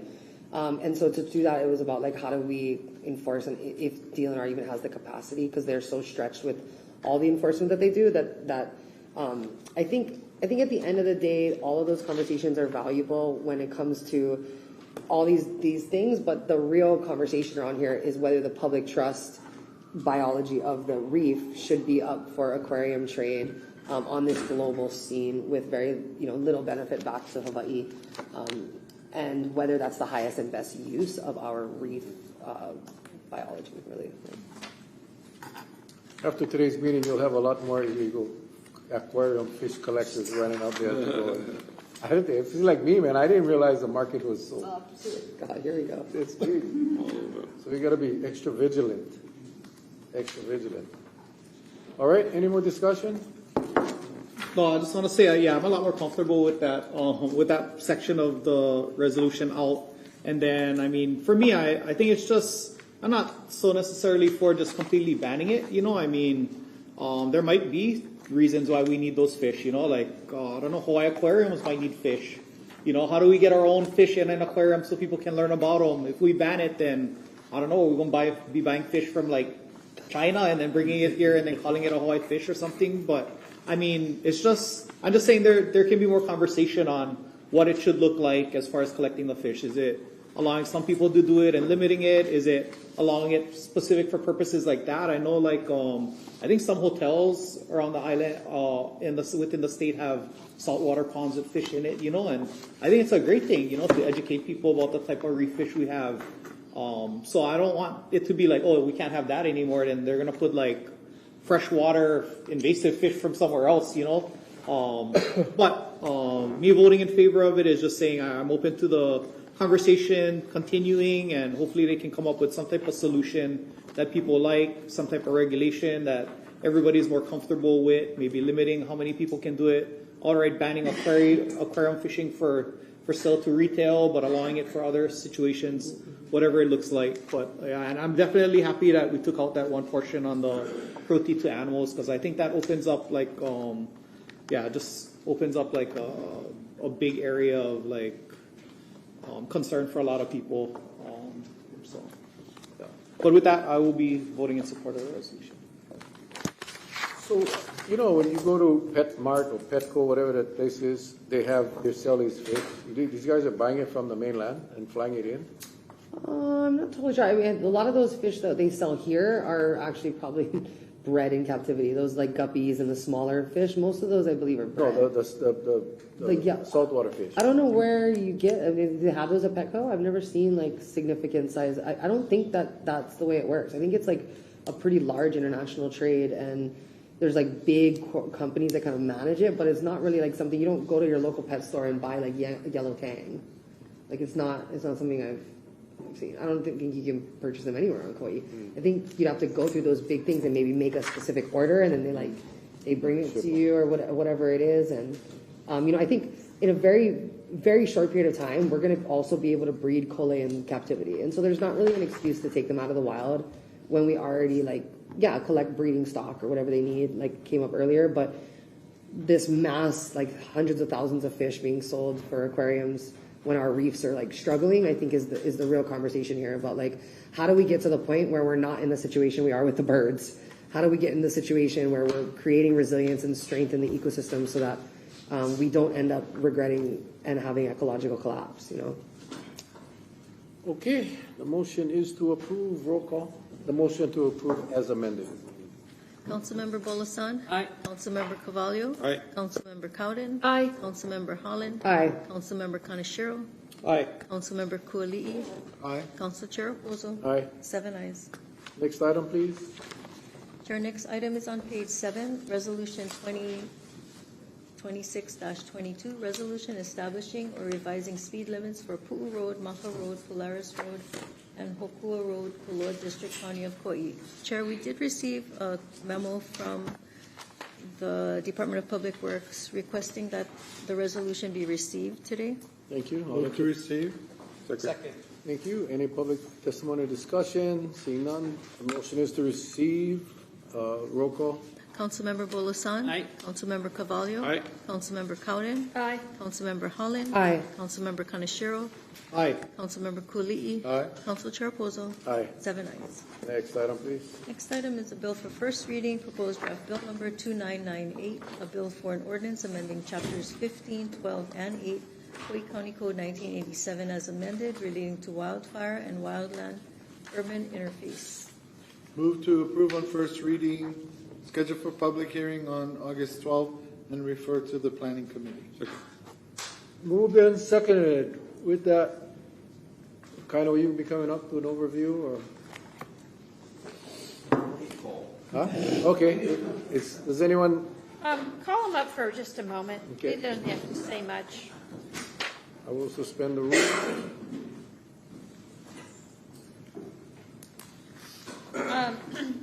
I attended what you did at both the water meeting and at the planning commission meeting, so I feel like I am pretty clear on it. Was there any amendments that happened at planning that didn't exist when we sent it over to the planning commission after our first read. You remember how it came here first, then it went there? Didn't it? Do I have that wrong? No, it started at planning commission. So I'm not sure if you're referring to the plantation camp wildfire ordinance that was reviewed by the county council. Yeah, maybe that's it. So when it went over there, this I know is for all new builds, right? This is for all new builds. Correct. But when we did it for plantation camp, we went through the whole thing for plantation camp. This is for new builds. Can you just outline what might be different for new builds? Is there anything different than was in the plantation camp? Yeah, so Kaina Hall on behalf of the planning department, joined by Fire Chief Gibson. So what the council has today is the first reading for the Wildland Urban Interface Ordinance, which proposes wildfire home hardening standards for new construction, as well as defensible space for projects over 10 units in size. There is virtually very little different from the plantation camp bill regulations, with the one exception that in the plantation camp regulations, there was an area around the proposed new home referred to as a non-combustible zone that's 0 to 5 feet away from the home. And in the plantation camp regulations, it required concrete to be put in that zone. Upon further review, working with the wildfire science folks, both in-house as well as statewide and nationally, understanding that having other alternatives to concrete being the best practice, but having other alternatives such as gravel hardscape is completely adequate in mitigating the impacts within that 5-foot area. The draft bill you have today, one of the primary differences is the hardscape. There is a difference in how the defensible space is managed, in that in the camps you had one landowner. In the proposed draft bill, the defensible space is only for larger projects of 10 units or more, recognizing that when a mom and pop wants to build a new single-family dwelling or an ARU or a guest house, it's probably going to be a little hard to enforce defensible space standards on that new one constructed unit. But if you're going to propose 10 or more units, that a design and landscaping plan be accompanied with it, and that it be enforced through that associated projects association. And is my memory correct that the anticipated cost increase, I'm wanting to say $6 per square foot roughly? Yeah, there's a cost analysis done by one of the primary contractors on island that for post and pier construction and slab on grade construction, for the most part with full contract unionized labor, came out to about $6.75 a square foot extra. That same analysis also broke down the cost for just materials. So if you're going to do a self-build without a contractor, per se, it came to about $1.97 extra square foot. And this didn't, just because people have asked me, it's still the same siding. You don't have to put the hardened siding on. It's not requiring that. It's never a bad idea, but it doesn't have to do that. Yeah, hardy board or non-wooden, or should I say ferrous or concrete siding is best practice, but the draft bill does not require that. Having 6 inches of metal band at the base of the structure with wooden siding is adequate from an ember mitigation standpoint. And I've got 2 more questions. One is, are we among the first counties to do this in the country, or are other ones doing it? Other municipalities have adopted wildland urban interface codes. I can say that some of them are as simple as no wooden roofs. Wooden roofs are the primary vulnerability, and that's one of the simplest wildland wildfire ordinances you can adopt. And then to no cost implications, because wooden roofs are actually more expensive than asphalt shingle.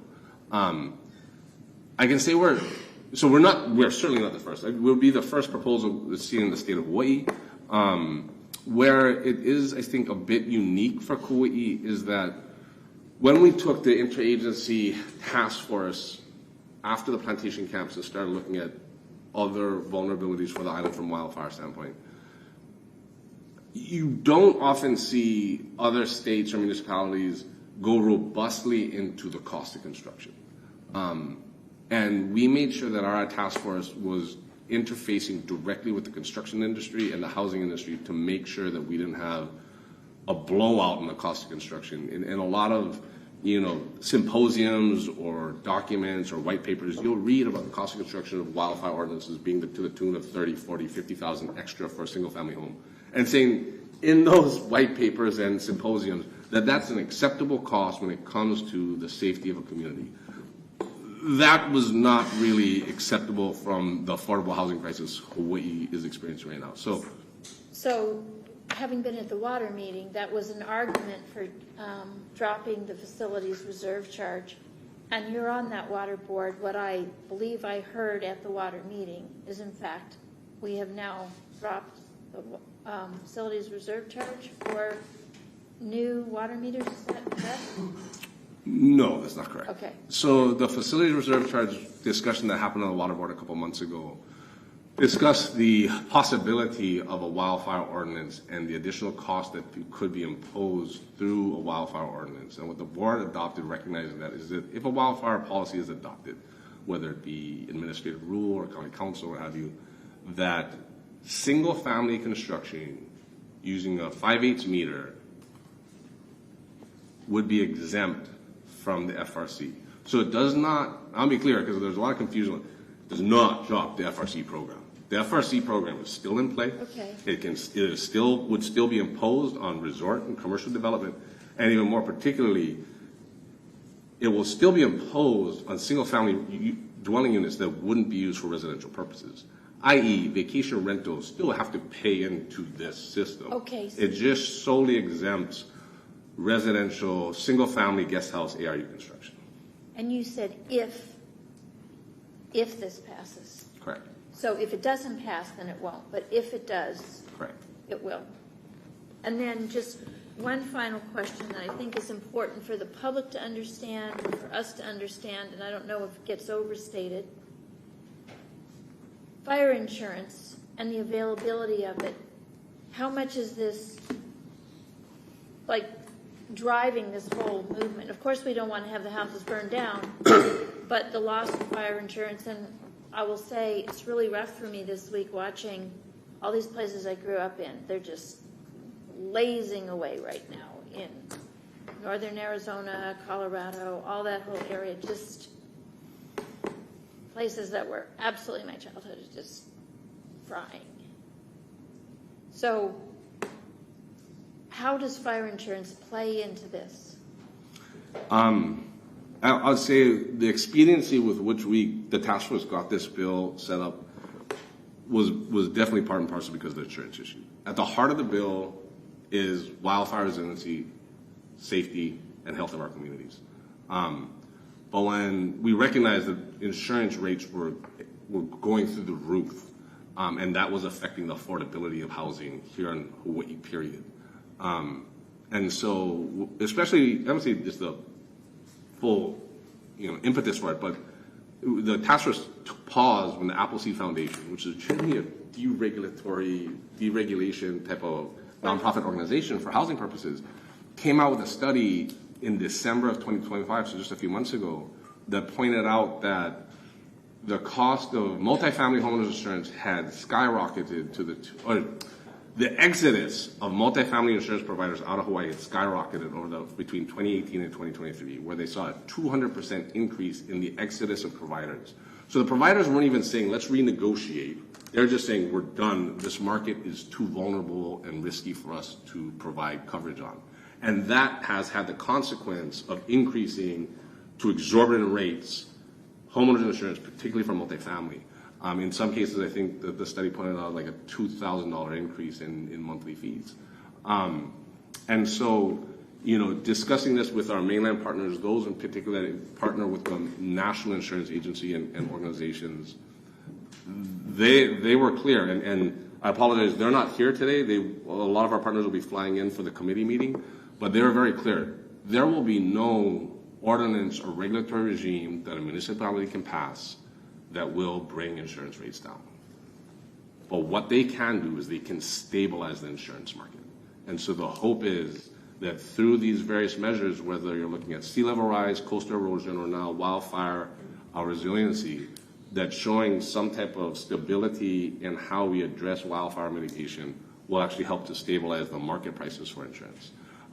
We've also been in discussions with an organization called IBHS. It's a national organization that stands for Institute for Business to Home Safety. It's an umbrella organization for the insurance industry, in which they have set up programs in California and Oregon, other wildfire-prone states, in which they do what's called an IBH certified home program, in which they set up shop, and as long as it's adopted to certain standards, they will certify the home to be IBHS certified, signaling to the insurance market that this is a house less vulnerable to wildfire and therefore safe to insure.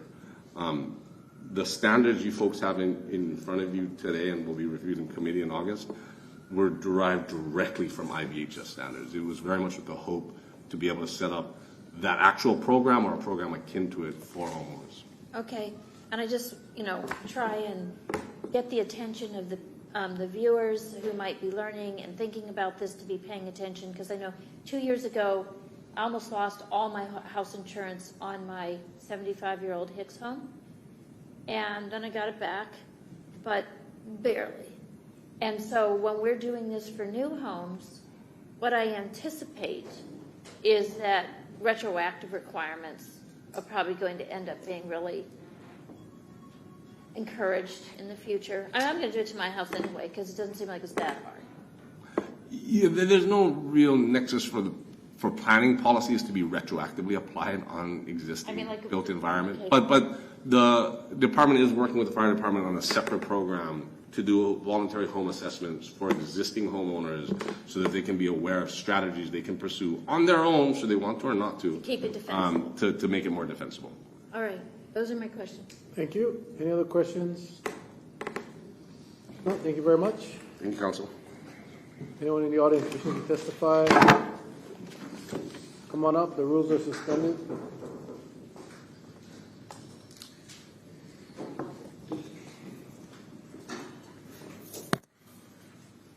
For the record, Lonnie Sykos, a big shout out to the administration and the Kaina and all of the many, many people involved in this. This is a really great thing for us. Like I live in the house lots, so one of the things I'm aware of, Mel's house, my house, we're way away from anything that could cause our house to burn. But if the grass in the bypass area lit on fire would set the houses next to that on fire, and then with the east wind would just keep blowing in. So short of finding a biological cure for the buffalo grass and the Kaua and whatever the other grass species is, short of being able to eliminate them, we have to protect ourselves from the invasive species that want to burn us down.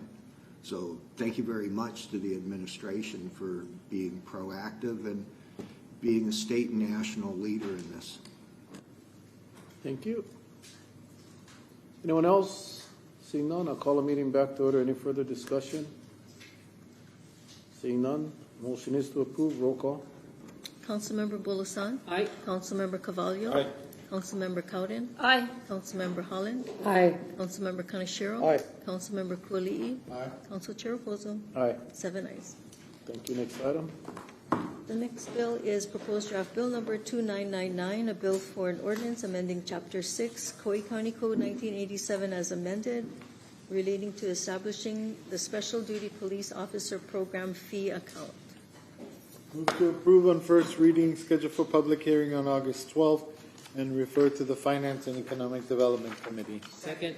Moved and seconded. Any discussion or public testimony? Seeing none, the motion is to approve. Roll call. Councilmember Bulasan? Aye. Councilmember Carvalho? Aye. Councilmember Cowden? Aye. Councilmember Holland? Aye. Councilmember Kaneshiro? Aye. Councilmember Kuali'i? Aye. Council Chair Reposo? Aye. 7 ayes. Thank you. That concludes today's open agenda. We'll recess and go into executive session. Can you read us into executive session, please?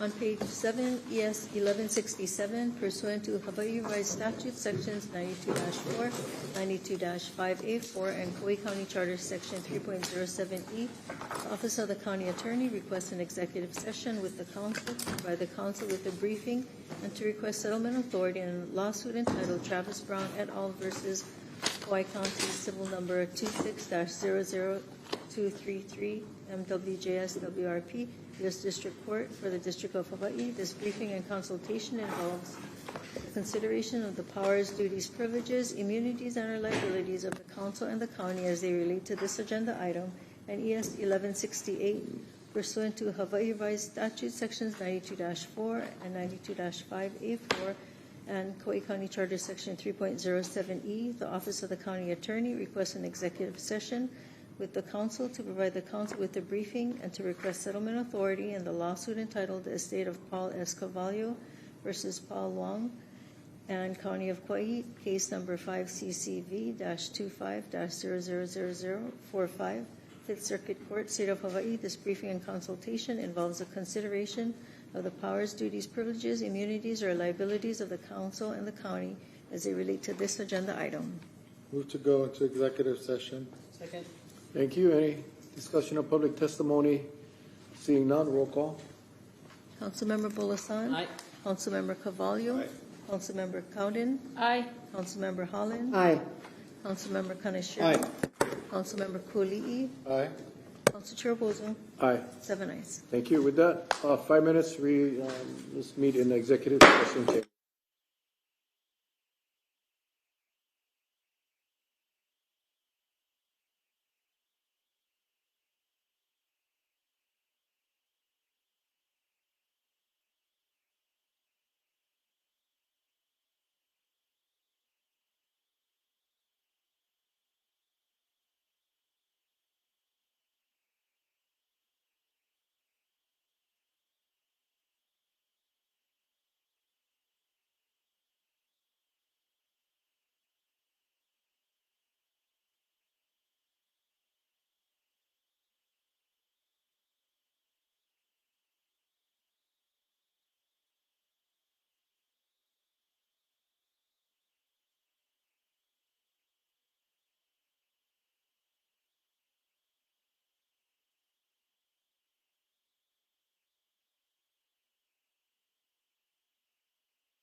Ready, Matt?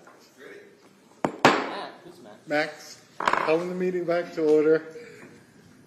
Good afternoon, Tyler Saito, County Attorney. The Council has concluded its executive session on ES 1167 and ES 1168. For the purposes stated on the agenda, all discussions must be kept confidential at this time, and there is nothing to disclose. Thank you. Thank you. There being no further business, no objections, the meeting is adjourned.